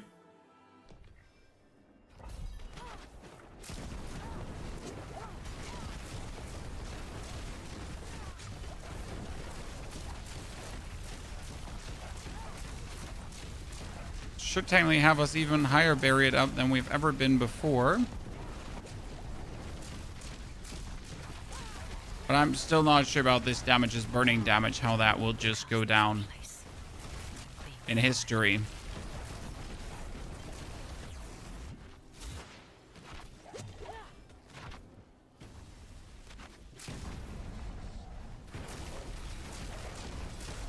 I mean, since we're freezing things is like kind of fine, but it just seems to be like absolutely destroying my life.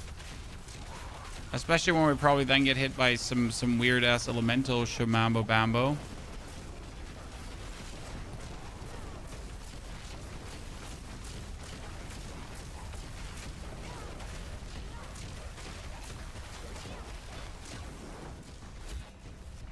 Let's see where this goes. I definitely dislike that my vulnerable is not being done over lucky hit, because that's obviously nice. Just have that going on.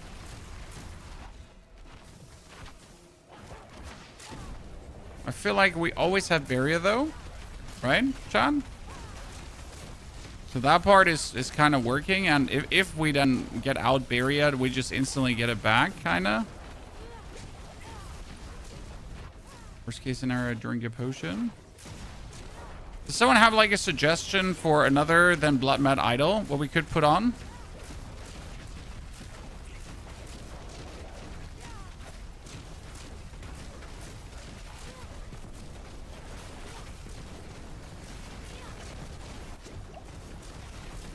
I definitely like the tempo with which I can cast now.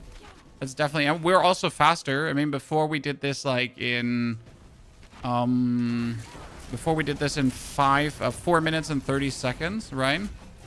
It feels like we're going to be faster through this right now. Also, we died like 2 or 3 times as we're going through. I mean, there's a what where we die now as well. See? But we're just faster.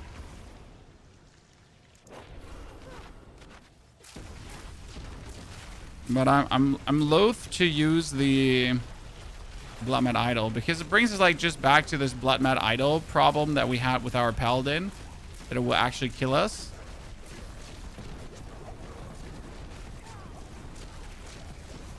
Because the damage is just like a little bit too much you're getting from it. So I would need something that has the equivalent damage of the Blood Mad Idol, but it's not the Blood Mad Idol. What do I have there? We could play the Azeroth charm. Right. Or we could play Orzhova as a charm and Azeroth as the weapon, as we said before. Poison death. No. This is not poison death. This is like a misconception. We're not dying to poison. This is burning. We're dying to burning. So our own item is killing us.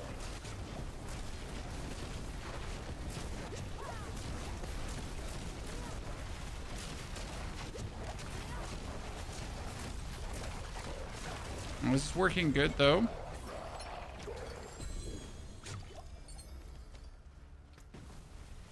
I can show you what's killing us in a bit.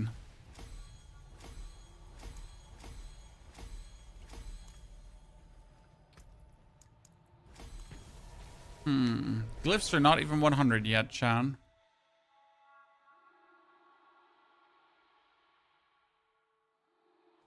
So what's currently killing us is the Blood Mad Idol. It says you're always Berserking, but take 200% increased damage as burning over 8 seconds.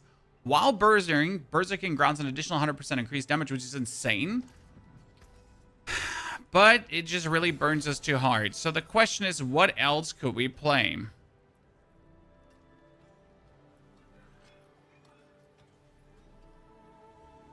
I mean, you could decide that, hey, what if we're playing Orzhova, right?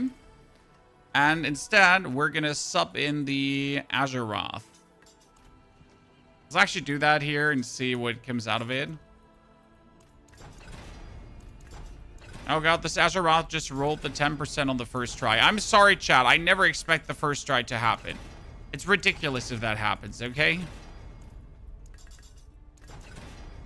So the problem is that it's 200% more damage. If you're playing a class that's already rather undefensive by nature, and then you're adding 200% damage to it, yeah, questionable. I mean, obviously for my Barbarian, for example, he doesn't fucking care. He's just like, what ifs, you know?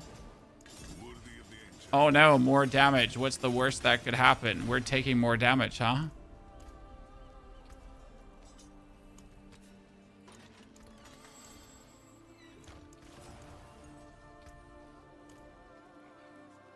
Welcome to the Isles. What do you bring? So what's assumingly going to happen now with this weapon? Well, we're going to freeze enemies, and they're assumingly going to explode right away. And if we're then facing the boss, and we're going to feed trillions of damage into her, that should explode also for trillions of damage, right?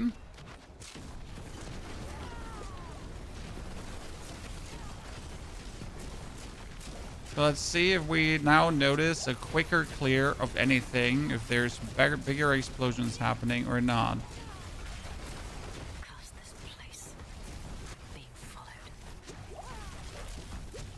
See, they're frozen now, so technically once they're unfrozen, they should take like a chunk of damage bonus.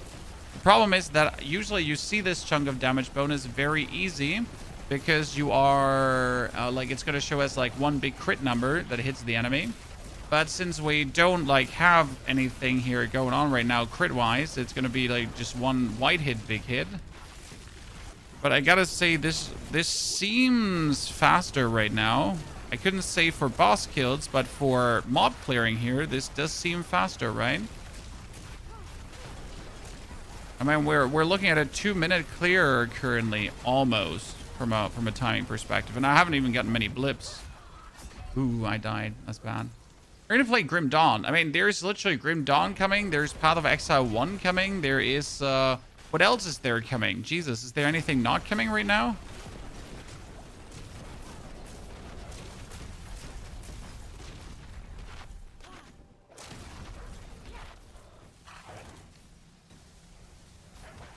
I mean, seriously, so it's like Grand release everything at the same time day?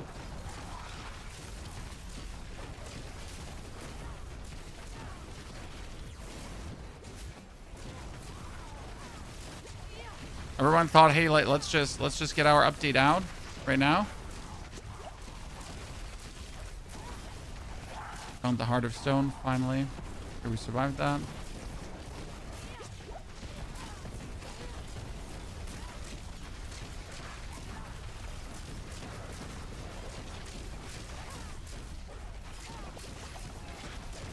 Lots of spiders getting killed.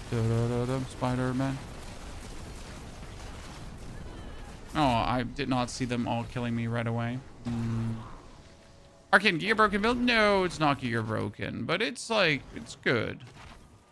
But it does what I expect it to do. We still have to like Tiddle DD, Twinkety Dirk at the defense a bit more.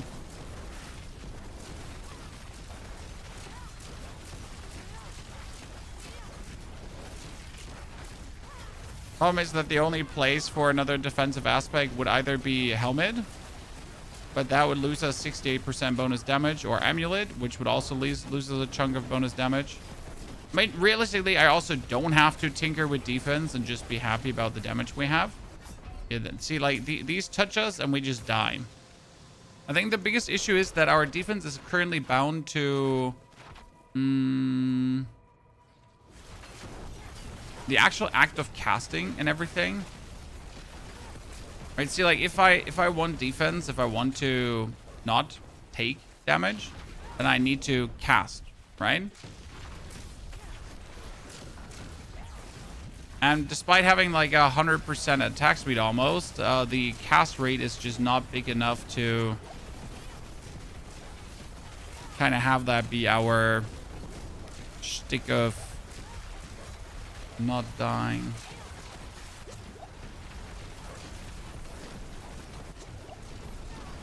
And when we just have these moments where everything like just suddenly vanishes. See, like this is like him with the orb again. The same orb that has always killed us, right? And that just gets us.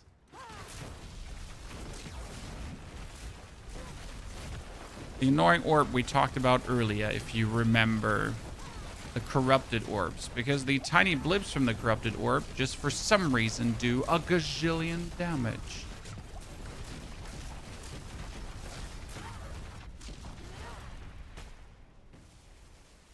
What I want to see right now is if the Azeroth works against the boss, right? Because that's the more interesting part. Like, if it works against Rebel or not, that doesn't matter. Rebel, we get kind of like under control, right? But does it actually work against the boss? Because again, as I told you, if you're not freezing the boss, if you just stagger him, but the last hit of the stagger was a stun and not a freeze, then Azeroth does not consider the boss as staggered, as frozen. Despite staggered on a boss, meaning he's all status conditions at the same time, right? He's then frozen and he's stunned and he's whatever. Underwater.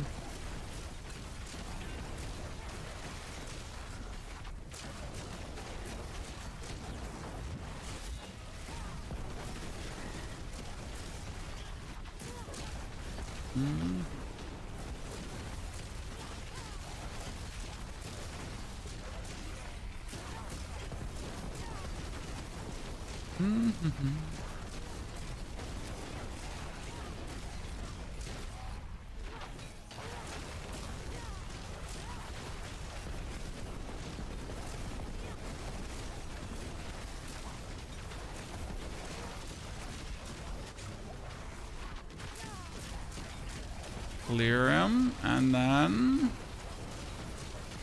give me the boss. Okay, now we're gonna try to freeze him as fast as we can.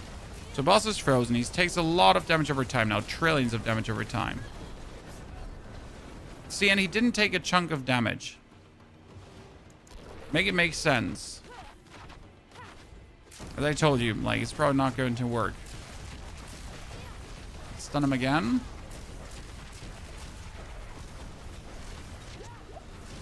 So he's staggered again, goes really, really quick, right? We do damage to him, damage to him, damage to him. It's trillions, trillions, trillions, trillions, trillions. He dies. Again, no. So the Azeroth does not work against bosses for us because we're not freezing. Why does it work for the rogue? Because the rogue does actually freeze, right? So unless you would hit a lucky Frost Nova on him in the last hit, otherwise the Azeroth wouldn't do shit.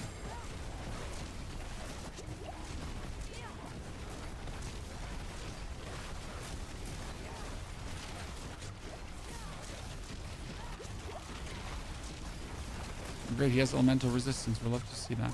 Okay, could you please just leave me all alone? I'm just trying to level up my thingy.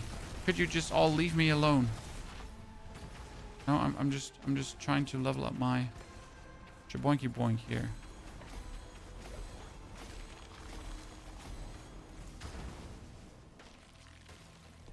Leave me alone, please. What is this? This is a lightning sword.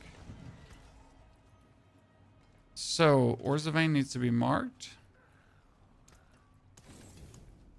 You know where to find me. So what other charm could we then play though? That's a big question. I wouldn't like, what's a generic unique charm that does anything for us? Like, can you do Tarashas into a... Tarashas would only be 60%, right?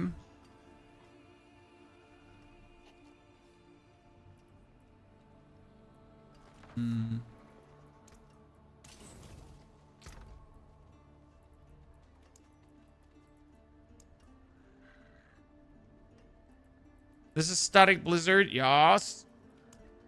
Godslayer Crown, Penitent.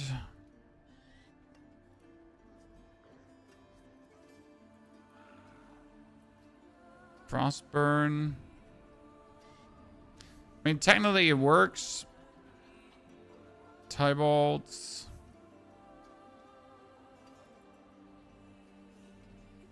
You know what? We can just swap in a Respin Dirk. Because it does the same. With a difference, like the Bloodmed Idol is always damage, right? The Respin Dirk only works against isolated enemies. The thing is, if I jump into these guys, they're all isolated currently. So it sounds a bit stupid, but they are actually isolated because they're not in melee range of each other. So if I then freeze them proper, right, and they are not standing in each other, then it actually works. Also, if you consider that the strongest enemies surviving are always going to be elites, that elite here is isolated right now, so he takes 100% bonus damage, right?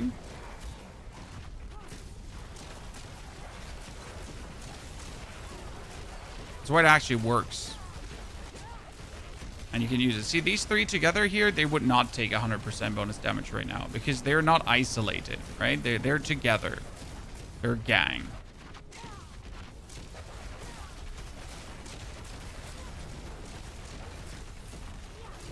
These two, isolated though, because they're not in melee range of each other. Despite him having like a big melee hit bonk stick.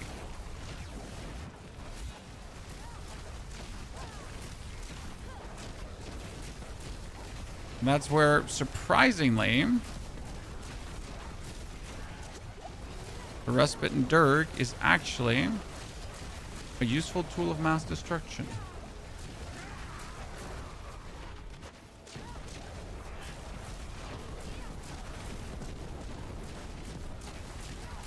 That's that. What about a Fist of Fate charm? Can Fist of Fate be turned into a charm? I mean, reasonable. It's gonna be like an average damage in like thingy, but since I'm playing a spammy skill, it could actually work.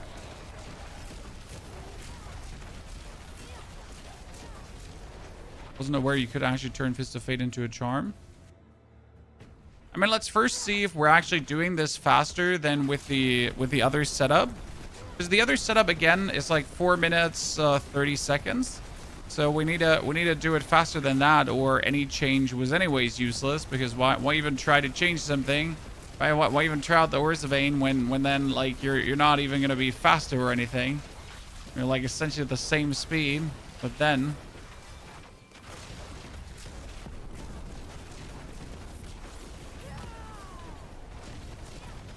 Dude, these three are also all isolated currently.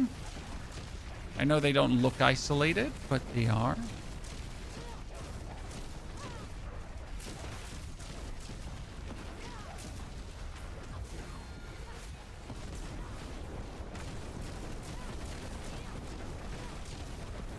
They want to take that channeling shrine because the channeling shrine is cheating. To make everything faster.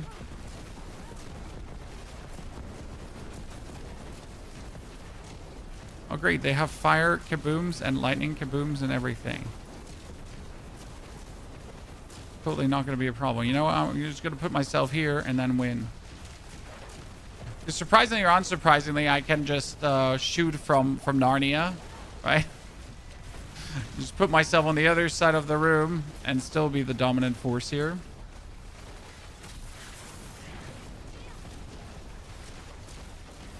Okay, we need to have him isolated. No one please stand next to him. We need to do the most damage possible to him. That field of everything kills us. Use Unstable Currents with Flame Wall. Yeah, I mean, Flame Wall is still the #1 version, build to go for. But we didn't want to play Flame Wall because I don't like that it's so small. What I like is how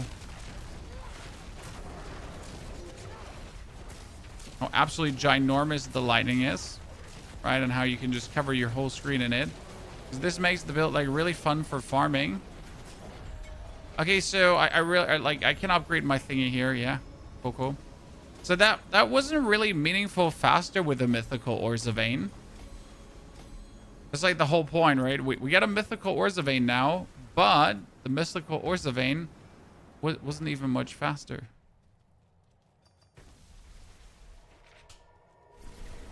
What are we gonna do with that piece of knowledge now, Chad? Our two-handed weapon was kind of like equal to the mythical Orsa Vein.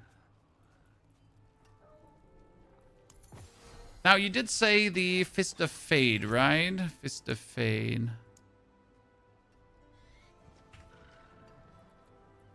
I only have a Fist of Fate in Mythical. Where do I get a Fist of Fate? Can you even get a Fist of Fate still? Or is it completely random? Copter, Dandy, Andy, Bandy, Dandy's Fist. is done.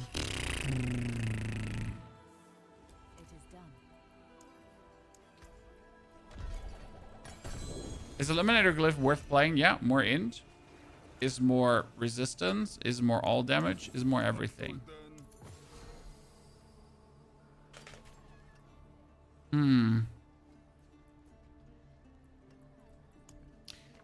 I'll say that the 200 version with the Ores of Vein just feels better.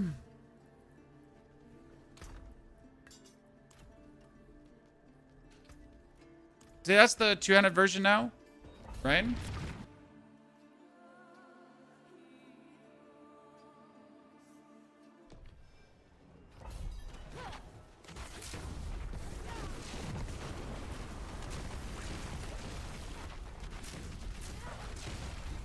Which now spam slower, but each spam is also like a massive amount of damage, right?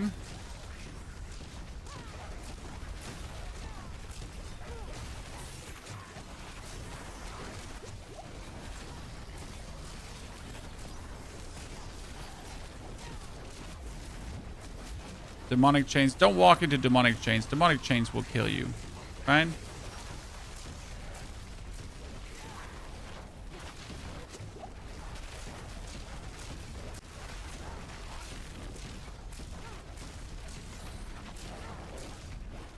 So you kind of feel like how I'm spamming slower, but again, everything that is slower does more damage because of the two-handed weapon.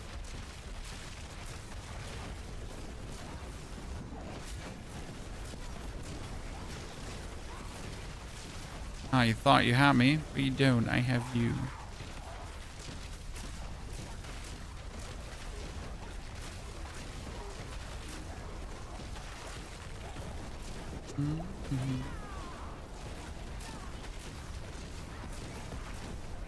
I'll take a channeling shrine because if I make this with a channeling shrine, I win, regardless of things.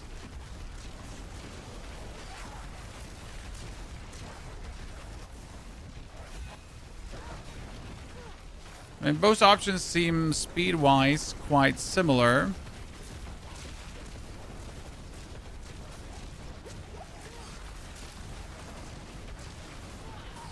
Ow, we died. When are you going out for vacation? I'm driving on Monday, which means we're going to have a stream tomorrow on Saturday. And on Sunday, I'm locked in my little studio here, creating all the videos for next week so that you still, despite me not being there, have some videos going on.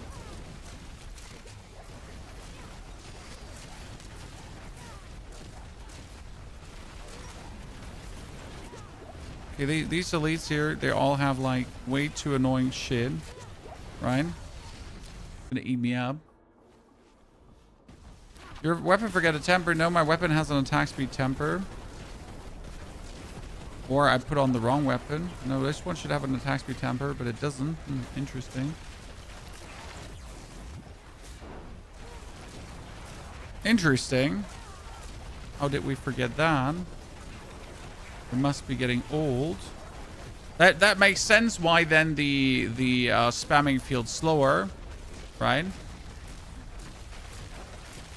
So now I kind of want to teleport out to instantly make the weapon better, but we also just have to finish this here now because we're so close and we want our, glyphs upgraded.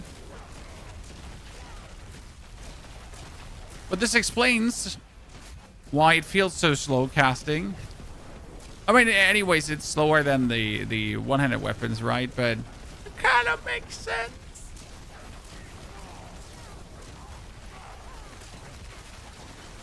Appreciate all the videos and work you do. I mean, it's my pleasure. As I like to say to my wife, this is a hamster wheel, chat. I mean, content creation is a big hamster wheel. However, it is a very nice and cushy hamster wheel with computer games. So, kind of like, I'm exactly where I want to be.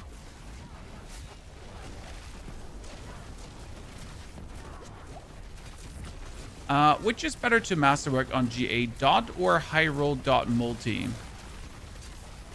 Sorry, what? The GA dot. I mean, you want to have like the greater affix to damage over time that you have on your weapon, rings, and so on basic is higher than the damage over time you temper on. So you always want to hit the multi instead of the temper on. Yes. See, without the missing attack speed, we're sitting at a 5 minute. Right?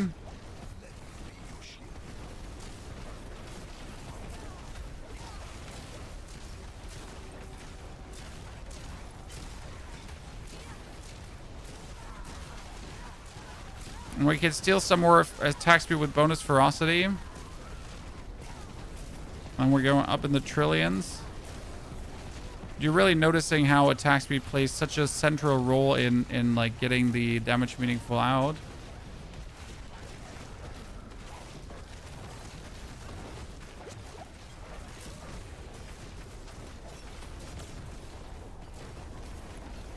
Okay, where is your problem right now, resource-wise?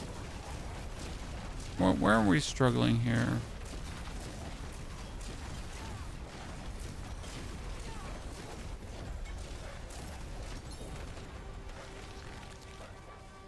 Shouldn't have any resource struggles.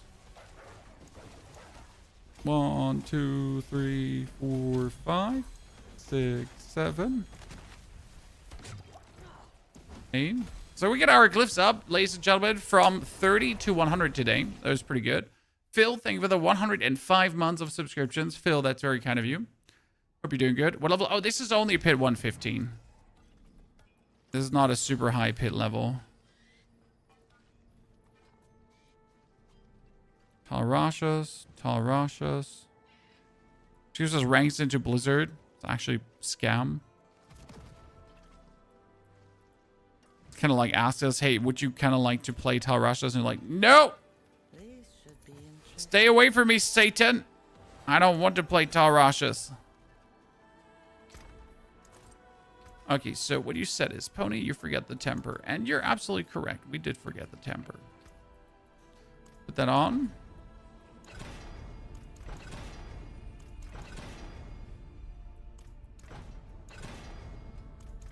Could you make Temerity a unique charm and change the pans? What? Why?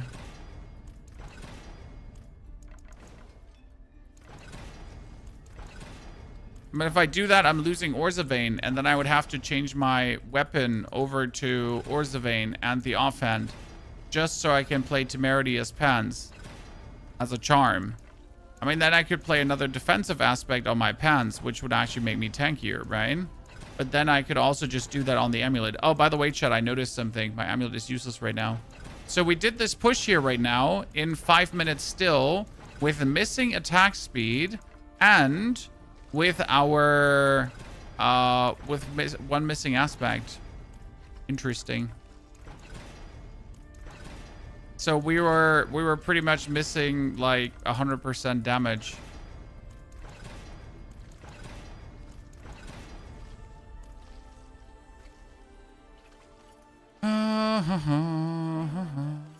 What do you seek?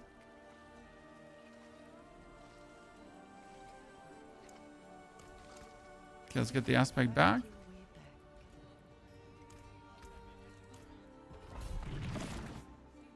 When you had changed. Okay, makes sense. But no, I don't think that that would be worth it. Also when we changed. So now we have the full damage here. Instant trillions. Yep, that's what I'm talking about, Chad. Okay, now we get the attack speed. Now we can cap out on 5 as well. 5 storms, which is also the maximum damage multiplier. Yeah, this is what we're talking about. Now it's finally, yeah, this is what we wanted to see. I don't think this is Torment 12 Mephisto material yet, but I really would like to see how much damage we could actually do to him if he just doesn't kill us right away. Right? We certainly want to see. This looks more like it. See, now these dudes are coming, but these dudes are instantly getting absolutely trounced.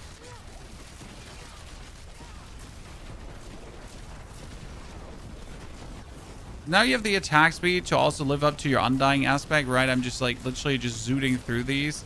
They get instantly frozen, but none of this can like actually kill me.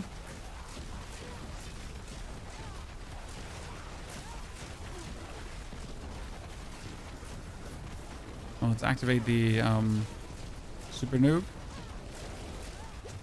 Are we again walking close to enemies? Well, because that makes us stronger. Gives us more damage.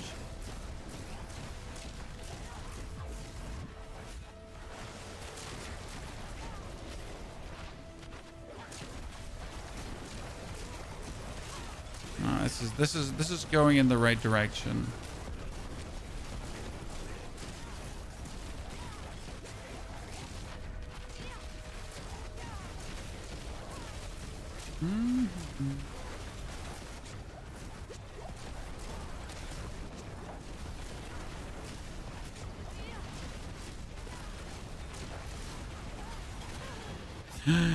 Gasp!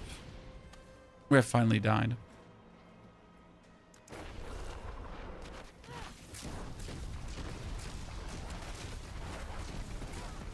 One thing I still don't know is how to quantify the aspect that does less damage with each subsequent hit.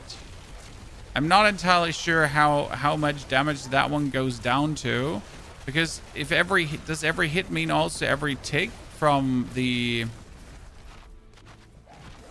you know, from the skill? If every hit means every tick, that would be questionable. Okay, there's the boss. Instant stagger. Stand next to him, chat. Dude, there's so much more damage. So much more. 3 billion. 3 trillion is the highest we have seen so far. Ladies and gentlemen.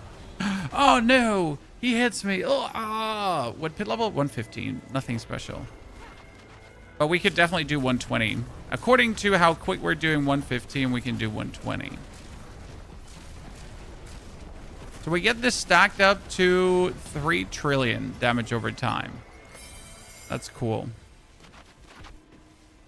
Well earned victory. My stone is vanished.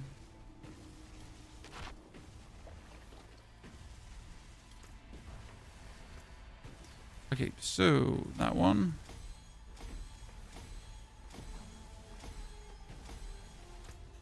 Teleport to Mephisto just to see how the damage would be. I mean, if you do a 3 trillion tick, that is significant.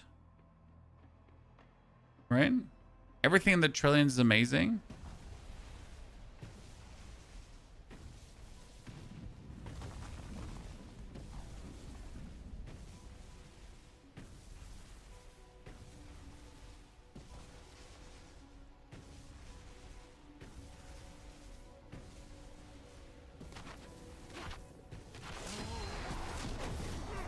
What is this one, please? This is Static Blizzard. Oh, this is Torment 11 only. Oops. Okay, so Torment 11 Mephisto we can kill. Chat. Torment 11 Mephisto is easy. Let's go, ladies and gentlemen.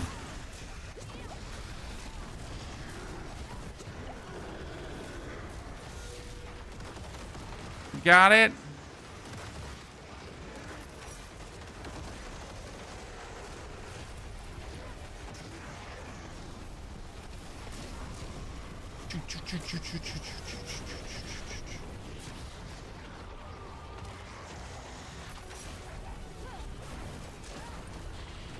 Yeah, he's breaking.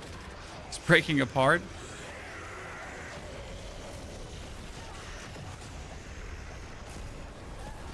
We kind of broke him, and he's being weird.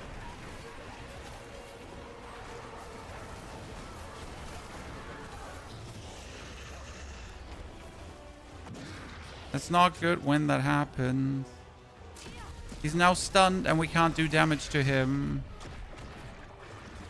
That's great, chat. He was stunned and we couldn't do damage to him.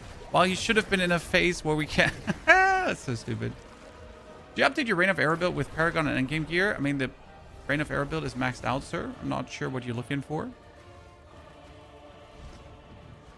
Like, it has everything in there what you need to max it out.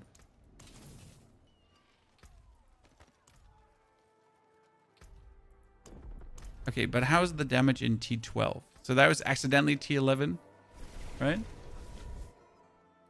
How is it in T12? The squishiness the moment something is unfrozen. I mean, Pesticus, you could just remove your aspect here from the amulet and exchange it for a defensive one. That will cost you damage. Yes, absolutely.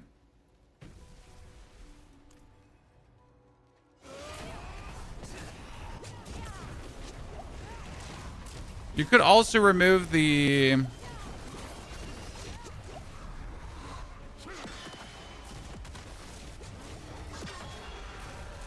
You could also remove the...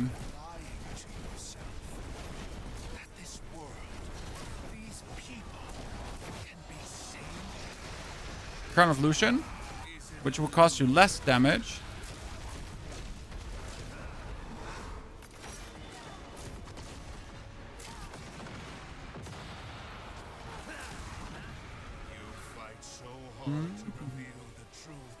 I mean, damage-wise, we can do it.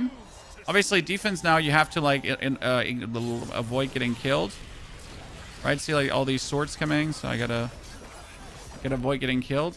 Damage-wise, we got it, so that's kind of nice.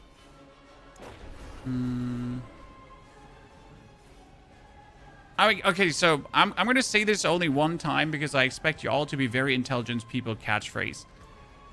Like, in my planner, I have around 250, 230 Paragon invested.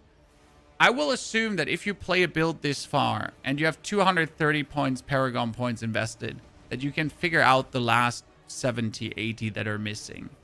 Because to be fair, they're just filling out things, getting the last resistance nodes, making sure that you then take every single intelligence node that is around a specific something, right? I mean, obviously, I'm not going to invest 300 points because you know what? That's just dumb. It's just me clicking things just for the sake of clicking things, right? But yes, if you have 300 plus, if you have 350, if you actually have made it up all the way to 300 Paragon points, then you just fill out every single little nook and cranny in your Paragon board that's left. But I don't think you need a planner for that. You know? I think that's really simple to put together yourself, personally. I mean, there's also heavy diminishing returns when it, like, really doesn't matter anymore. Okay, so we're doing trillions tick damage against Mephisto, ladies and gentlemen. So that we actually managed to pull off. Oh, sorry, too close again. You overestimate us? Well, I mean, it would make a difference if I only put 150 points in reptiles, right? But most people will actually not even get to this amount of Paragon points, right? Like a non-required amount of Paragon points.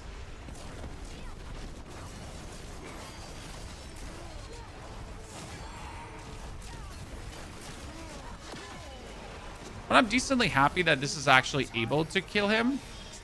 Despite, like, obviously here having some children illnesses. You could probably consider...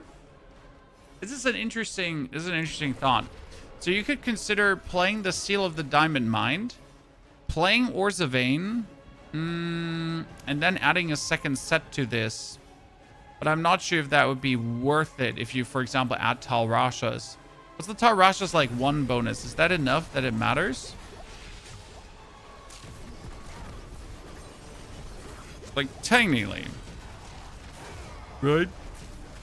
Could add another set to that.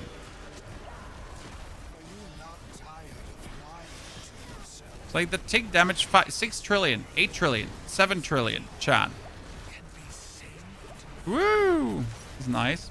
The problem I still have is that he just resets the damage over time. Right?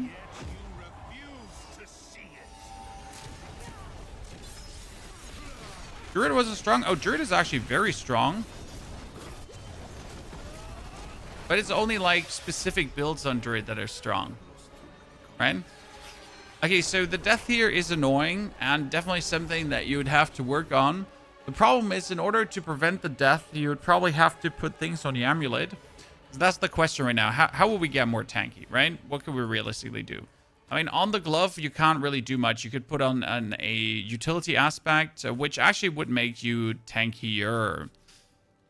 But that's the question if that's worth it, right? So you could here, we have damage reduction, right? Reduction. So you could play the aspect of the Great Storm. That would actually give you ferocity stacks, but it's not really worth it. You could do... Have any damage reduction here from the tree that we can do? Probably not, right? Remember, I already have the permafrost behind. Nothing really. You could try to do a second set to get damage reduction, right? Realistically, the best way to do it would be kicking Arrogance out and going for... I mean, you could do heavily strength, right? But you could also do Mage Lord. Mage Lord is dealing shock damage to close enemy grants damage reduction. Right? So out of interest.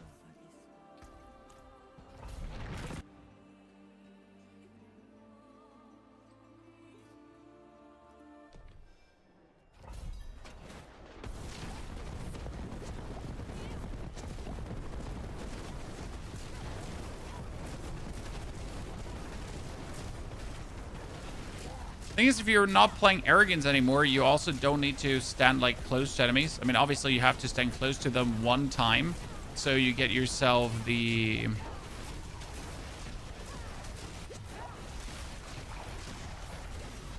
bonus of the damage reduction, but afterwards you could just move away from them. So now these have demonic chains. Usually I would have walked into these guys and I would have instantly died, right? I've been there before. I've been there before it happened to me. But now we're relative with this one, right? I am relatively tanky. I mean, it's hard for them to actually kill me. I wonder if I now could get away with removing the undying aspect for a different one. That's actually a good question.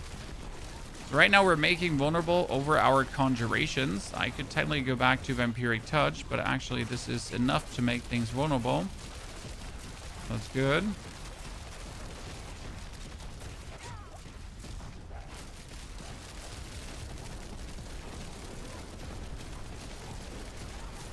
The Xur Sword Necro, is that still useful this season? I mean, it's still a great way to start with the Necro, but then you should later transition over into full Summoner or Golem Necro, one of the two.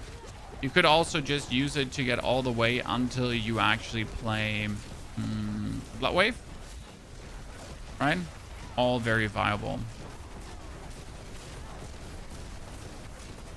I mean, this certainly added like a nice level of tankiness to things.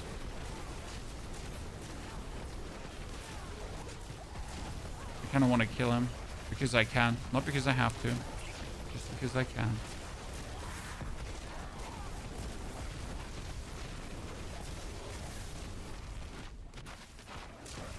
The question rather is how much slower are we? Because we just cleared with the other aspect that gives us a significant bunch of damage, right? In, what was it, 4-minute clear?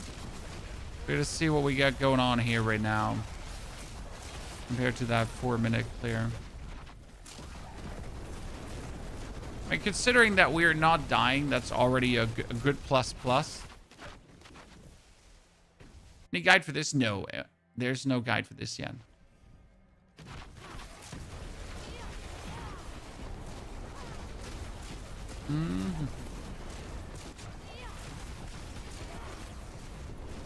We can still damage the whole goddamn freaking room. This is beautiful.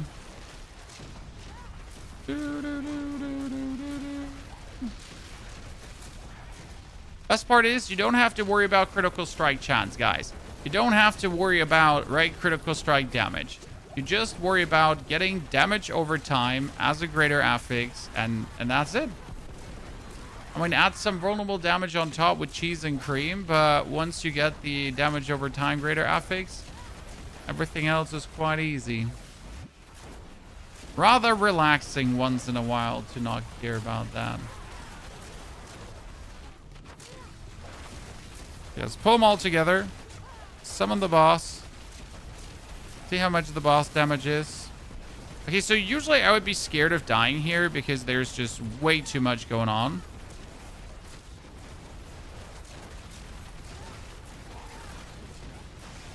But now with our bonus damage reduction here.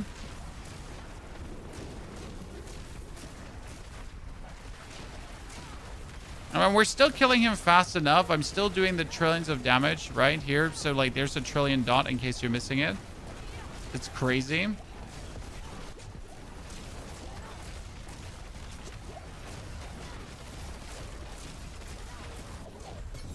Easy.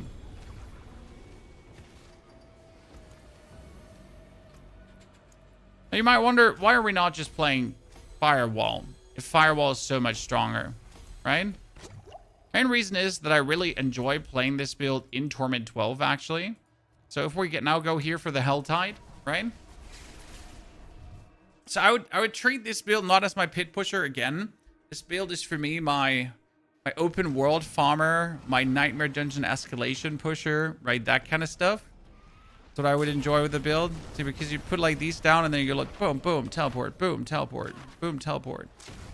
Nuke some nerds again, right? Nuke some nerds. Like I can pretty much stand here now in the middle, right? And then just turn in a circle. I put down these fields of electricity and everything just dies.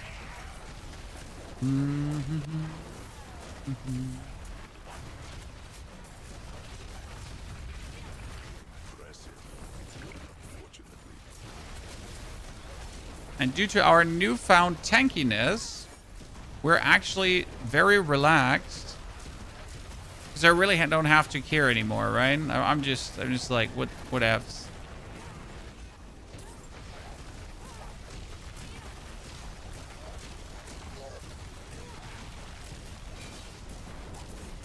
So this is why I like it. We're doing trillion numbers. Note gaming, there's a trillion dot. You can see that in the like I can show you.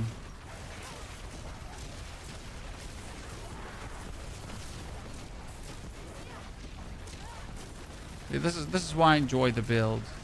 It's fun. What would I do now to make this stronger? Because that's the big question, right? We seem to already have like rather good equipment. So what would we do to make this stronger?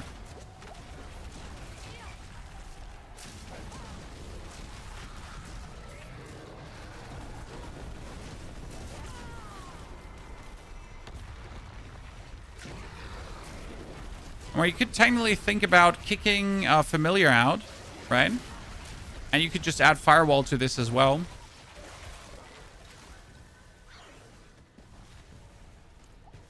I wonder how much this would do if we just add a Firewall as a bonus ticker. Because why do we need 2 fire, 2 frost, 2 things? Because you get Elemental Constellation. Right? So could I just add a Firewall instead of this? So Firewall does burning damage, right? And Firewall deals damage but duration. Firewall heals you. So, and Fireball's up for 2.6 seconds. This is 3.5 seconds. It deals damage over seconds, but now has a 12-second cooldown. Oh, can I do Ring of Fire and then just summon it every now and then? Yeah.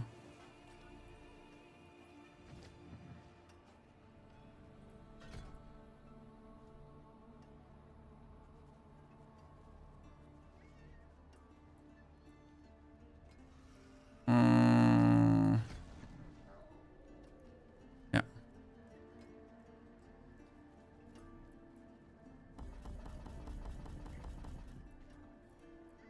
Or sheer interest, what happens?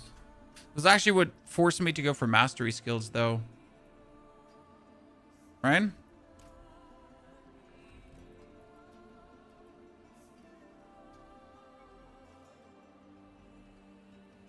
Oh, can I do then firewall here instead of the meteor, Chad?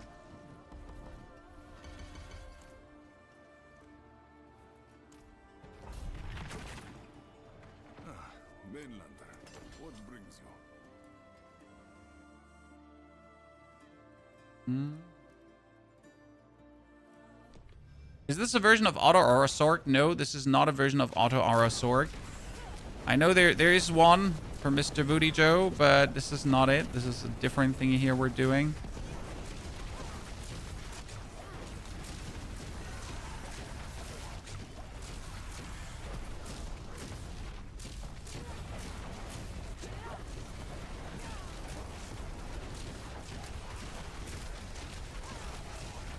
I'm absolutely not sure if the firewall does anything for us, is worth it even the slightest. Right? I'm just checking if I wanted to do something with this, if this is in any way going to meaningful increase our damage in any way or not.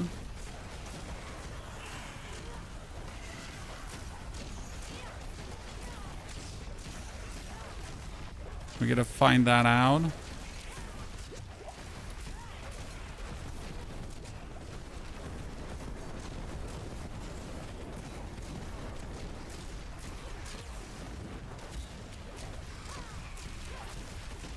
Tiny circle is too small. Yeah, this seems like it. Maybe you could go for the bigger circle, but then the duration is shorter and that would annoy me to no end. What I find weird is, like, the firewall is being essentially cast around you, right? So you can't actually cast the firewall ahead of you. You pretty much need to be inside your opponents, and then you need to cast the firewall, if I'm not mistaken, right?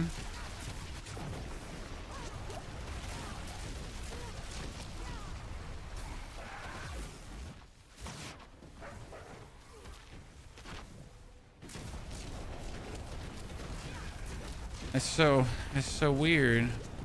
Also, we're not having enemies vulnerable without the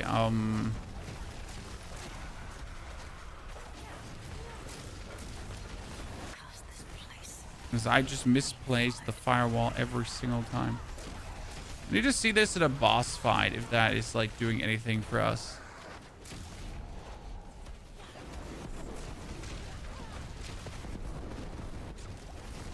So far, firewall seems like absolutely underwhelming, right? Like, why did I even bother getting you with us? Here, we're gonna put it down. And we would assume, like, we're doing damage over time. Firewall's damage over time. And since we're doing damage over time, then getting more damage over time, thingies would actually be doing good for us. But the reality is no. It doesn't really seem to be doing anything. The circle version you took, well, my idea was that we don't just want to bother about shit, you know? Should I take the one that's online for 7 seconds? Would that be better?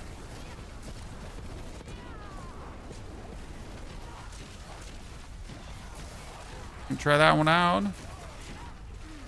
See how much we like that. Firewall! See, we got it. We got him, boys. We got him. They're getting burned now. They might have lifelink, but lifelink is working against them because we're killing them all at the same time, right? Okay, so since we put on our new defense, chat, we haven't died a single time, so I guess that's good.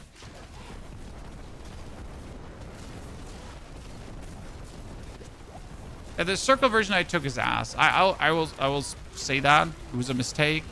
I'm sorry. Made a mistake. Crucify me if you must. Okay, here. Come. Banana phone. Firewall. Bing, bang. Fireball. Nope. Doesn't really do anything faster. Firewall.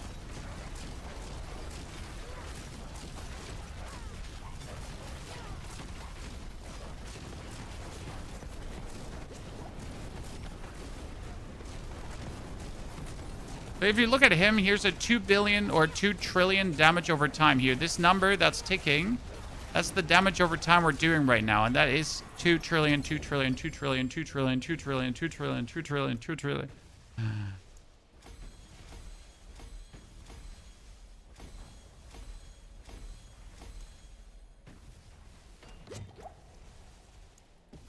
Nobody walks anymore. Okay.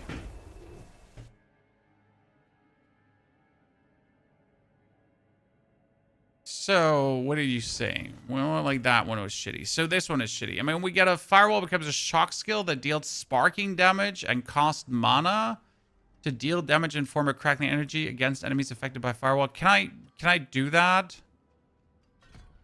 Can I just make a sparking firewall?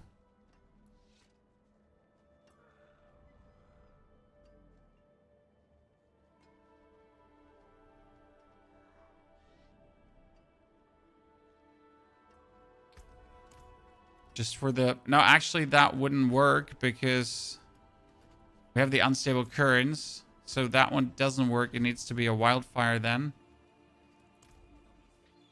Okay.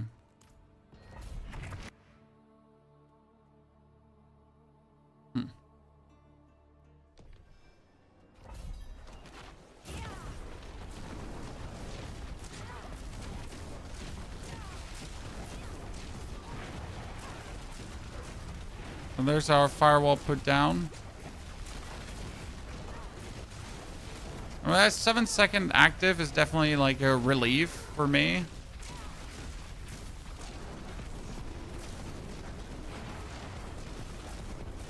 But honestly, it's annoying to cast because it interrupts everything we do.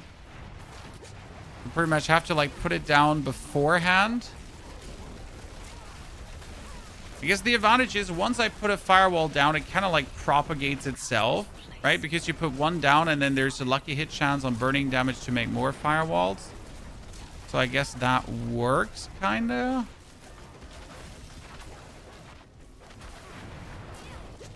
But it doesn't seem any fun to gameplay-wise loop include this.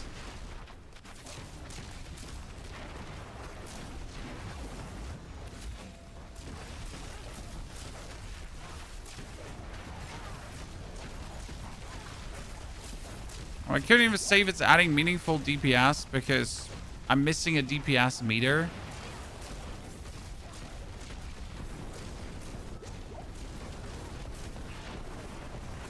The only thing I could say is I'm missing my meteor. You know? I miss my meteor coming from the sky and smashing things. That's what I'm missing.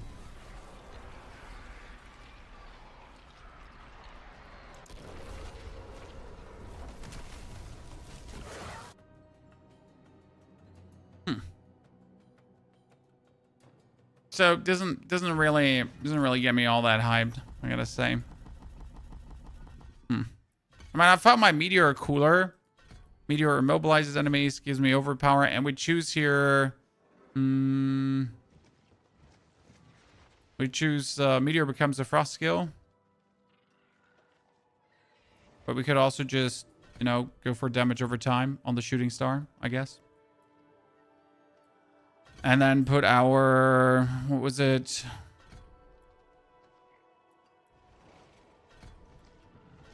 The healing familiar in. Once again. Our meteor. Put in the healing familiar. Get like 10 skill points spare.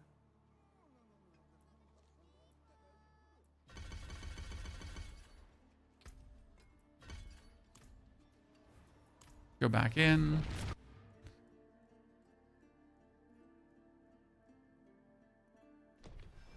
So now we get the overpower from the meteor as well, right? And the overpower from the meteor is actually important because the overpower from the meteor gives us just flat bonus damage.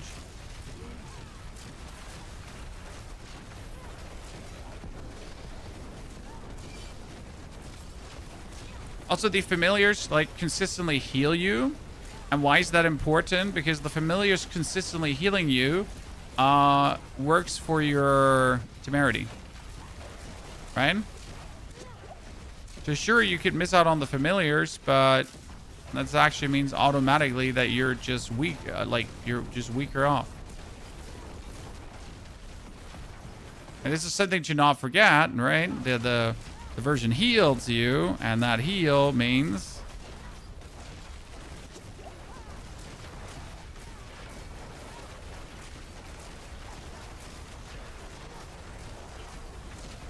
tankier. I think we noticed the difference here instantaneously.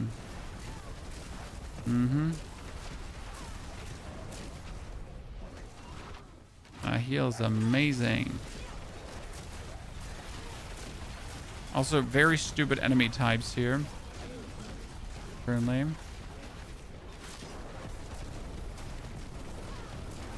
My name is pronounced Ponyhof, like a pony farm. Just in German. You would think that the 4 is an A, but obviously the 4 is an O. Ryan? Seriously, what do you even know? Boomers these days. Zoomers. Gen whatevers. Like, blarg.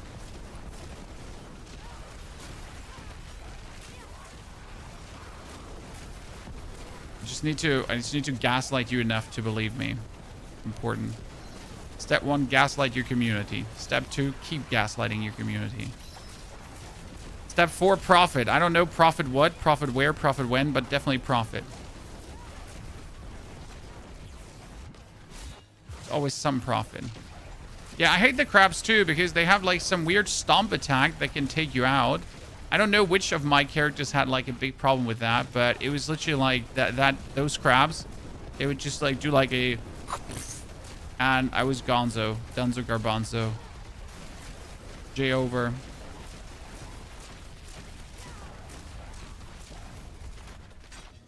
Wasn't even funny.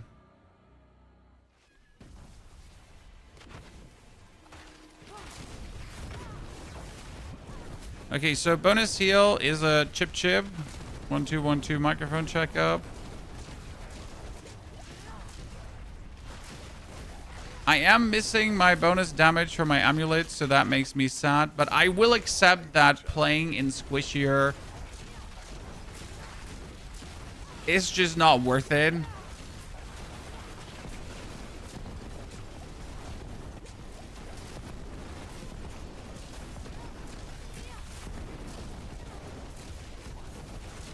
That being said, the Crown of Lucian is an amazing addition. Damage, so I'm really happy about that one. That one helped us tons. Need the stone. We definitely notice how we've gotten weaker now.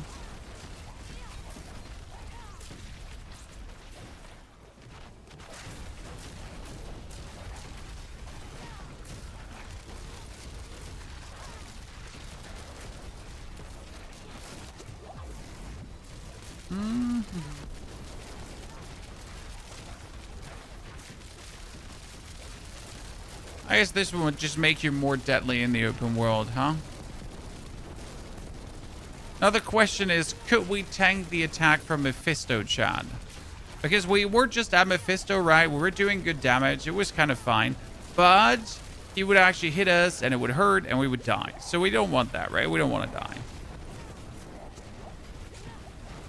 Now we're using this new burning meteorite, and we actually wanted to know if that is any useful against him, damage-wise. Because more damage over time is technically more damage over time is more damage over time is more damage over time, right? So that should be good. So we're actually summoning a meteor that does damage over time. It hits him. It should add to our whole damage over time shtick. Make it even more efficient than it already is. Does the neck have a transfigured aspect on it? Yes. It's the conjuration skill to make enemies vulnerable, which is actually required. Because otherwise we have to play...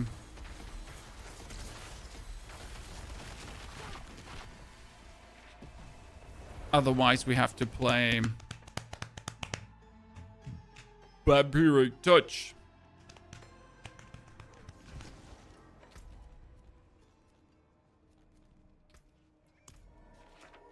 I want to play Path of Exile because I don't want to play Path of Exile. I think it's a terrible game, at least the first part. No fun, heavy. Okay, so Mr. Sir Dude Beans, false prophet of the gods, shenanigans. Okay, so our damage over time is going up to the trillions again against him, but you notice how the damage is less because we have not the aspect on our weapon anymore. However, as we do have less, though, we also notice how we're tankier, though.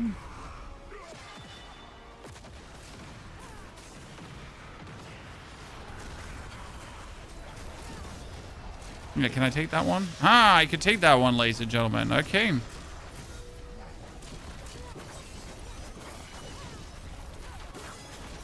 Before we couldn't take that. It would eradicate us. Also, that sword swinging that he just did there against us would have eradicated us. So the Mage Lord is definitely doing the heavy lifting. I mean, 66% is something.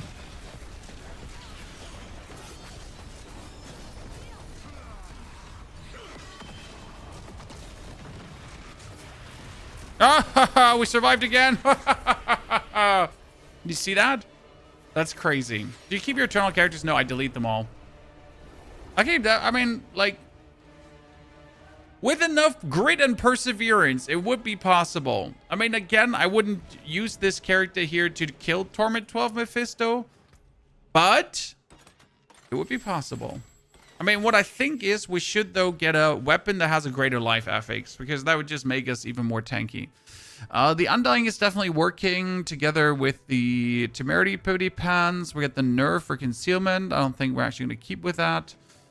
The Spirit Companions are doing good because they're healing us bonus. The Crown of Lucian is amazing. We get the Ring of Starless Skies. Yeah. Is it good? You know? This is quite the fine version. Which means that we can tomorrow focus on this. So let me show you. That was our Sorkadoodle. Going to get a planner, don't worry. So we've been playing the Bear Storm, but obviously we don't want to play the Bear Storm anymore. Because what we want to do now is we would like to play a Landslide build.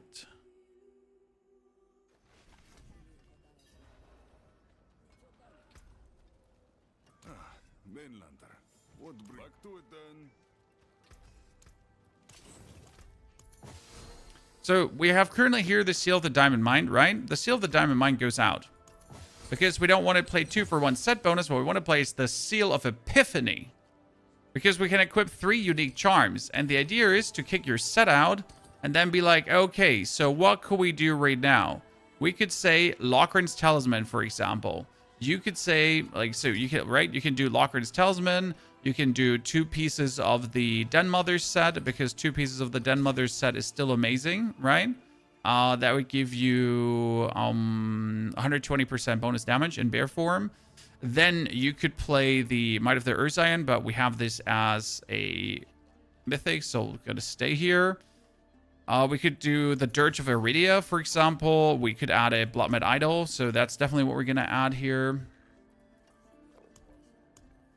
The Bloodmad Idol. Wait, we actually have this on the other character.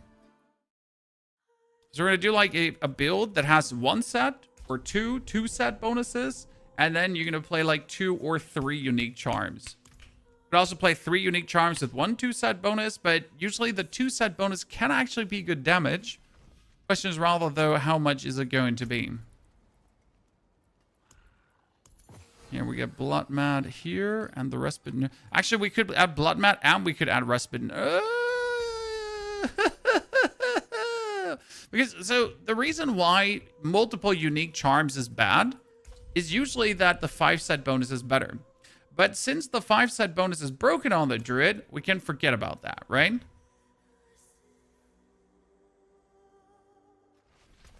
So the idea is then that you're going to say things like, you know, what if we play 3 unique charms that each are like 100% bonus damage, 114% bonus damage, 100% bonus damage, right? I mean, they're reasonable charms. So obviously we don't want to play this one, but you could also now add 2 pieces of the other set that I don't have right now because I don't know which one it is. It's like, yeah, let's see where that goes. Luckily, we can keep most of our set pieces we have here already. We just have to change a few things, and we need a 2-handed weapon called the Basilisk, right? Because we're going to try to get Lockrins, this one here, Lockrin, in Mythic. Why? So this one gives you 135% increased damage, but your critical strike chance is reduced by 50%, okay? But as a druid, you can play a weapon called the Basilisk, and if the Basilisk is Mythic, it gives you a 130% bonus critical strike chance.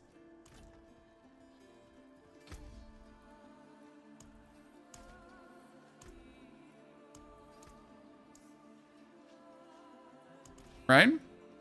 And that's actually really funny. So what we're going to have to do is we're going to have to refund everything. And the idea is we want to play Landslide, because Landslide is like a really, really cool skill, right? And Landslide can do more pillars, and Landslide can also, critical strike chance increased by 5, up to an additional 15 based on how much maximum life is fortified. So that's even more, right? Critical strike chance that you get, and then even more pillars. So you're going to have to like spam out earth pillars, but obviously multiply that upwards like you have no business otherwise. Then we're going to have our Bulwark give us the Shrapnel. We're going to have our fully flexed up Cyclone armor for as much damage reduction as possible, because it's kind of like OP when it does that. In the pull-in version usually, right? Because the pull-in is just OP with Gatlin's Birthright. You're going to have the Roar giving you Fortify, more life, and duration. Then we get Wolves for that 100% attack speed bonus. This is like bit of a no-brainer, right, to always have it. You can have the Hurricane up, and the Hurricane would give you Weaken, plus we could do slight movement speed increase if we want to zoom a bit faster. And then lastly, you have Cataclysm. The biggest problem with this build is that we now have to get the Cataclysm duration and thingy to a point where it's always up. Right? Because otherwise it doesn't work. So you're gonna have, like, right now we have Cataclysm at here. So you have it at 38.25 seconds cooldown with a 16-second duration. Not good enough, right? Luckily, you can obviously extend the ultimate duration. Shit, I already have the ultimate duration extended.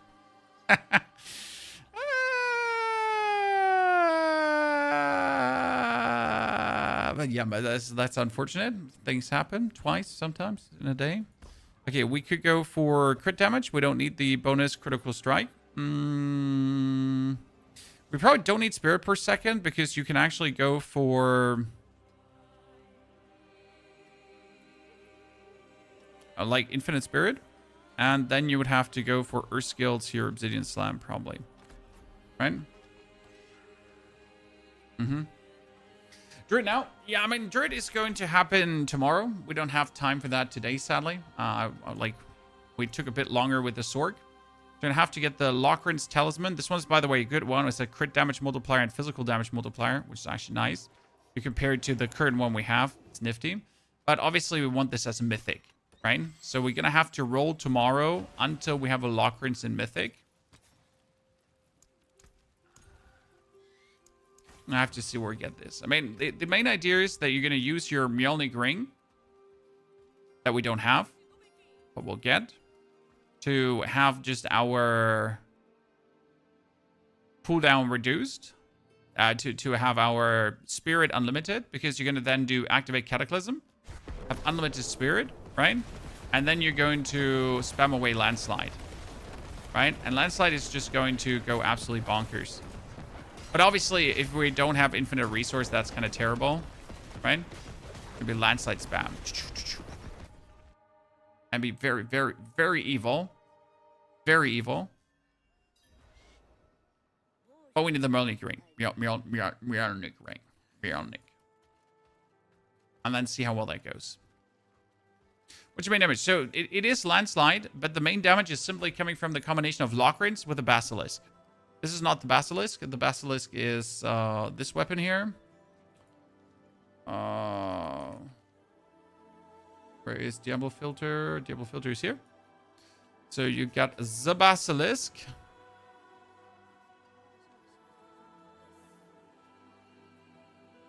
And it says petrified enemies have a 100% increased chance to be critically struck and take 90% increased damage. Additionally, Earth skills petrify healthy enemies.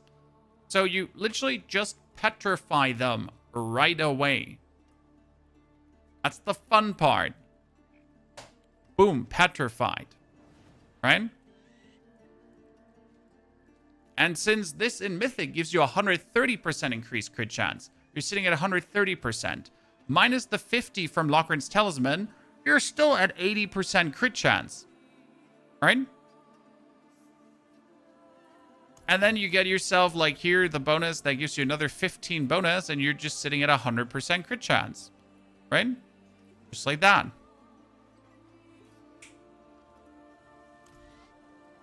That's the idea here. And I'm wondering how well we can make it work. Right? But that's for tomorrow, so shout out for all of you coming. Hopefully you did enjoy the Sorcerer. There will be a video on the SORC. It is different than the Firewall. It's super fun, super zoomy. Again, if you look for pit pushing, the Firewall is stronger. However, this is a real option to actually play SORC, and it's quite fun. I really enjoyed it. It's maybe the worst version, again, for pushers, but it's a very fun version for people who just want to have a fun time. Okay? Wish you a great good day. Don't forget to watch the Paladin. That was Divine Lands. Also, we know Paladin, not the strongest right now. Still, though, Paladin doing very good. It's not dead. It's fantastic. It can kill Torment 12 Mephisto. Barely, but it can. Therefore, take care. Have a good night, good day, good evening, good everything. And I'll hopefully see you all tomorrow again.